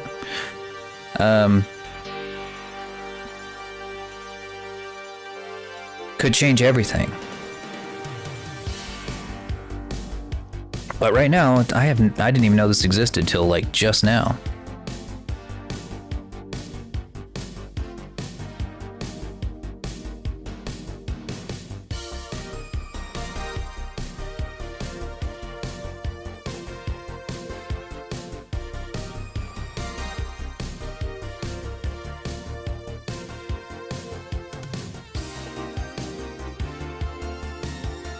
Well, I think actually, I think I know what it is now. Like it doesn't seem like it paints in the gradient. It seems like it just, well, it does it like that. And I just like take a swath and just like paint down in a gradient color, because that would be nice.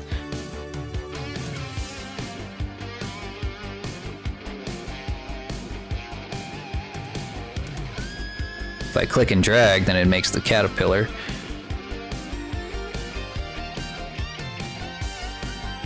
I mean, if I could just do that once and just make the freaking thing wham, wham, wham, and then just call it a day, but...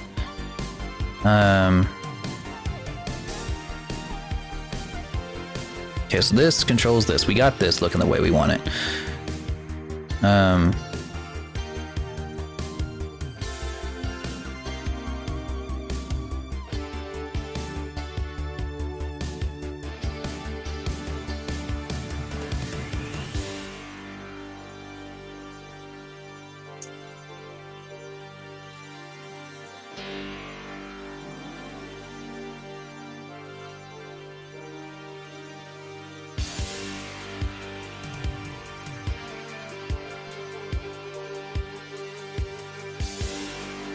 Oh, wait, hang on.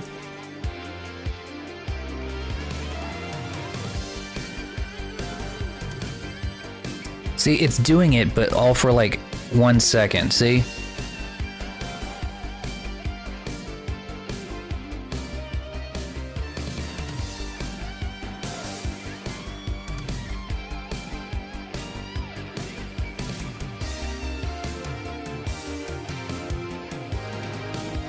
Let's find out if this helps. Oh yeah, this guy. Yeah, I almost certainly would have found this exact video if I was...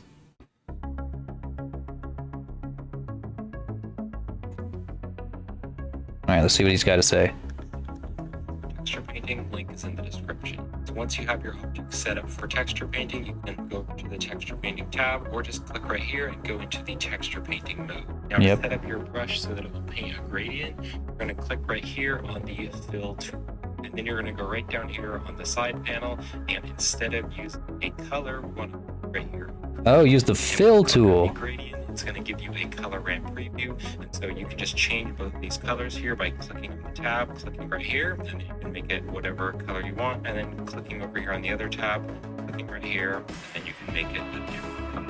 And you can also click on the plus icon right there, and that's going to add a new tab, and then you can click on the color here, and you can create a different color. And you can, of course, drag these around if you want to be more contrasty. So now that we've set that, this is probably going to change my entire life. The gradient to start, the line is going to be, you can drag up to wherever you want the gradient to end, and then let go. So wherever you start, wait, hang on, how'd that work? Click and drag where you want the gradient to start, then a line is going to appear. And then you can drag up to wherever you want the gradient to end, and then let go. So wherever you start to drag, that's where the gradient is going to start. Oh my and god. You let go at the end here, at the end of that line, that's where the gradient is going to end. And then when you're finished texture painting, always make sure to go right over here to the image. So that is it. Wow, bro. I can't believe I've gone this entire time fucking painting my colors on here and then trying to smear them into each other. I can't believe this whole time that I've allowed myself to suffer like this. Oh god. Oh Christ.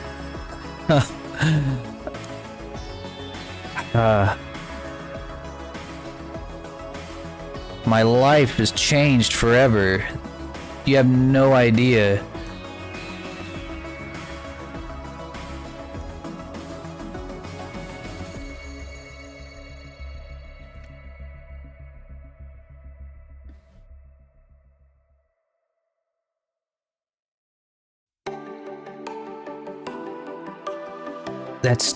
It's beautiful. It's upside down, but it's beautiful. Hold up. I think I can just flip it. Yeah. Okay, it didn't work that time.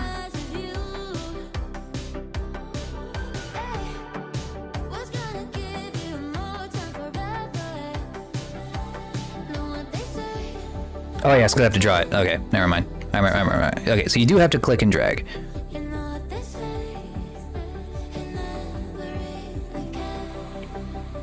Oh my god. Oh Christ. This would have taken me like 30 minutes to make it look this good, and it... Wow. Wow, Teal. Unbelievable. This is insane. This has saved me an insurmountable amount of time for the future of my texture painting. Jesus Christ. Alright. Wow. Okay. I'm gonna have to like adjust these again, but that's okay. Holy shit.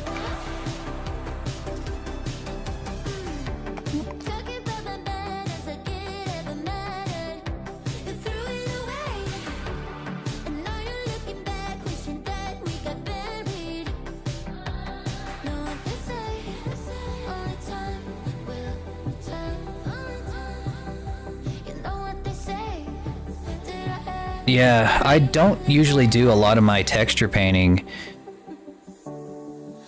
Like, let's explain it. I don't usually do it all by hand. I usually do it in Substance Painter where, yeah, there is an easy gradient tool. That's how I did Kalen's gradients, was in Substance Painter.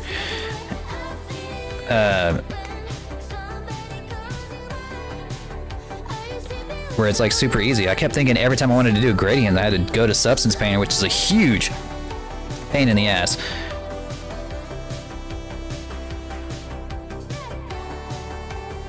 Massive pain in the ass, and they honestly didn't even look as good as they probably could have.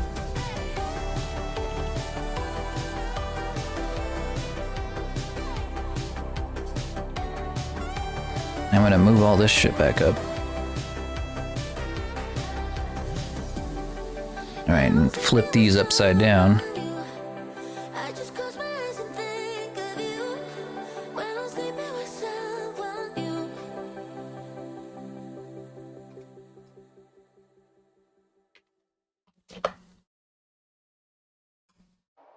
Wow. My mind is completely shattered. Unbelievably shattered.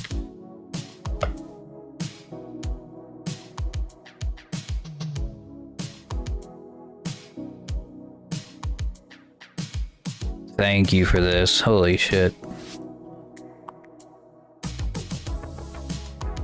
Not every day, man, where I like, that's the reason I stream it, honestly, because like I always wonder like if someone's gonna wander into the stream and know exactly what problem I'm facing and just be like, yeah, just do this. I'm like, it's not very often that that happens, but when it does, I cry a little bit.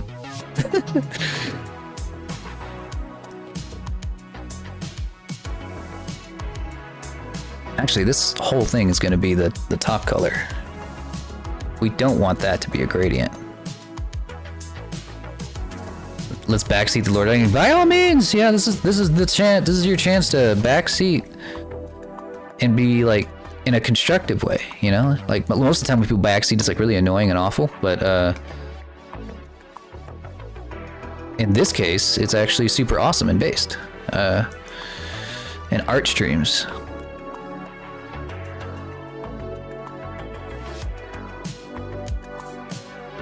Wait, why is this not doing what I want it to do? Actually, we don't even need to be in cycles anymore, so we can turn that off.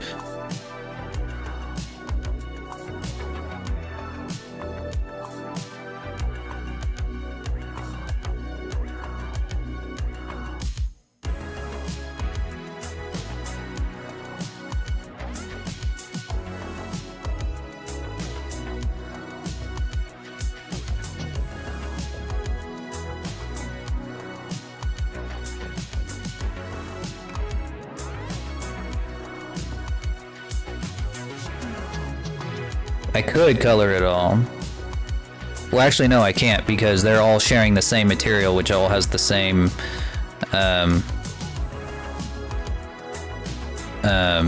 texture on it.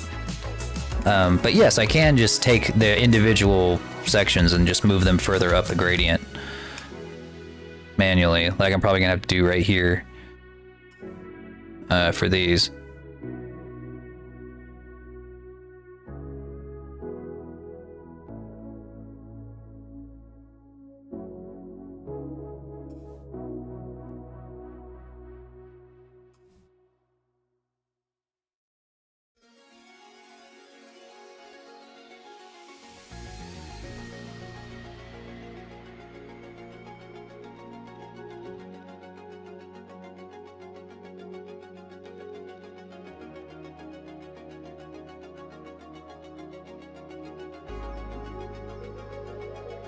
Yeah, all of this needs to be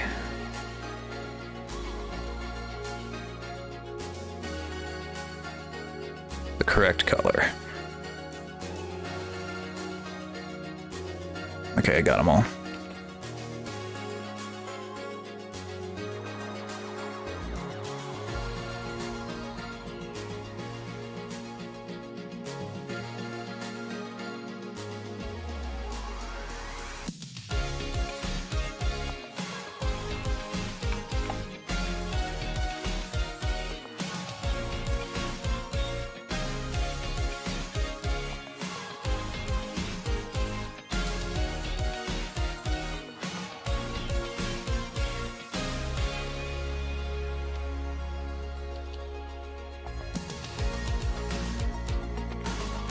I think the best way to do that would actually be to change this so that there's more black on it, or more of the darker color on it.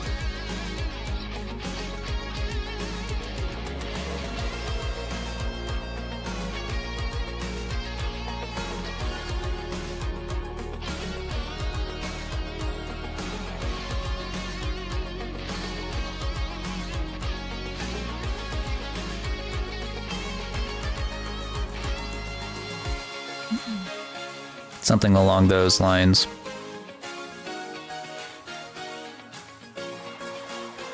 The brightest color for the middle.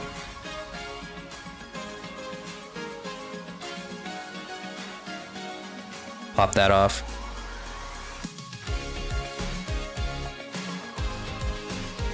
Like that.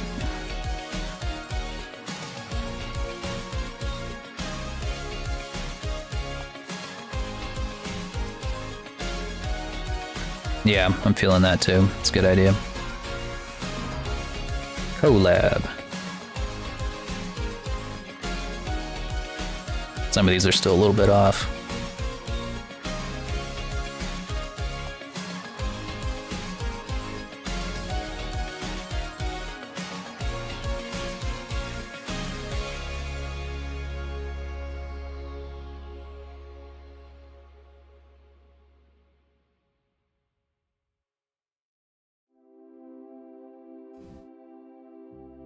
You say you are lost and you're in need of some advice.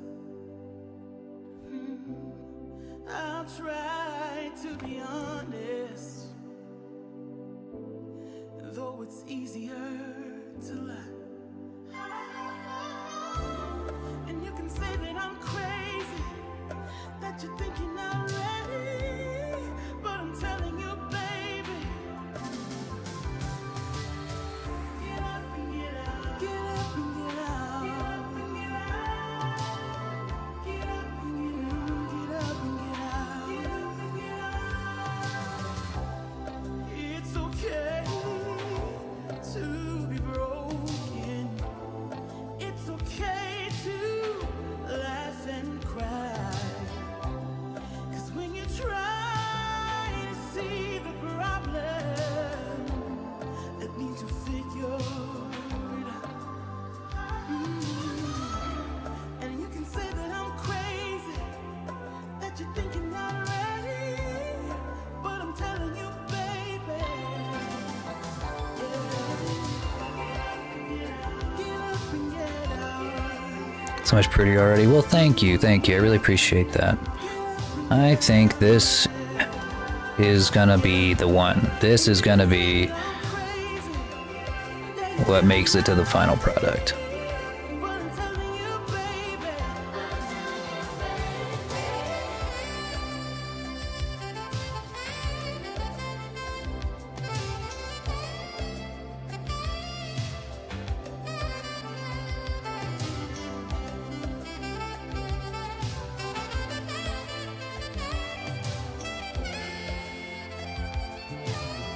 I think we just need more black on the top. And you can say that I'm crazy, that you're thinking already, but I'm telling you, baby, Whoops. get up and get out. Maybe not that much.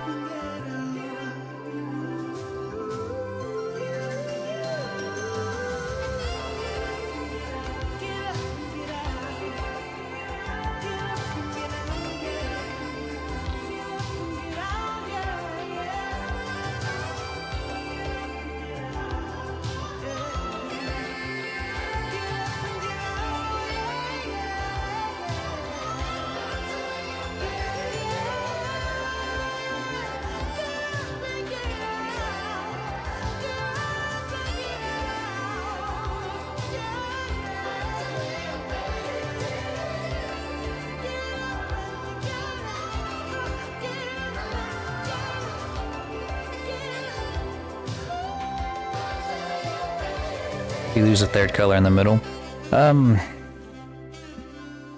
Maybe it would solidify that line though. Like the gradient would be solidified. Like if I were to throw this in here and it was the same color as that. See how that makes that line like really sharp? Right there.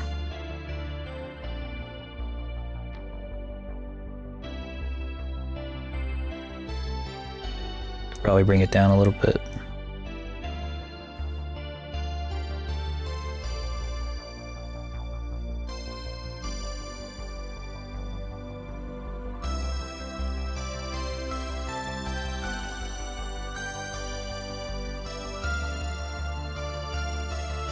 Yeah, there you go, you're right.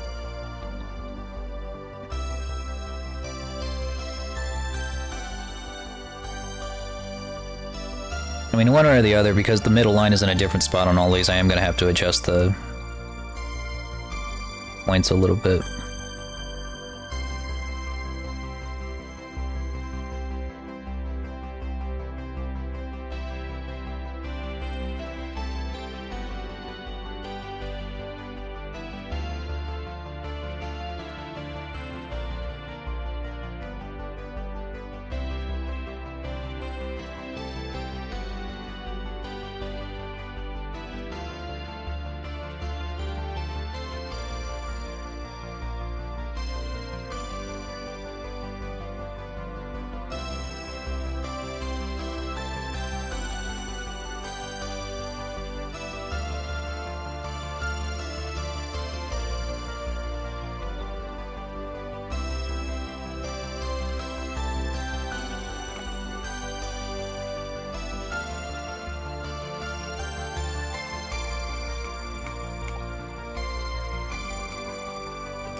To be oh.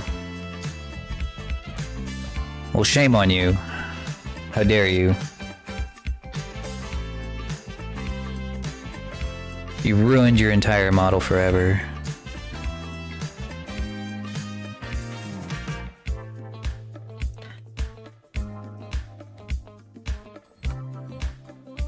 All right.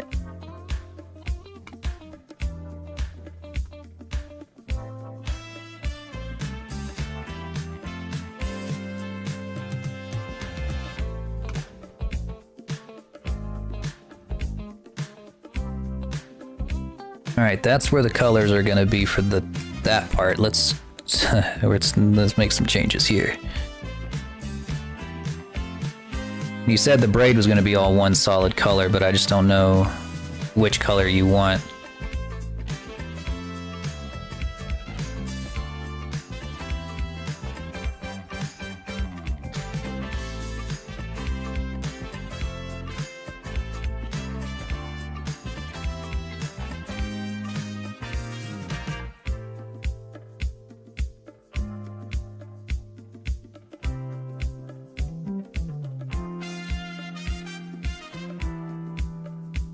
The braid is where the gradient is. Oh, okay.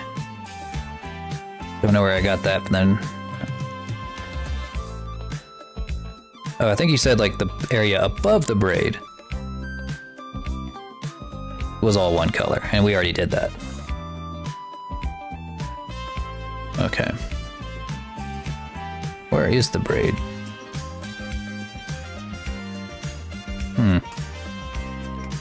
It should have the gradient on there then.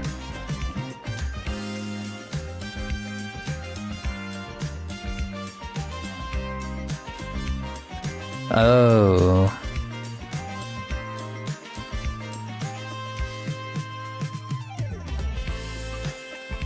For one reason or another, I decided to turn it the wrong direction.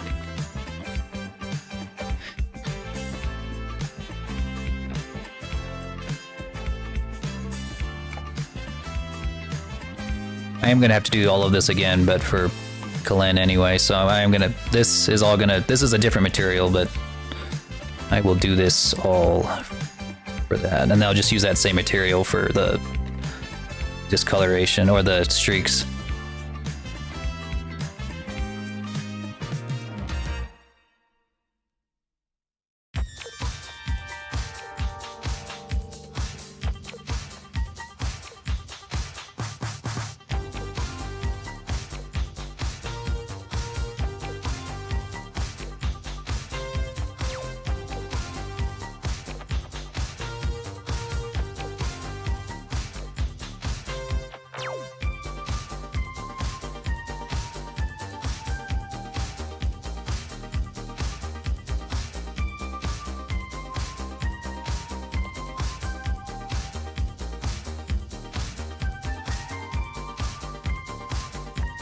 I think that's roughly where the gradient starts.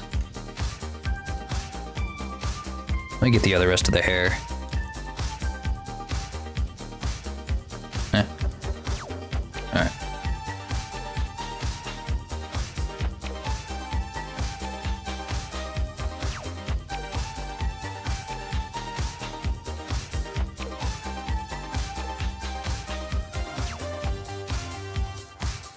Yeah, I'm gonna have to get the tail end as well.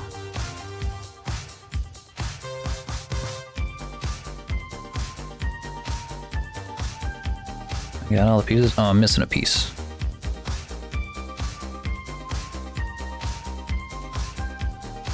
You want hair that blinks like that?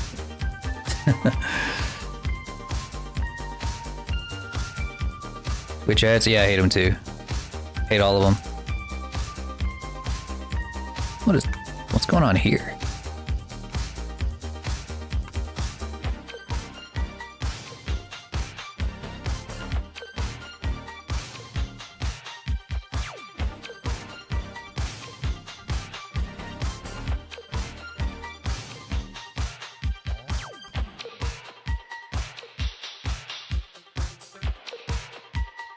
I don't know why that's happening. These should be all lined up perfectly.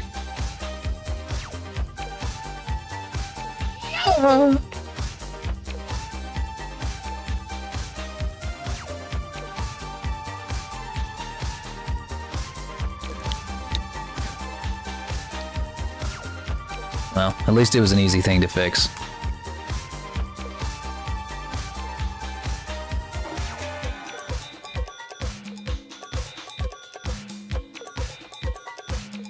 And then we'll take this and just make it all solid color down here.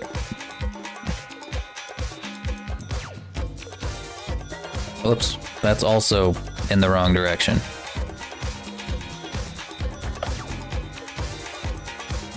I think.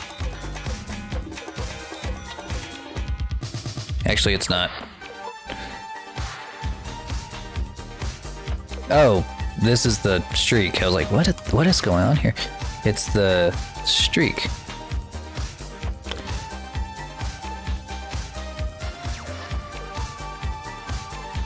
Blame me for the Twitch ads. Yeah, I should never have accepted the affiliate contract. The contract I care so much about and definitely don't break on a daily basis. It is so sacred.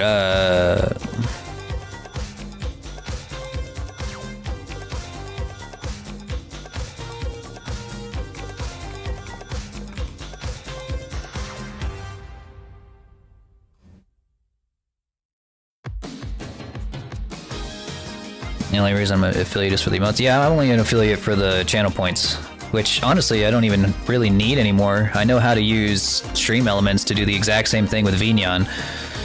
I just need to set it up, which, God, I don't even know how long that's gonna take. Take me all day.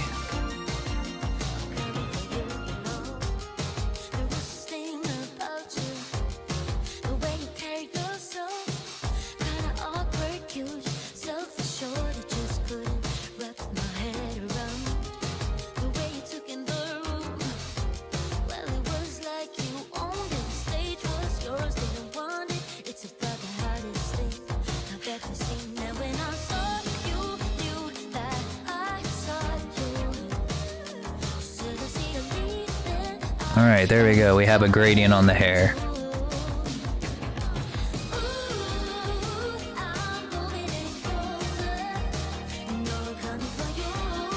And then the specular, that is what we will add using this. We're gonna make a specular map here that actually looks good.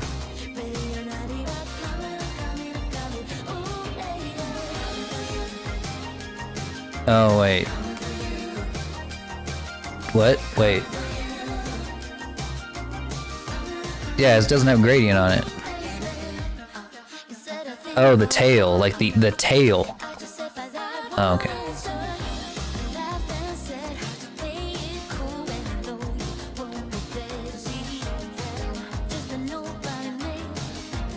Yeah, I don't think it has a gradient on it by default, so that's good.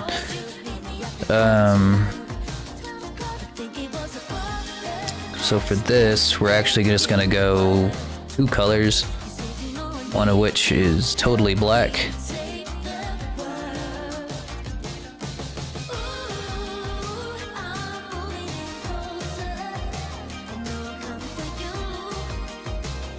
One that's totally white.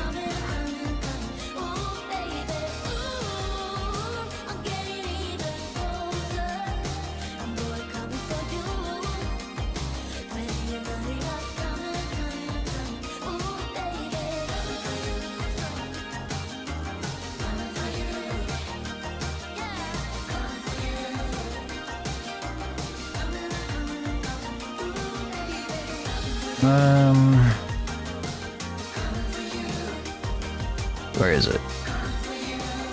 Ah. Gotta go to cycles in order to see it. There we go.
Wish they gave 2. Yeah, that'd be nice.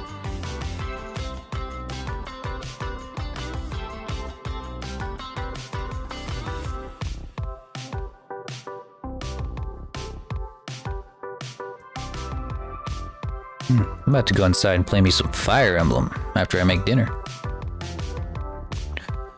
I was like, why am I so hungry? And it's because the Hello Fresh I made for lunch today tasted like caca, so like really wish I had some more. Or like I just didn't hardly eat lunch, all I ate was the potatoes.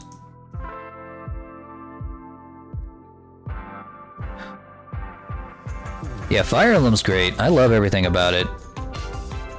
It's always got dragons in it, you know?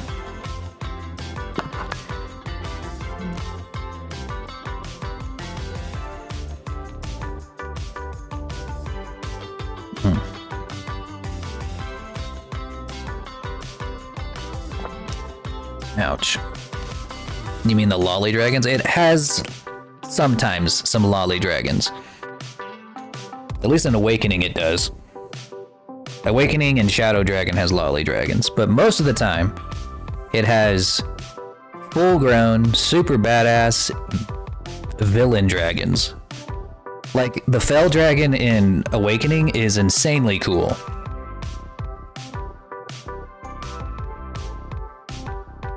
I actually have never played Fire Emblem Heroes, though. I play it for the tactical, grid-based strategy. I don't play... I wouldn't play it for...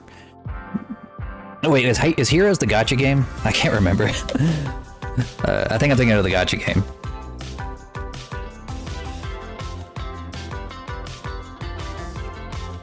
Okay, yeah, okay. I was thinking of a different game. The one that's like Dynasty Warriors. But no, I've never played that one either.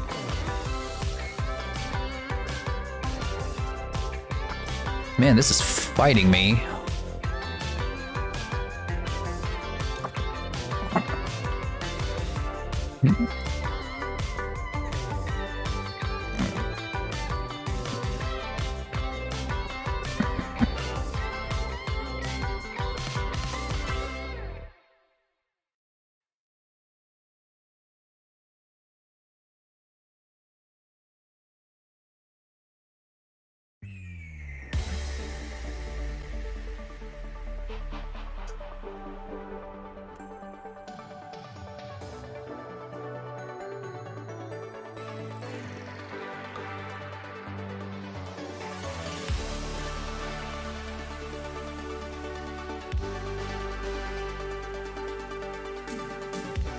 There we go. I think this will look pretty good.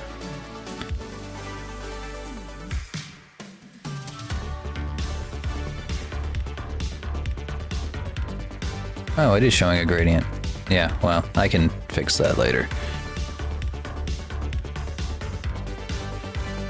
Okay.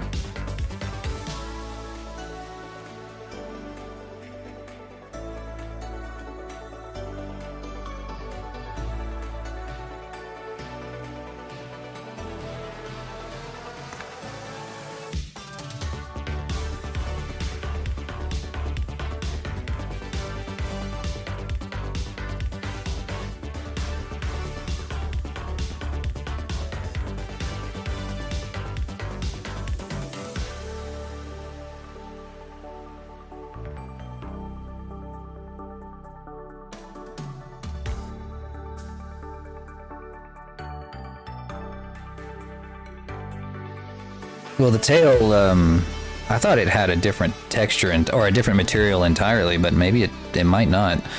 Either way, I can, like you said, I can just do what I did with all the others and just put it on the bottom of the gradient so it's all the same color. I thought that it was a different material because I know that for sure that it is on Kalin because I had to reapply it like 7 billion times. But I guess it is the same material. I'm Galaxy Brain Boy this time around. I hate it when I get direct messages from PayPal because I know I'm about to get charged for something. I just don't know what it is.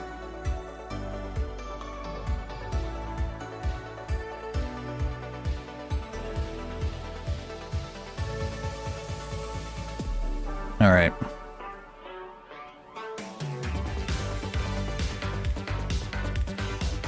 Logically, it should have a gradient? No. I'm just not. I'm just kidding. Let's see. Now that we have that,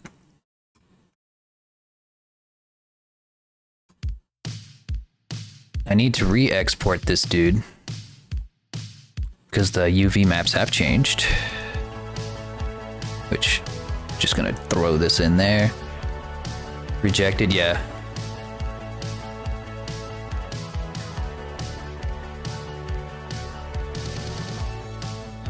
Well, I'll tell you why. Because unlike the rest of that hair, this was modeled by hand. This hair was modeled directly, as you can see, in a very crazy way. And the UV map for that is not just a straight square up and down. So I can't really apply the same gradient to it as I could everything else. Unless I wanted to hand paint it.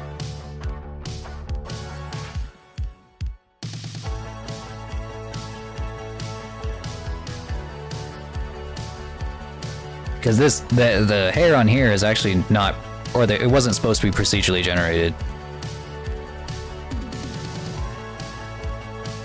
Yeah, see this, looks like the tuft of the tail is a straight up square, but yeah, this is what the UV looks like on here.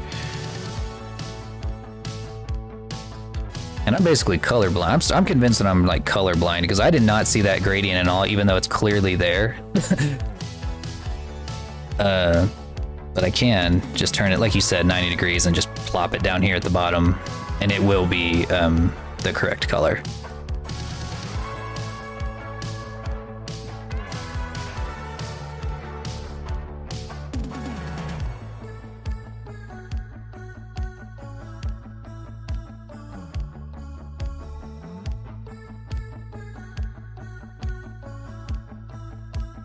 Since it's all one solid color, it doesn't even have to be that big. All right. Beautiful. We're gonna re-export this dude. We're gonna head back to Unity and we're gonna apply all this new stuff that we just added.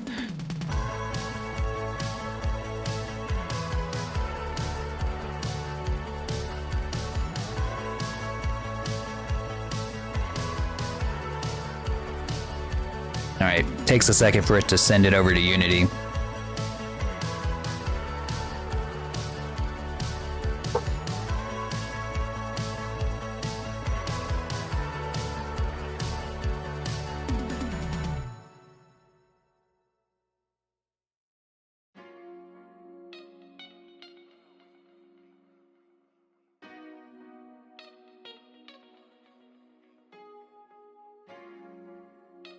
I want to, I want.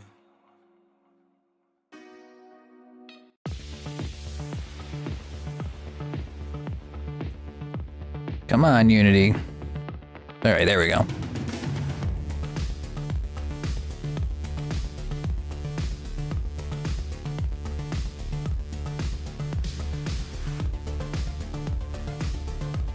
All right, let's change our hair texture to the new one. The one that we just baked.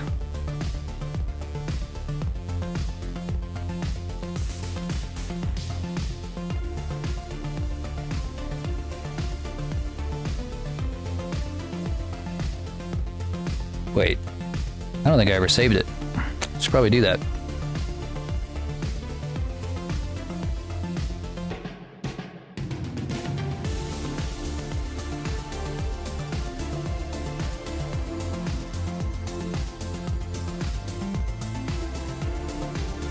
Alright, so there's that one. And then the spec map.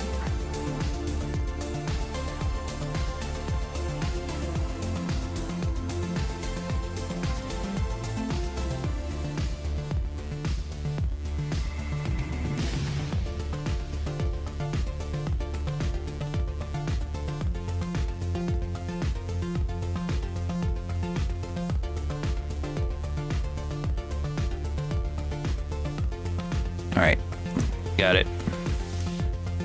Now we can throw them in here.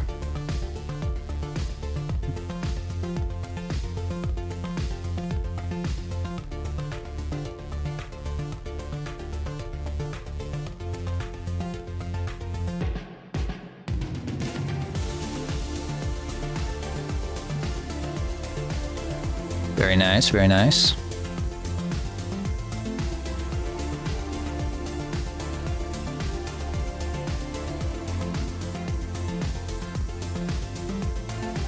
And then we can make these look how we want them to look.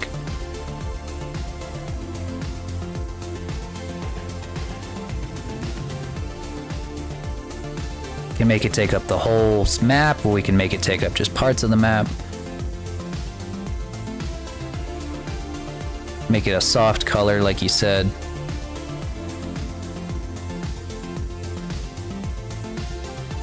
Make it just straight up white if we wanted to.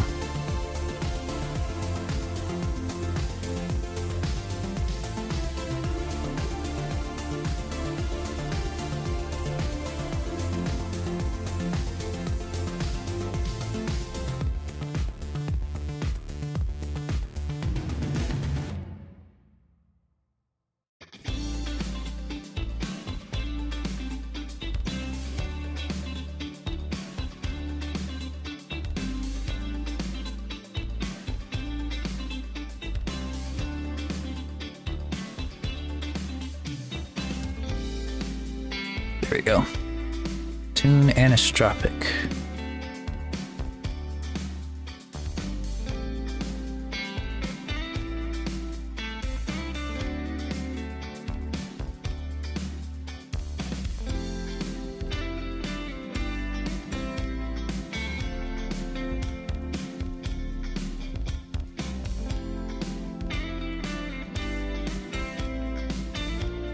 I don't think I fully understand how this works.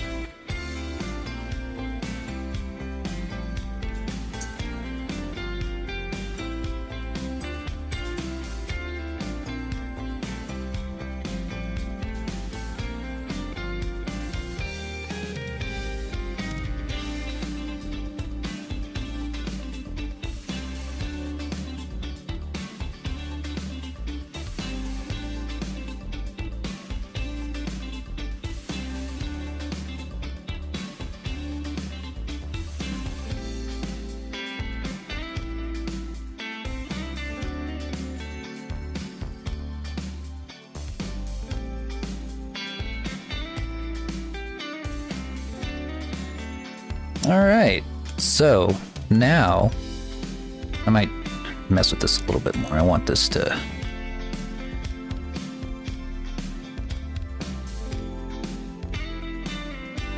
There we go. Now, if we take this directional light and move it around, I want to get the light closer. It doesn't really matter exactly where the light is positioned. It's a sun. I just need it closer to the head so we can see it.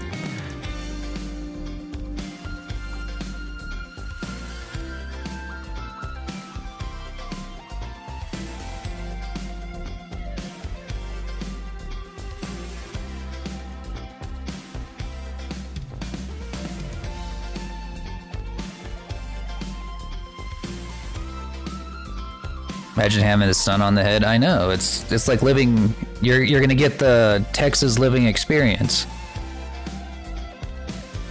because we live like this every day.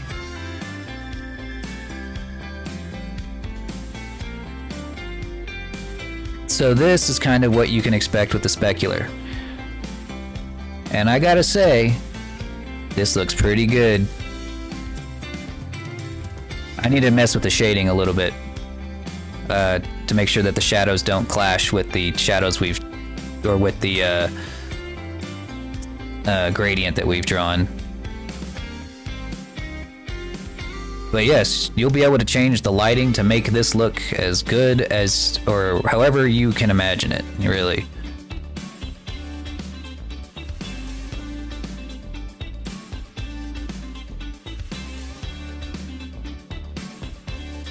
Yes. Not gonna lie, this might be my new workflow for anime hairstyles.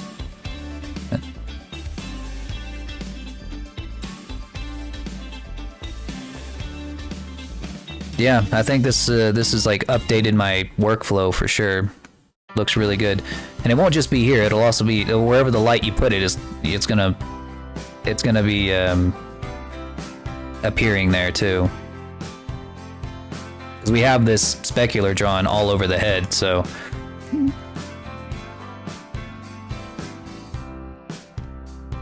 Yeah, it'll be there in some form or another. Okay.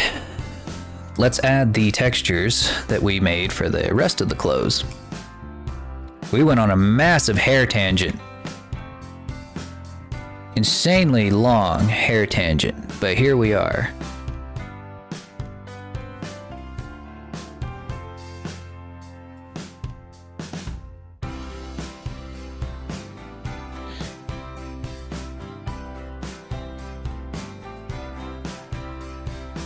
Alright, I think I already added this in, but just in case I didn't.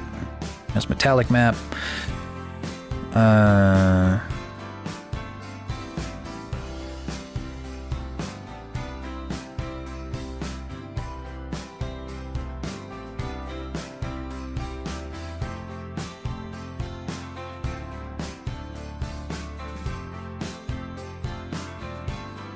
don't need that.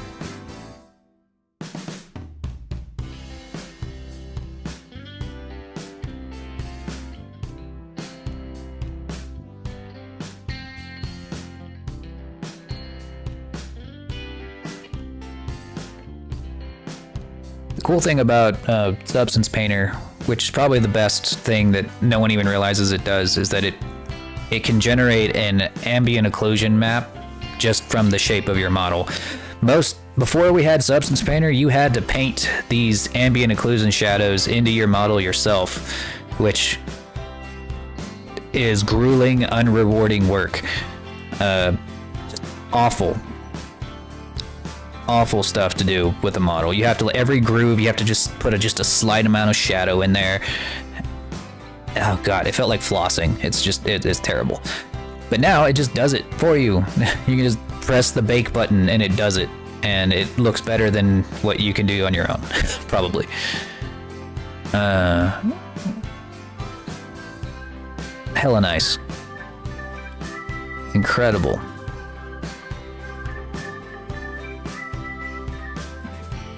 Alright.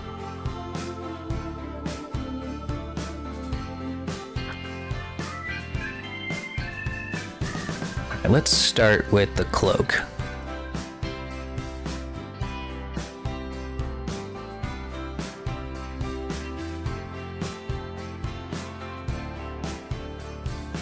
And we're going to go down here to our metallics and specular.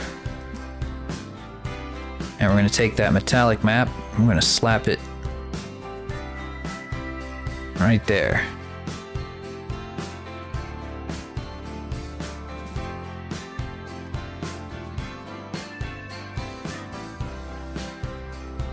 Oh yeah, I forgot we were going to get rid of that there. I'm going to turn that metallic up. Well, maybe not all the way.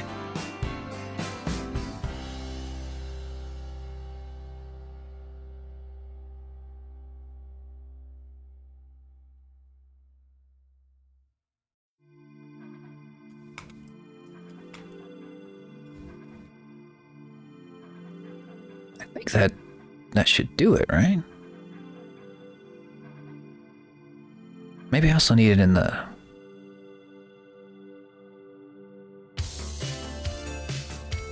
I mean, yeah, it's hitting that spot.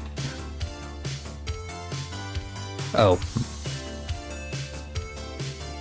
That's why.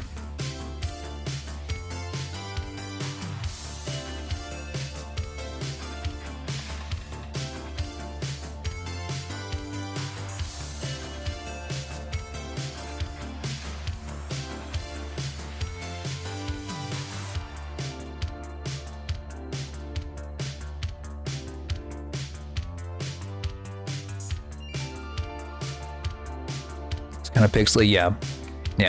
Like I said, if you zoom in, for any model, it's gonna look pixely, even on these high-end models.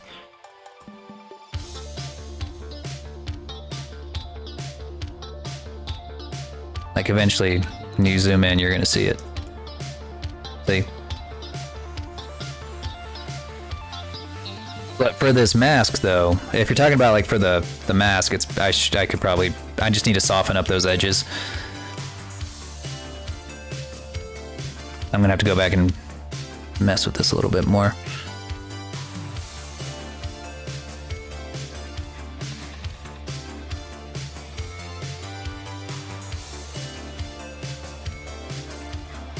I didn't have to do that with teal. Or with a Kalens, because I think theirs were a little bit thicker. Like the golden spots on there were pretty thick. Let me double check. Make sure I got this right. How did I do it with here? Just checking all the settings on here. Because their outfit looks really nice. The metallics on there turned out really good.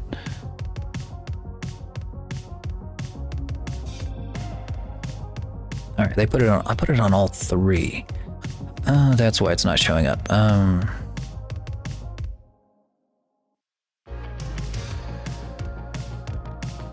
It's like, why is it not reflecting? Because it needs to have a specular map too. which is the same map.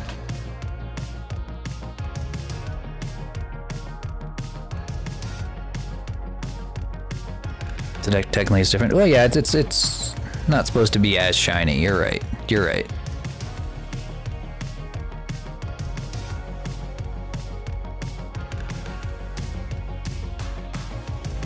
Yeah, you're right. You're right. You're right. I guess in my head I was like, I need to make this look like it's solid metal, but no, that's not correct.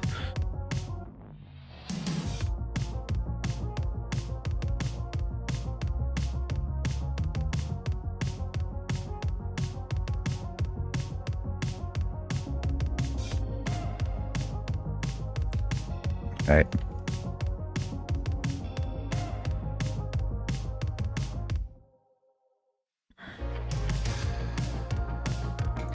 Mine just needs the sheen. We'll see if we can get that. It is very small. Wait, where'd your model go? Where'd you go? I got under you somehow.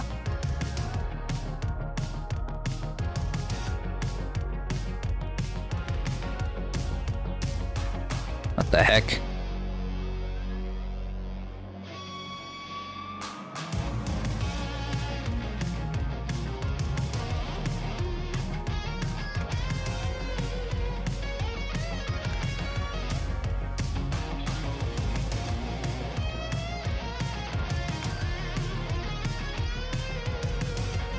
Let's see.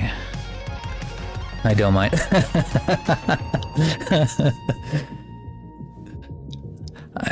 I don't bottom. Let's see, what is this? Why is this not sheening? I should be able to see some sheen on here.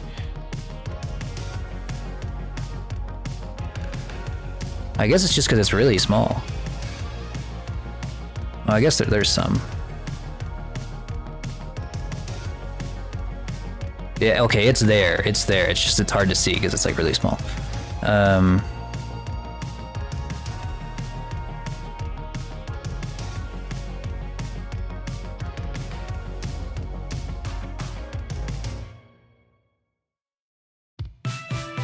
let's move the light around and we'll see if we can get it to look good.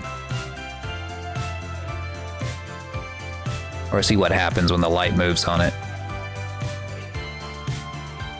Ah, crap, I know what this song is. Get the fuck out of here with that Christmas shit.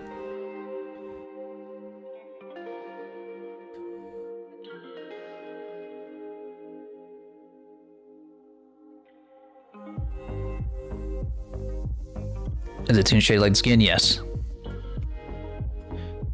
Yes, it is.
Yeah, it's there. It's definitely making the shine. It's just like it's very small.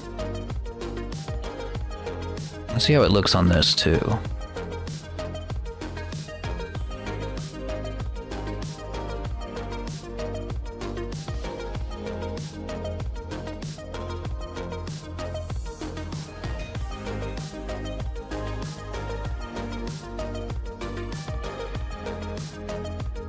Like if I zoom in and I turn on the if I start messing with the settings here on the cloak,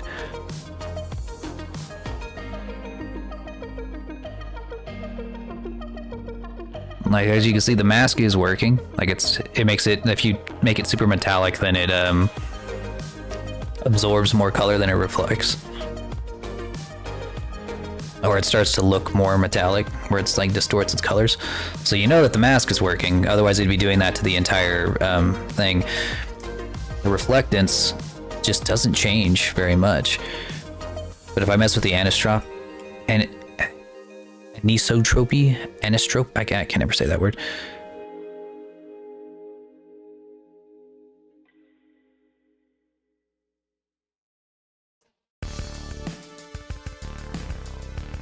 It should be like all over the place though. It should be a little more linear like it is on Kalen. I just don't know why it's not.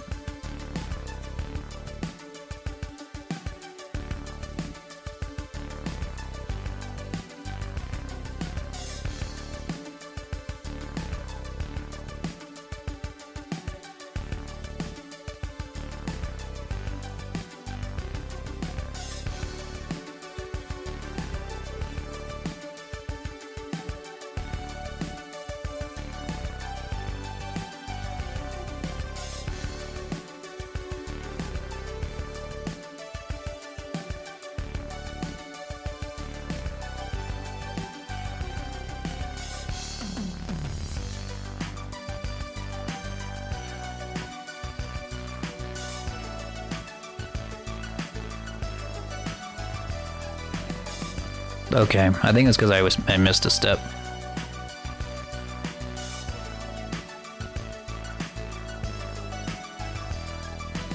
I'm making it red here so that you can see where it reflects. We do have some glim. Let's see if we can fix the way it looks.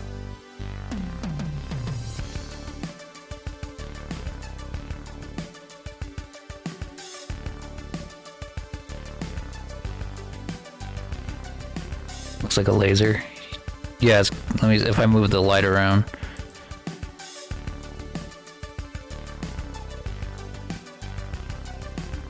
It reacts to the light moving around too. But I need to change its shape so it behaves more like a glimmer and less like a direct laser.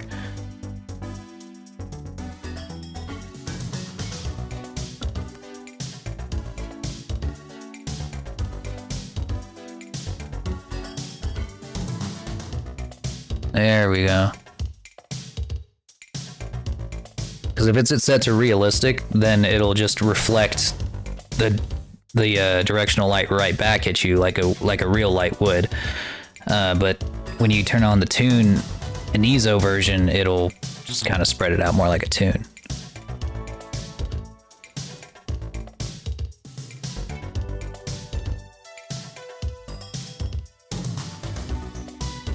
Was that one?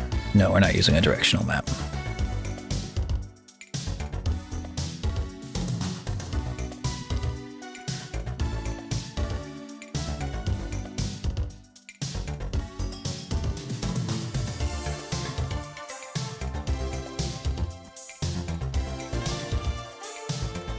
All right, so you see the red light is where it glimmers.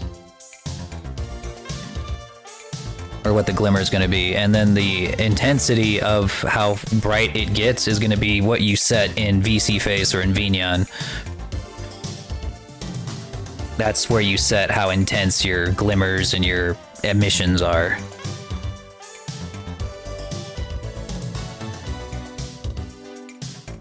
There we go.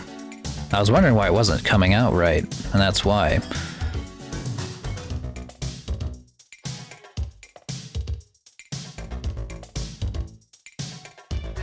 There we go. That should do it. Because we didn't have specular reflections turned on, they were just straight up turned off. So all I could see was like the glossiness, which isn't really that apparent on such a small area.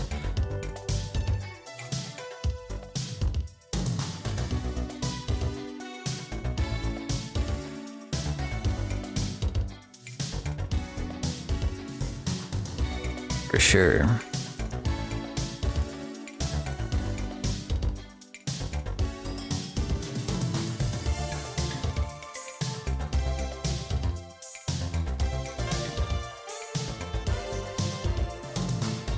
Now let's take that.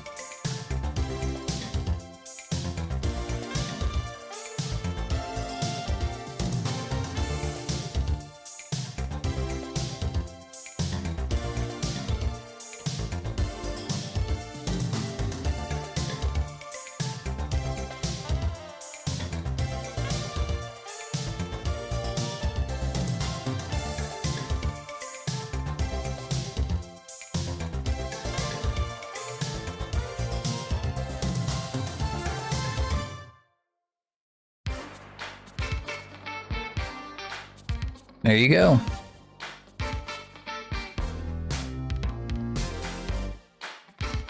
Nice. All right. Now we got that figured out. Let's do it this to the rest.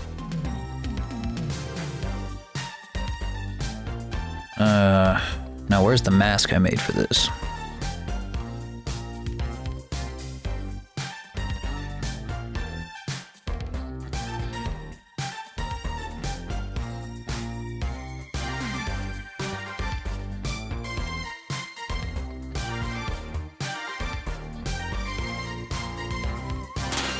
Ah. Yes, thank you.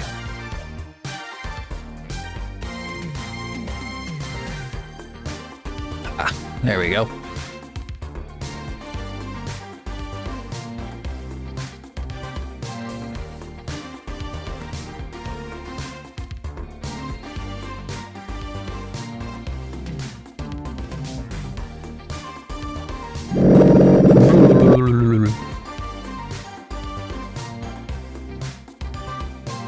Coming along quite swimmingly, if I do say so myself.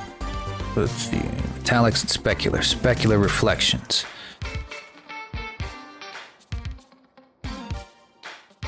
We're gonna slap on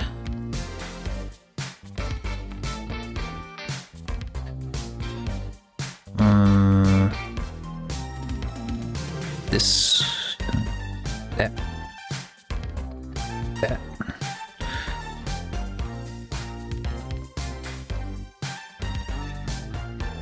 That.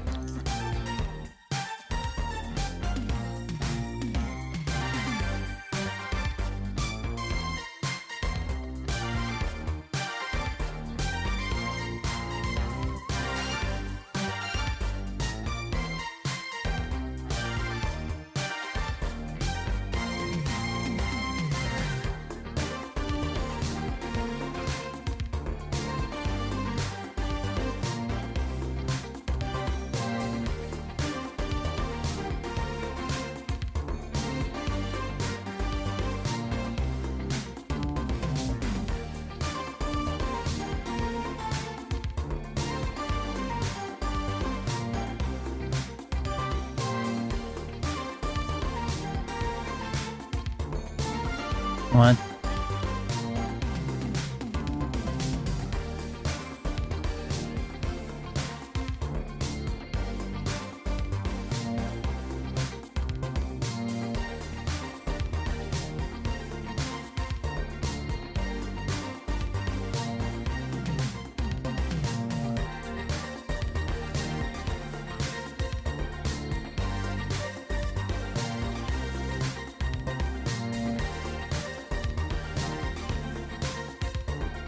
Okay, I might have to make this like bright red so I can see where it is. If it's even showing up.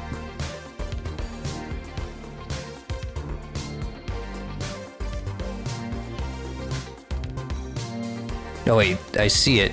Just barely.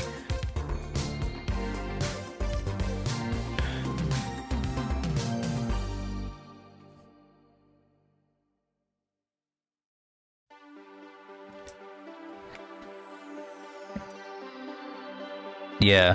Yeah, okay.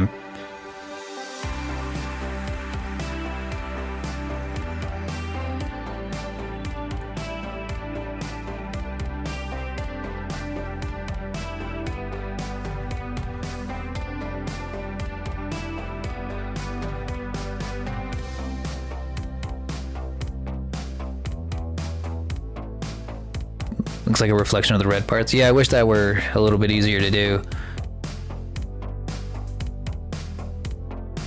But it is not. mirrors are very resource intensive.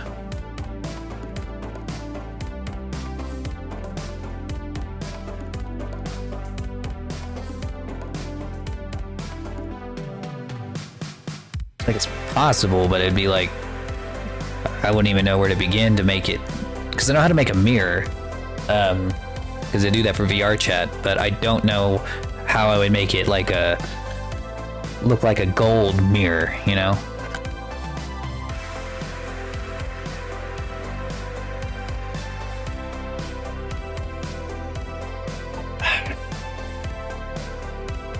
Okay.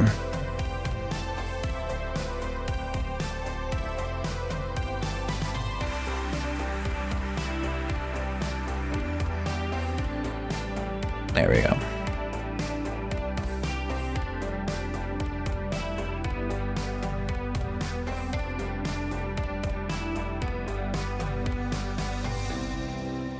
Neato. Now we have to do the same thing for the elbow class. I had to give the elbow class a separate material that was the exact same as the rest. Otherwise, they would also be see-through like this. And you wouldn't be able to see them even through the see-through stuff. That's kind of weird.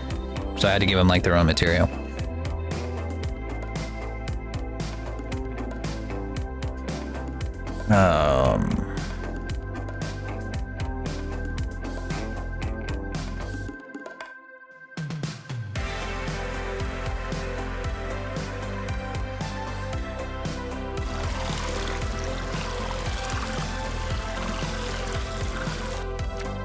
So the thing was, if I had set these to the same material as this, I can use a map to make this part see-through, but you couldn't see bits of the same material through it. Like these would be, for whatever reason, these would be invisible behind this. You'd be able to see the bottom, but for some reason they would just not render on the other side. I don't fully understand why that happened that way, but whenever I made them, in fact, you can kind of see right now, actually. I might need to adjust this in Blender, but right here, because this is all the same material, until you go inside the sleeve, it doesn't render at all. So I might actually have to take all of this and make it its own material.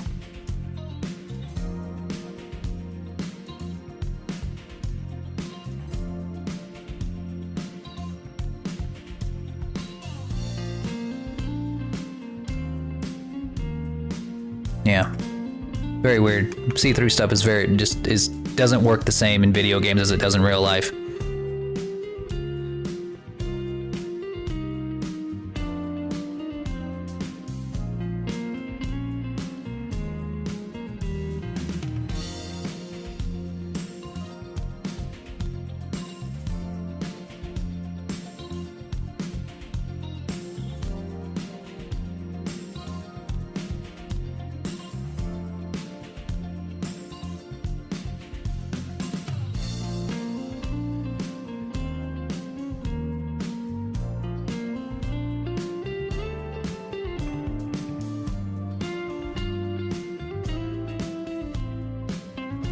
All right.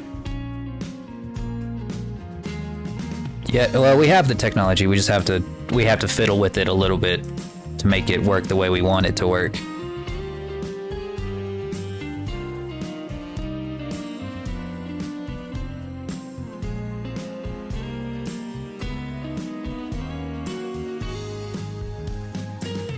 I will say though, I think that if I remember right, I can't give outlines to the mid layer because of the see-through stuff. Let me see. I might be wrong, but I am wrong. All right, I was. I am able to give them outlines. I just haven't yet.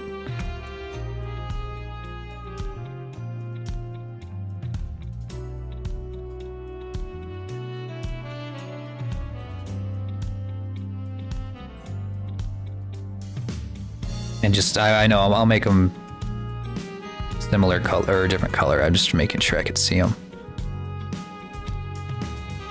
Alright, neat. I can give them outlines. Nice. Will the outlines be the same transparency? No, they won't. Don't think there's a way for me to do that. I could just turn them off. If you wanted them to be, but I don't know how that would look. To make it the same color as the fabric? Well, I can only make them all one color. So like I wouldn't be able to make like this side white and this side purple.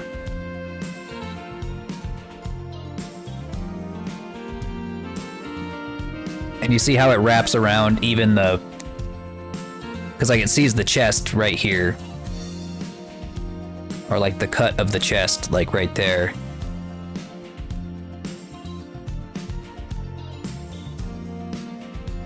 I mean, they would be thinner than this. Like I wouldn't make them this thick. I'd make them like maybe about that thick. Maybe about that thick. So it'd be a little less intrusive.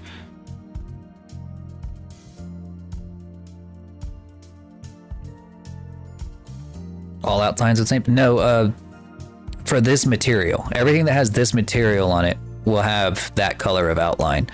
So, because this whole mid layer is one material, this whole mid layer would have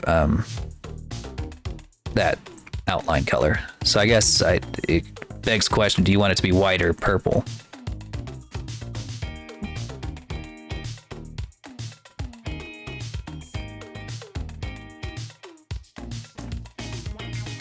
Purple? Alright.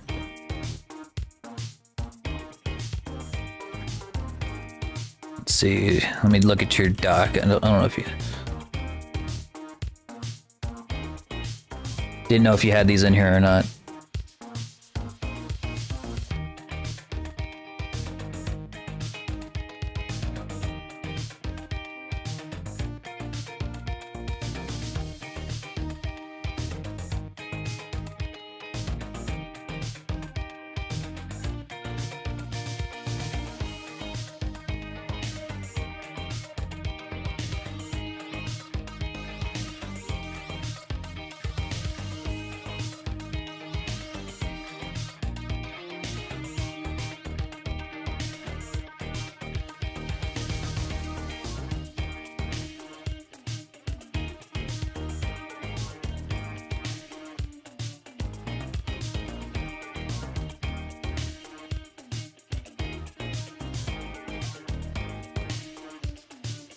Let's see. Trying to see which one of these purples it is.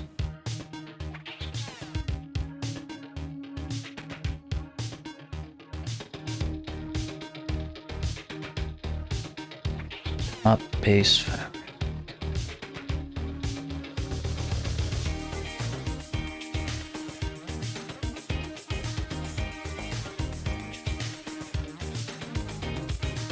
We'll go with this one.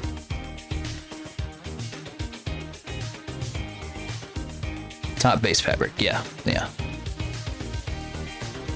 Got it.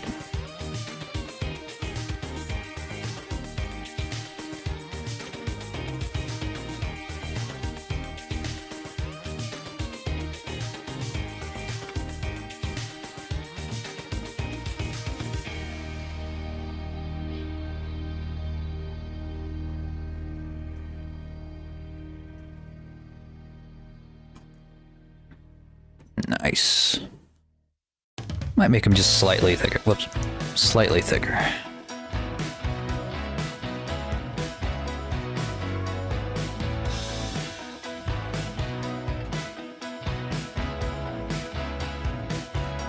Nice.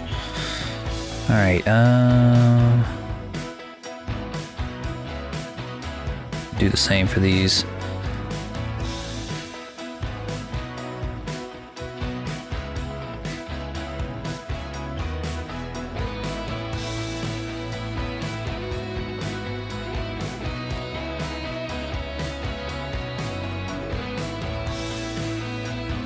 I'm gonna update the gradient on this thing, I'll tell you that much.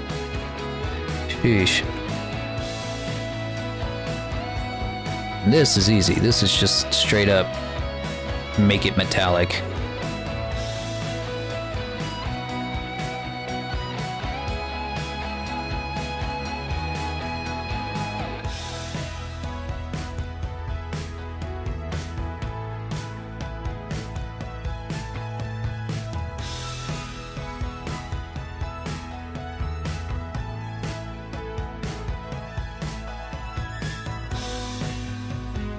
Yeah, make it metallic. Make it a little glossy. Give it some specular. Oops, not that one. This one. Make it tune. Make it chill out.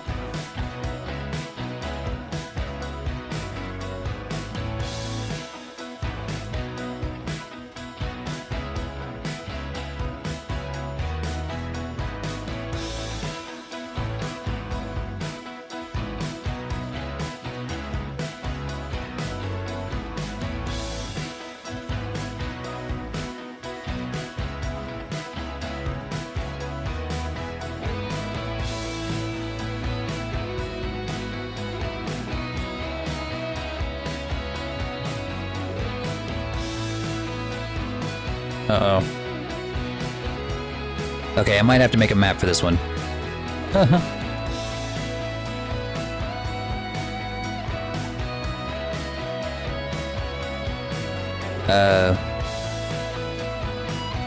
Yeah, I'm gonna have to do a map on this one. At least it's easy, because it's like, I put all of the red bits, like, on this tiny little red corner right here on the texture, so it's not like, it'll take me more than like a second to do.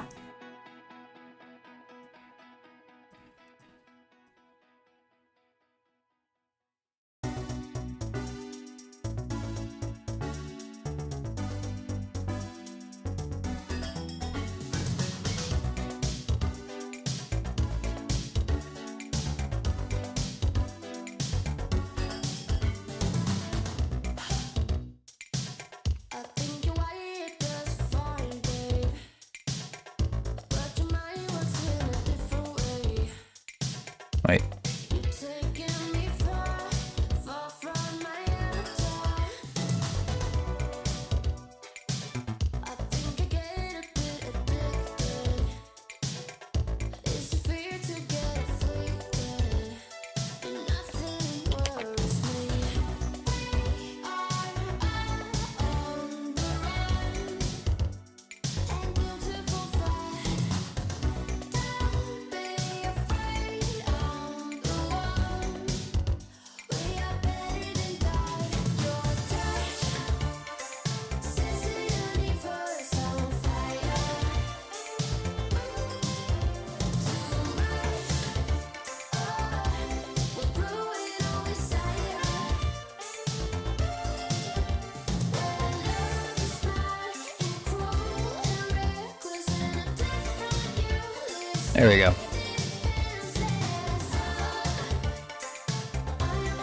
Now only the bells will be shining. This far away from home.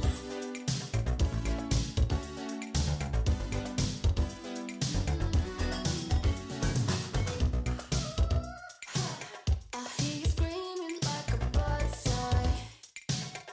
You are fighting like your hands are tied. It's a relief to hold it all back.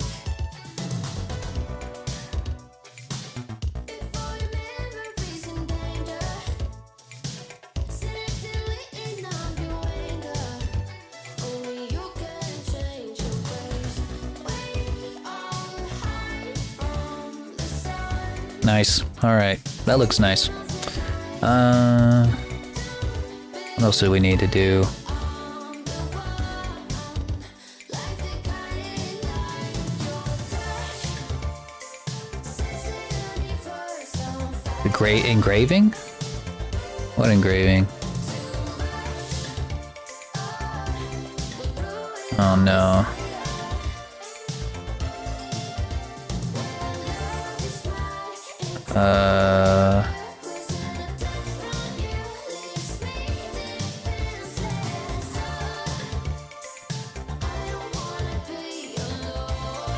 Oh. Yeah. That one.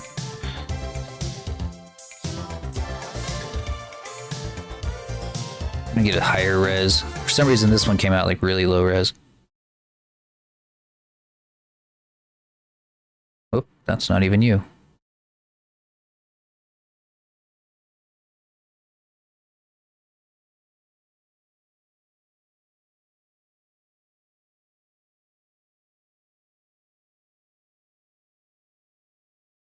Oh man, these are completely unorganized.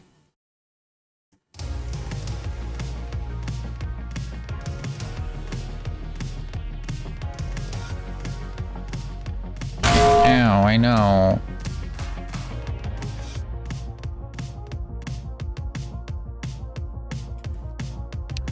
Oh, see, I remember seeing like the elemental pattern and I was like, where is it? And I was like, oh, here it is. Like, I was trying to find it and I was like, where the fuck do these go? Because I didn't see it anywhere in your model. And I'm like, well, where do these even go?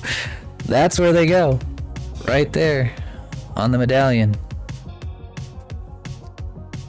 On the arms and legs. What?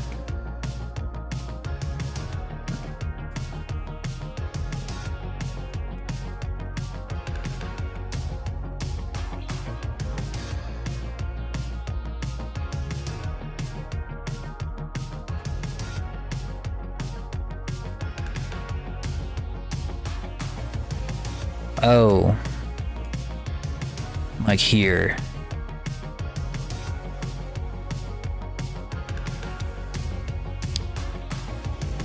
Oh. Well. Fuck.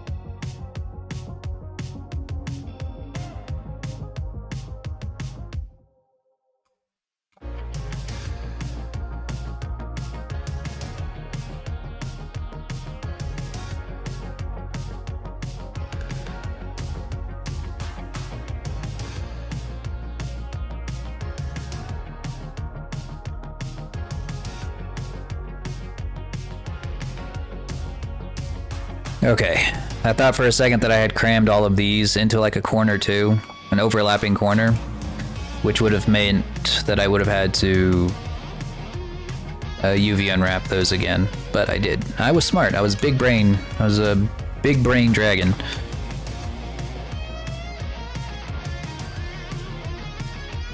Alright, so I can kind of just stamp those on. Since you provided those already. Nom, nom, nom, nom. Big brain. Big brain dragon. Let's see.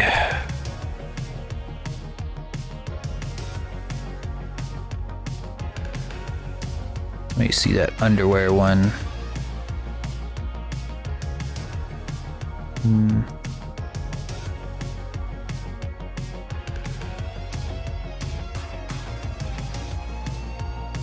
So many teals everywhere.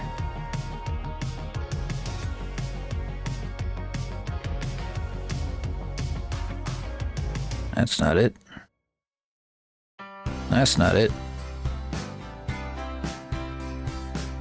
That one.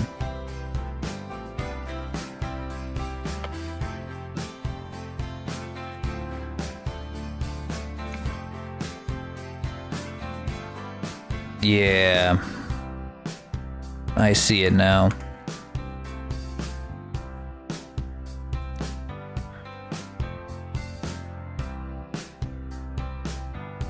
I might still have to UV unwrap some of these all over again. Oh Christ.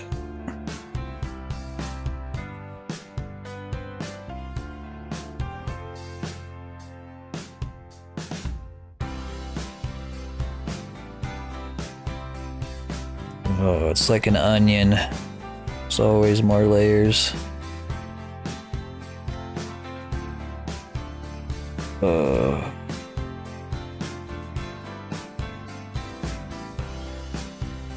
Another hour. Alright, we're not finishing teal tonight. That's for sure. Why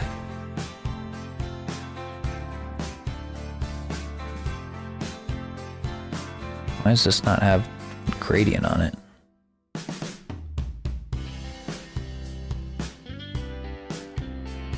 I guess I didn't quite get that gradient in the right spot.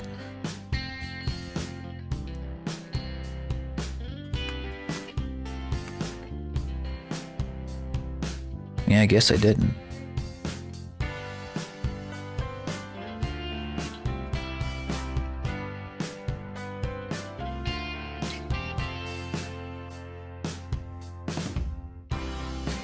Yeah, that's gonna be painted again for sure.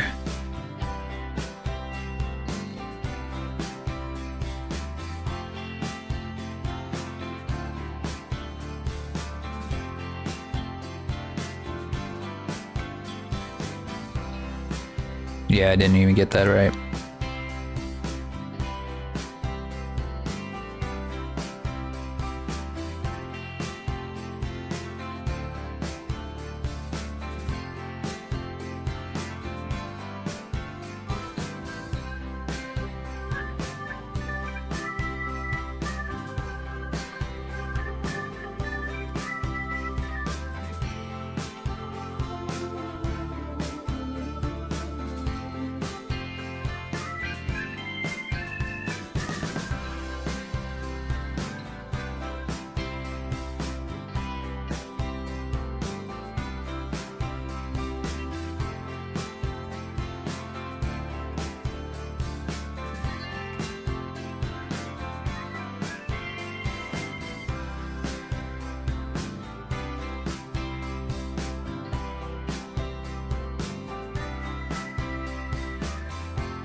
I guess it'll look better in Unity because these look like completely different colors, but maybe they're not.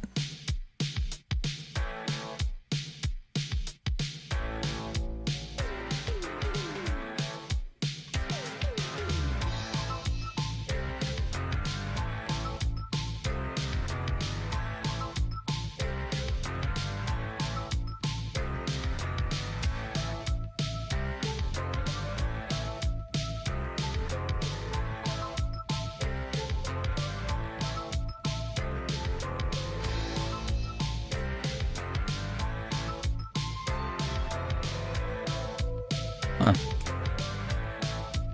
There we go, I guess.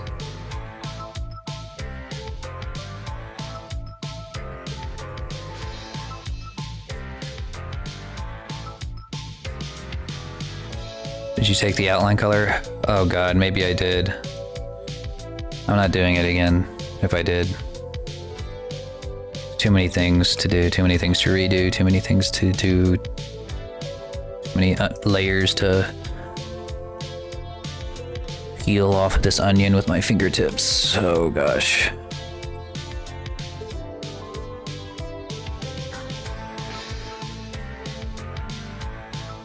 Okay.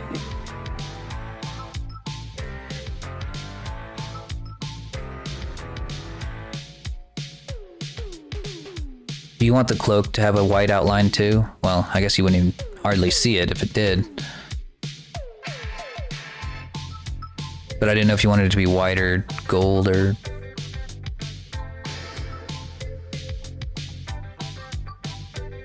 black.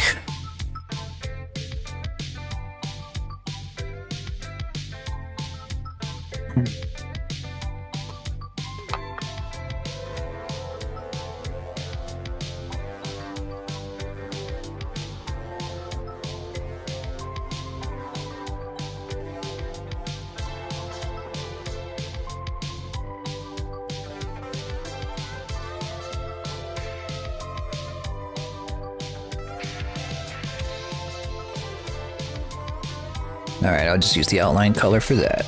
Come here.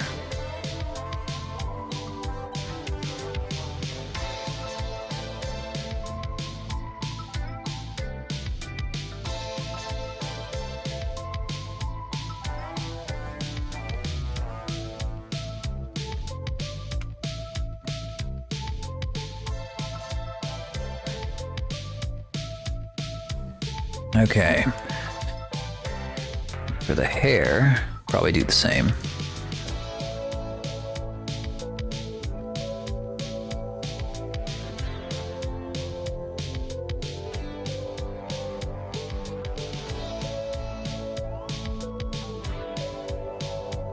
Do you want the hair base, I'm assuming? Because you only get the one.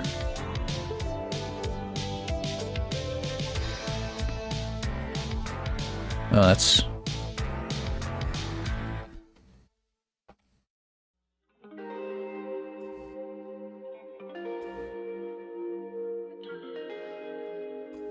Yeesh.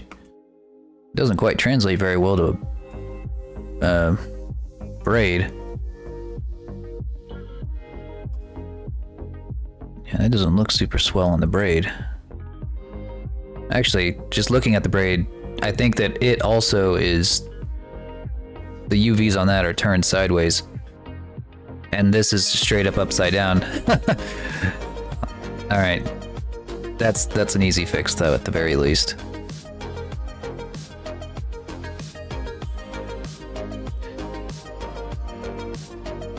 Hang on, I don't think I could fully see what... Okay, yeah, okay. The braid, it wasn't the outline that was the problem. It's just that the UVs are not in the correct place.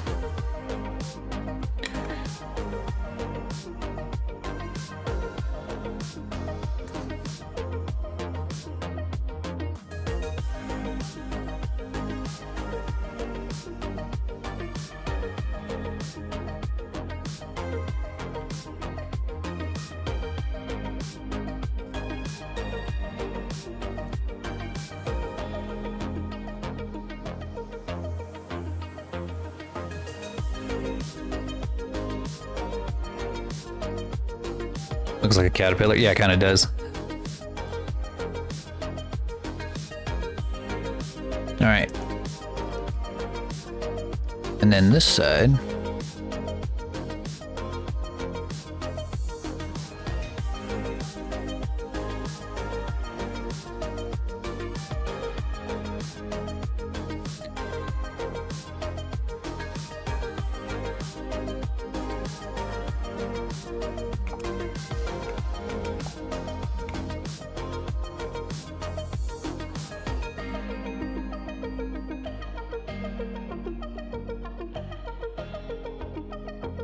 Until the chest. Okay.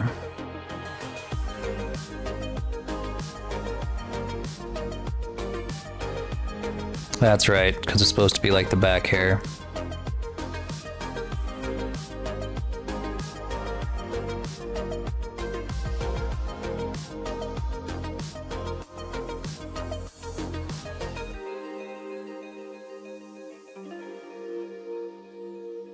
Man, and it's still in the wrong direction. I am a fool.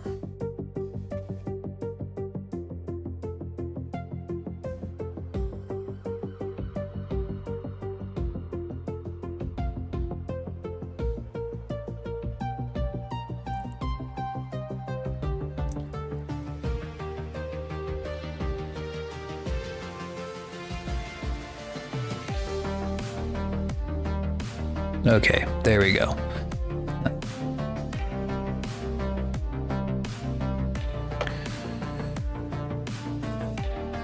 was like, what the fuck was happening there?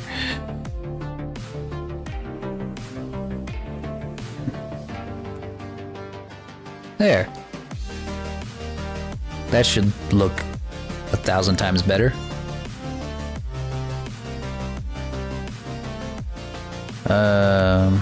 Now what?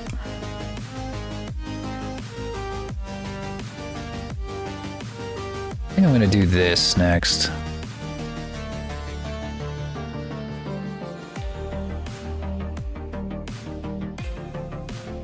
I'm gonna fix this thing. Now that I know how to make really nice gradients.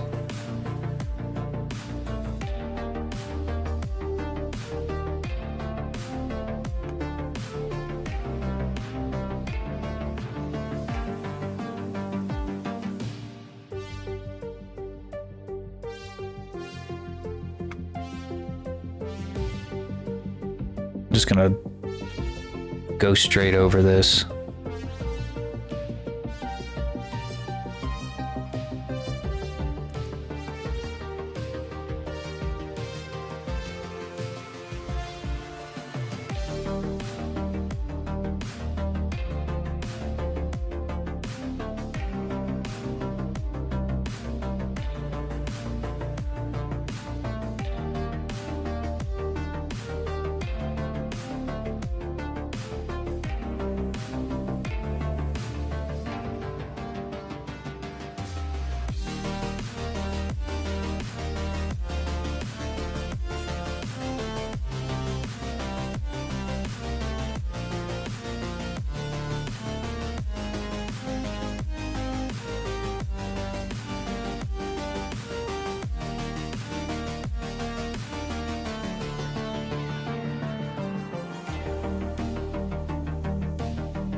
Damn it.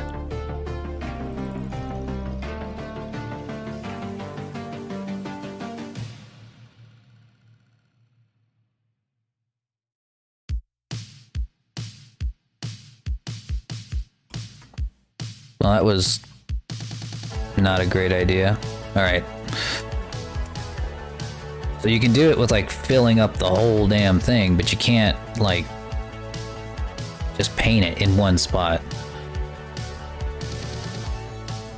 Cause like I do this and it paints the whole damn texture.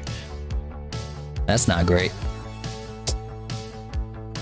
And I don't want to give it its own material.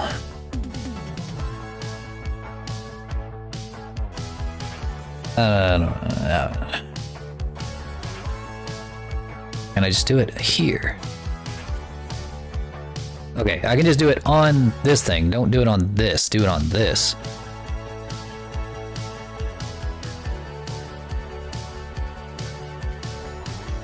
Yeah. Okay. Alright. That makes sense. I can understand now why that happened. Okay.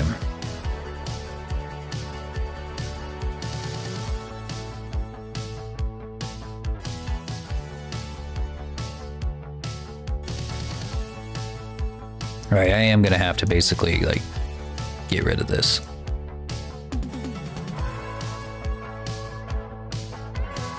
Damn it.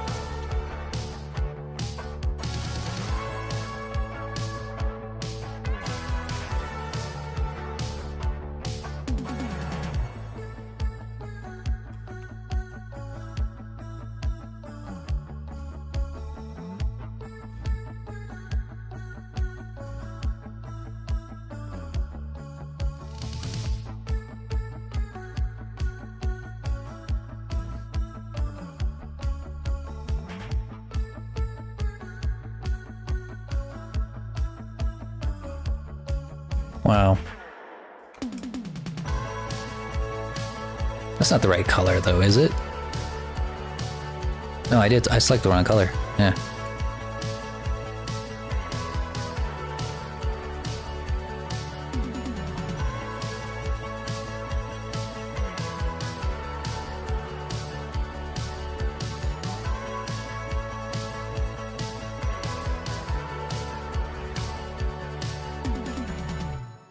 There we go. Be a little easier to see.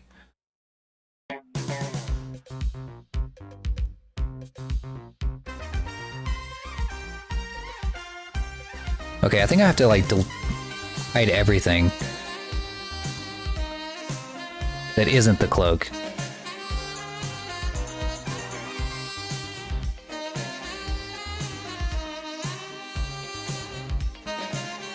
Or just continually delete all of it. And then starting over, I guess.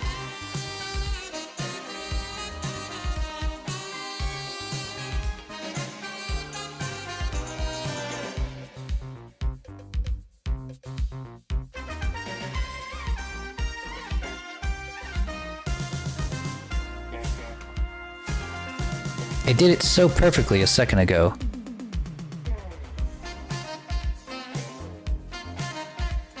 Why is it now deciding that it doesn't want to do it, like, perfectly?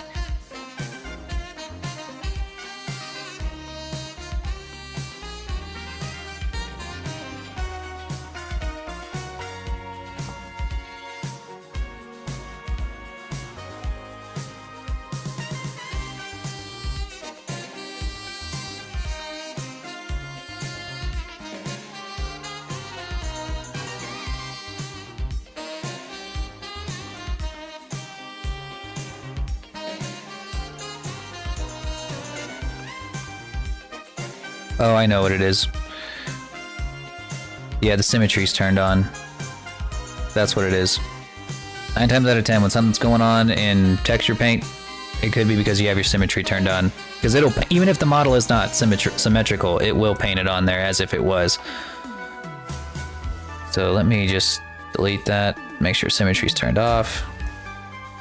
Okay, never mind, that wasn't the issue, but that is still the case that time and time again, that will happen.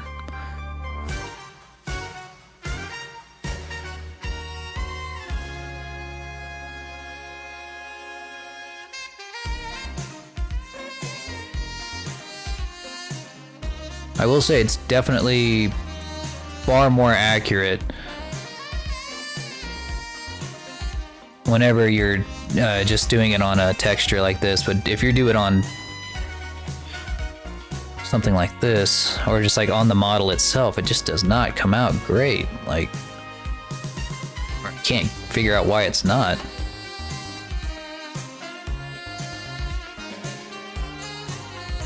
Yeah, this isn't doing anything right now, but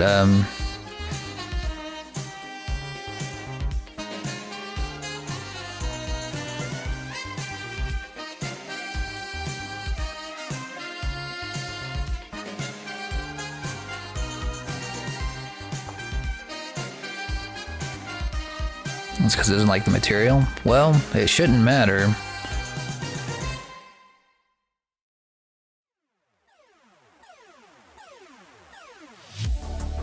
Actually, I think I know what it is. Okay, yeah, I remember. I know what it is. So, whenever I first made the cloak, it had, it was perfectly symmetrical, so I could just paint on one side and it would paint on the other. It was UV unwrapped straight down the middle, but now it's not symmetrical anymore. So it was painting unsymmetrically across this, like this side and this side were overlapped on each other. So now it'll work. Yeah. There we go. See? Now it's coming out perfect. Wait, red was on the bottom, right?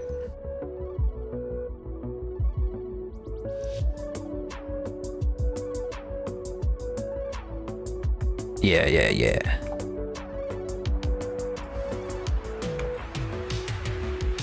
Wait, where'd it go?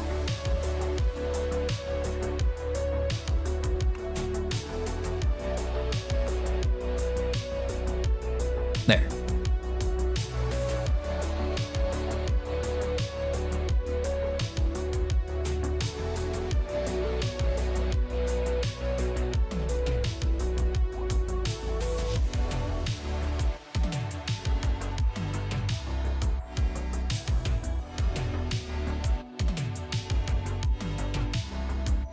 Yeah, that's better.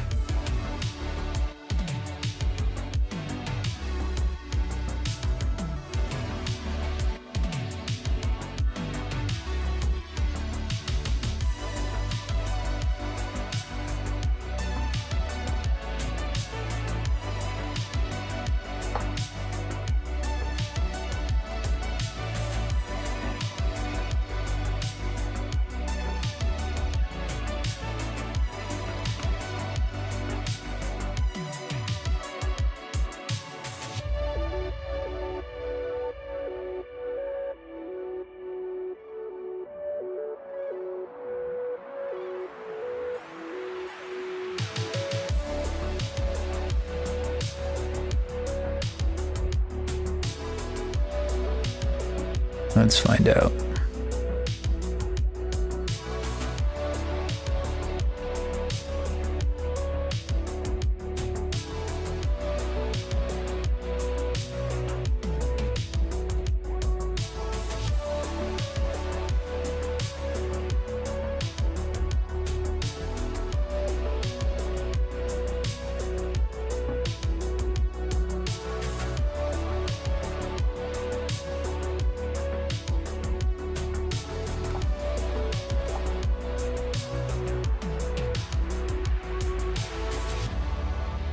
Yeah, that's what it was. Knew something didn't quite feel right there.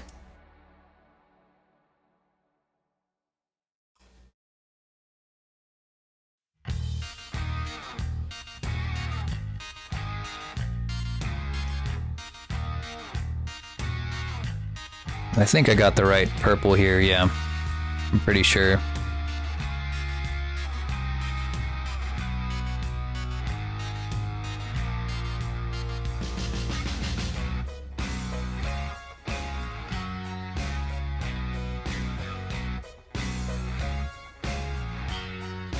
Okay, now that we have that, we can start manipulating it, and I need to weight paint it so that it actually moves with the arms anyway. Otherwise it'll clip through the jacket.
I can actually delete these bones. I don't think I'm gonna need them anymore.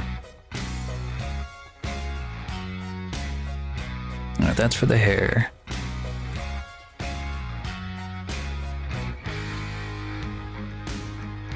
Yeah, these bones right here.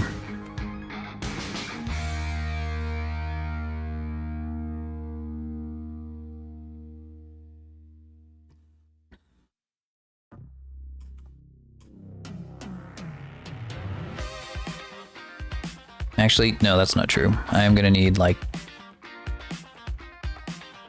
one set of the inner bones. Hello, peepee. Hello.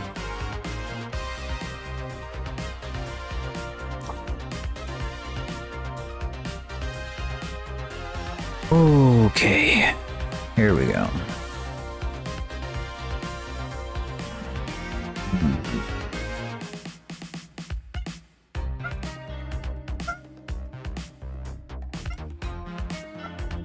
Wait a minute.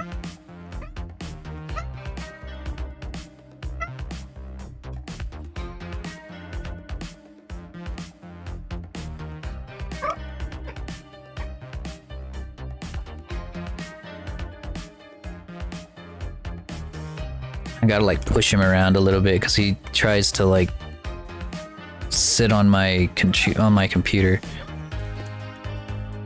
I'm like, no, or sit on my keyboard. I'm like, stop, Flippy, be a good boy. And he's like, no, I want to be a bad boy. I want to fuck up your entire model.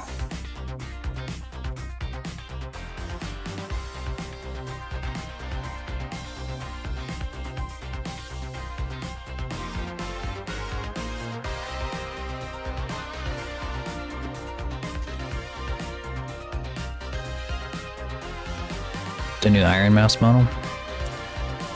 I will have to take a look at it. Yeah, I could set that up for you too, if you wanted. Just have like an emissive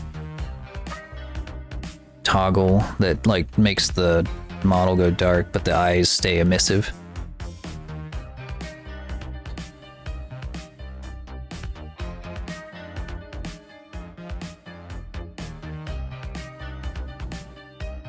Flippy.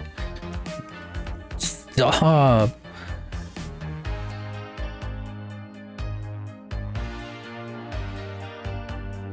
You're being a bad boy.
No, that's not the right way to do this.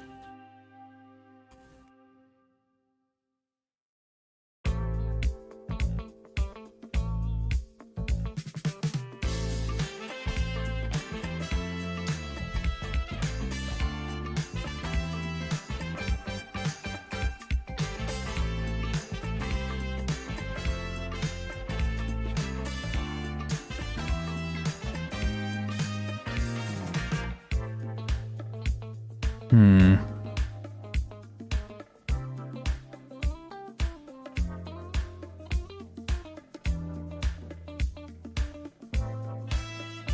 Hmm.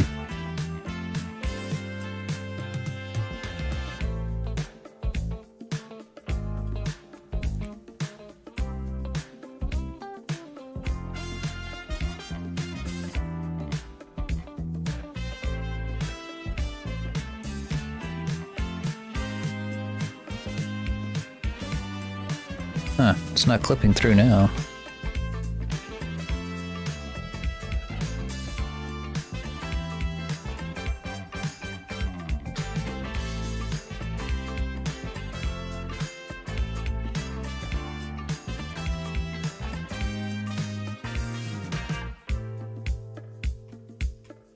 Because like I don't see the cape on the other side.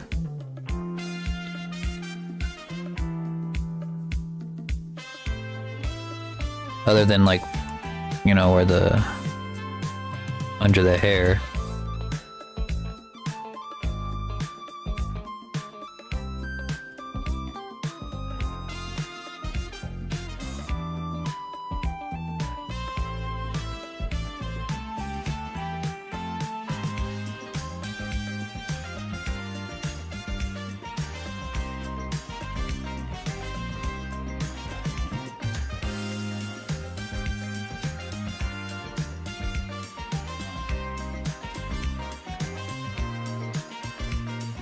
We had to fangirl. Well, I'm glad that it's good enough to fangirl over. That makes me feel good about it.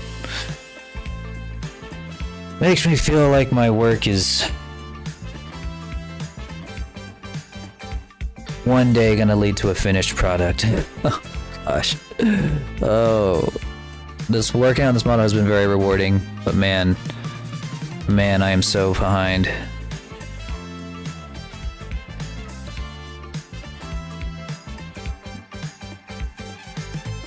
Alright, I guess it's fine, honestly. I really think that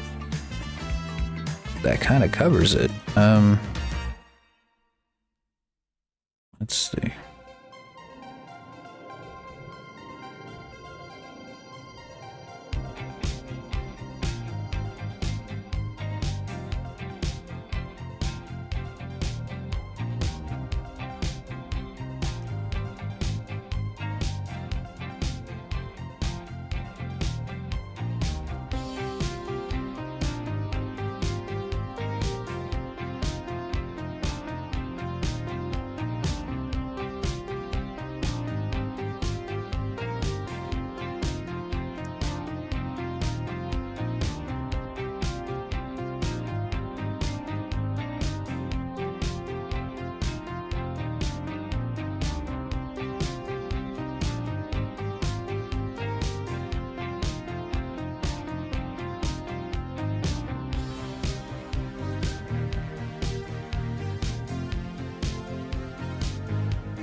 Alright.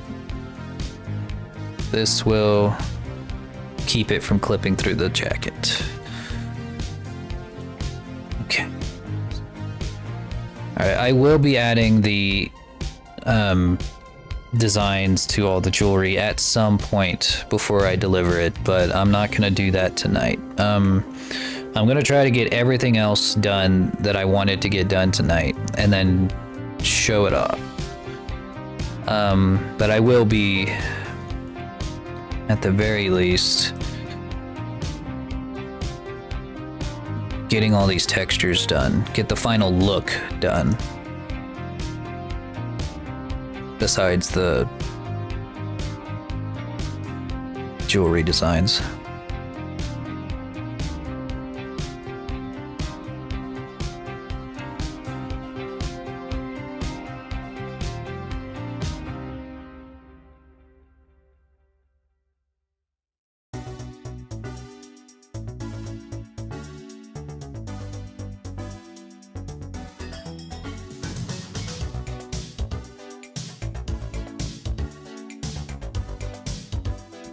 Okay, I got that on there. What was I using this for? Oh yeah, I was seeing if the outlines on the hair looked fine, and they do now that these are in the correct place.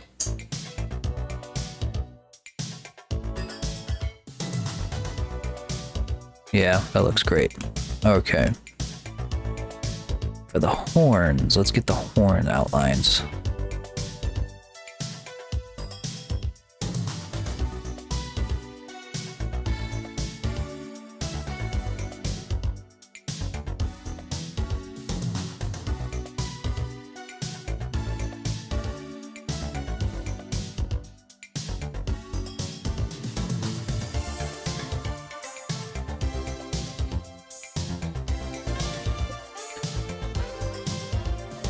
Oh yeah, I remember now. Yeah, the horns were the ones I was like, yeah, that you can't do. For some reason, the outlines just don't work. I think it might just be because of the way that they are shaped, maybe? I don't know why they would work on the sheer clothing, but not on the horns. I'm stumped.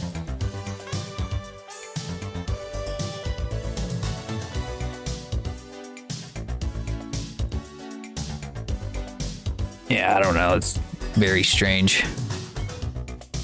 They're not exactly like a complicated design, but here we are. What else? Horns. These should not have outlines.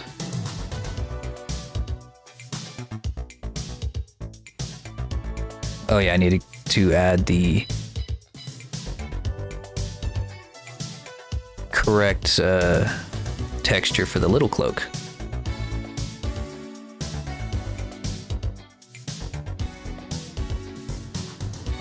What is the cyan color? That comes from the emissive. I can turn that off. He would prefer it not be there.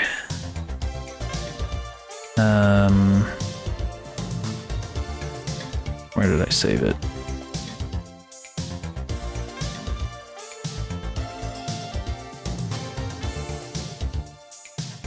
Did I save it?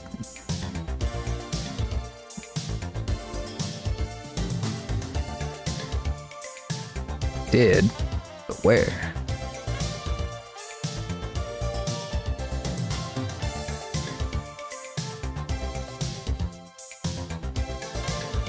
Ah.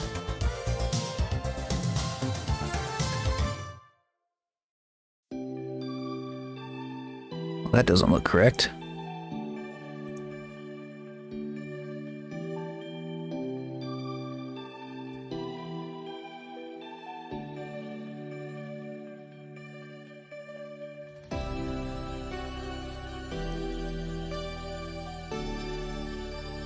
There we go. That looks correct.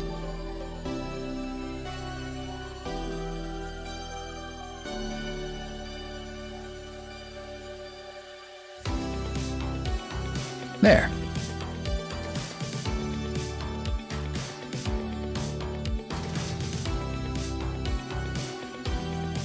Yeah, so for the horns, I gave it a slight emissive so that it kind of gave it some discoloration.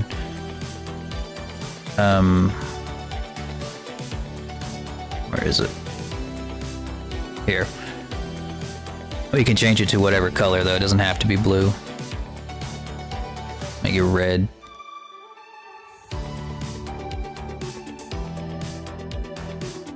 Is that static? Like the color will stay the same? Yeah, it's not like the specular that we were using before. It has this right here, it has its own. I could give it some. Yeah, this doesn't move with the light. The emission doesn't move. Like if I turn it off, this is what it looks like without it.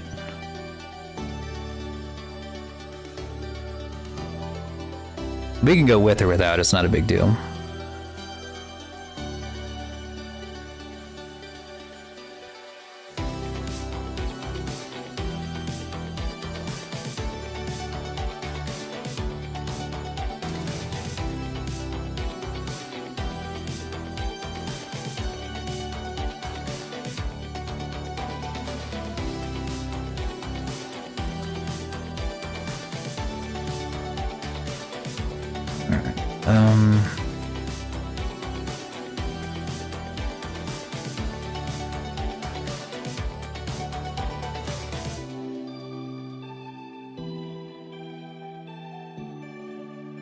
Which blue are you talking about?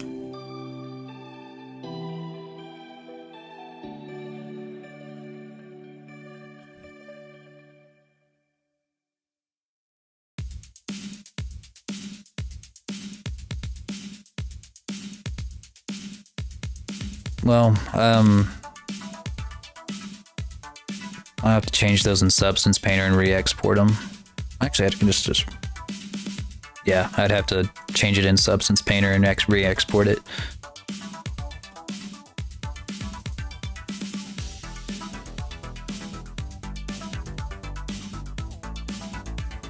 Yeah, that's where I got it from.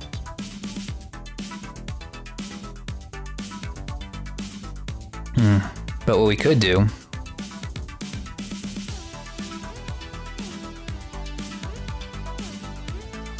where is it?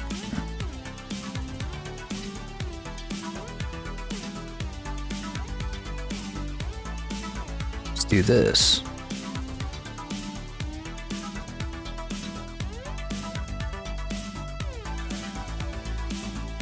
And this will move with the light.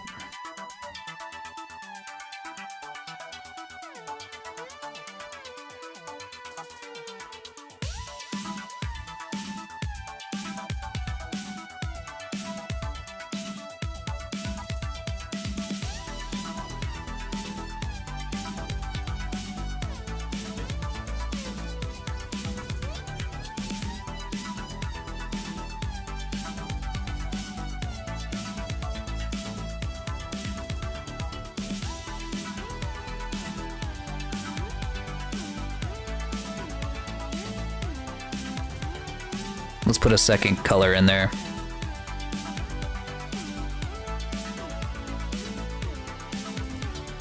Oops.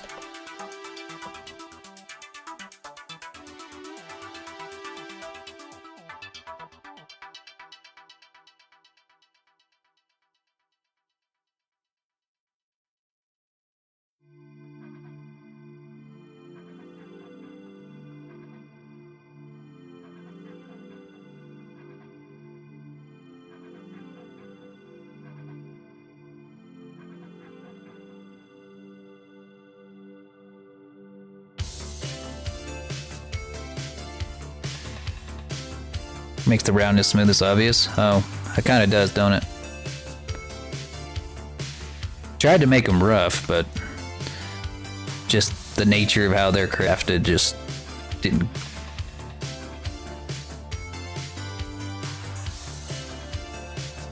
I think it makes them look smoother than they are whenever you add too much specular. Because it does make them look like very shiny. More like a diamond, less like a stone.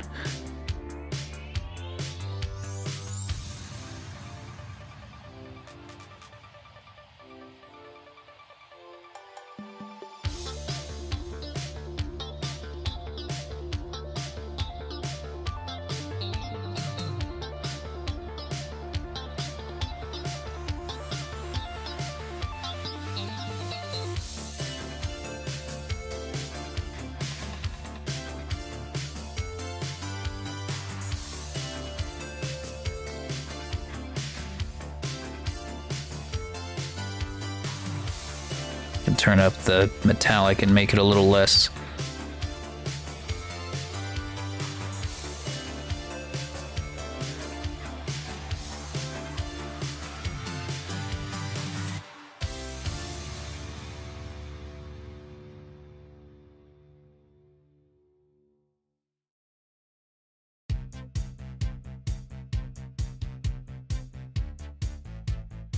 Give you a PNG, yeah, we can give it a try. I think these look pretty dope.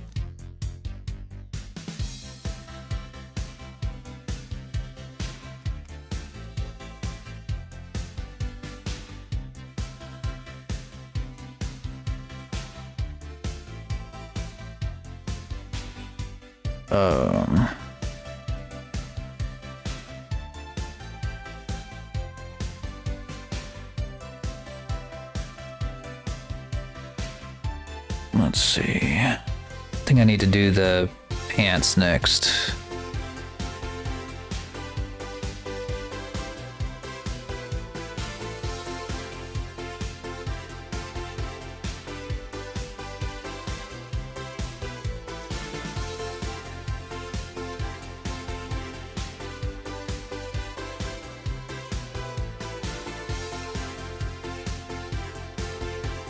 The heck are they?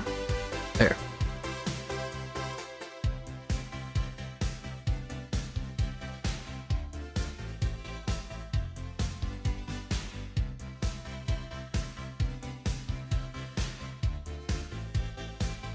This will be the last thing I do for the night. Then I need to go inside and eat something before my stomach caves in on itself.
Well, I'm importing the pants, but where the heck did they go? Oh. Got it. They're down here.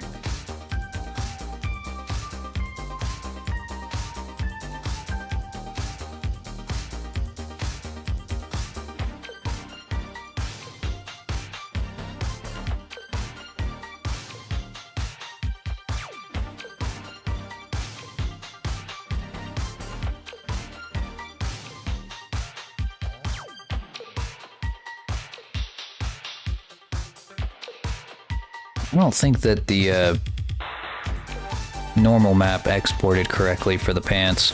In fact, I'm dead certain they didn't.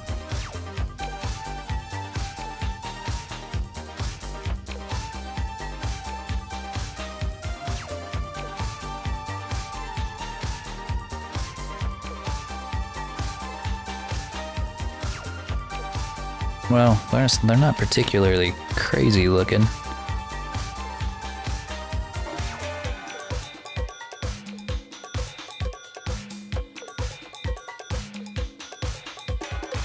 I don't know. I don't know. Alright. My brain's shutting off. It's shutting down. Alright, everybody. I gotta get out of here before I die. But I will maybe tomorrow have teal completely done. Tomorrow morning I'm gonna add the designs to the emblems and all that. I don't... Sometimes whenever I zoom in or out, these things just unrender. Like they're supposed to be ankles here. Don't know why there's not. Because they're here. They're here on the model.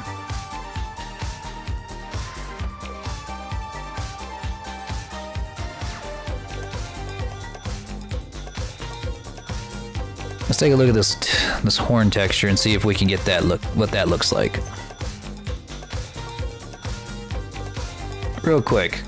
Just real quick, just to satisfy my curiosity.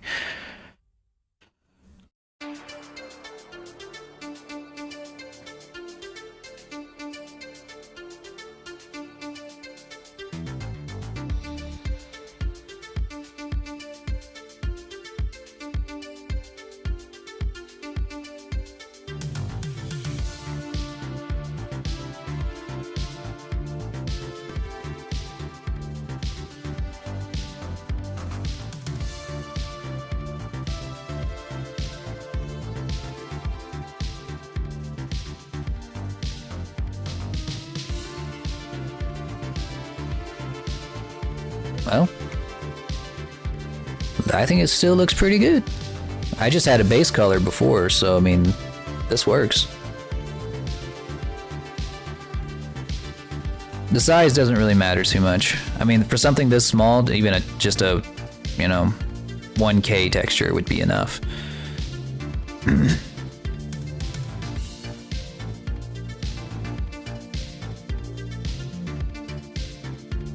You can do all kinds of crazy stuff, but I mean, this looks pretty good. But it's up to you. I mean, if you like it this way, then we'll leave it. I have no opinion one way or the other. Like,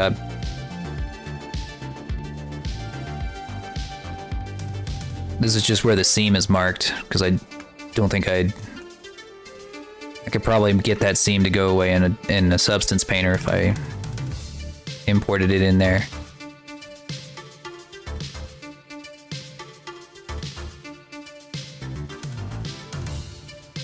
The yellowish part? That's, yeah, it's because the lights turned in a weird way.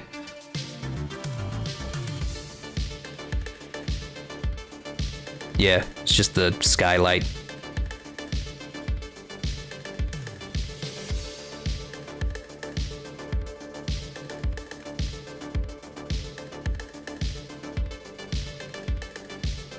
But yeah, there you go. Looks pretty good. Alright, saving.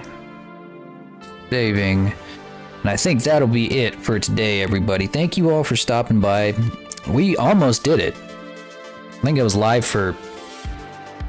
Yeah, it was live for 6.5 hours. Oh boy, that's a long one.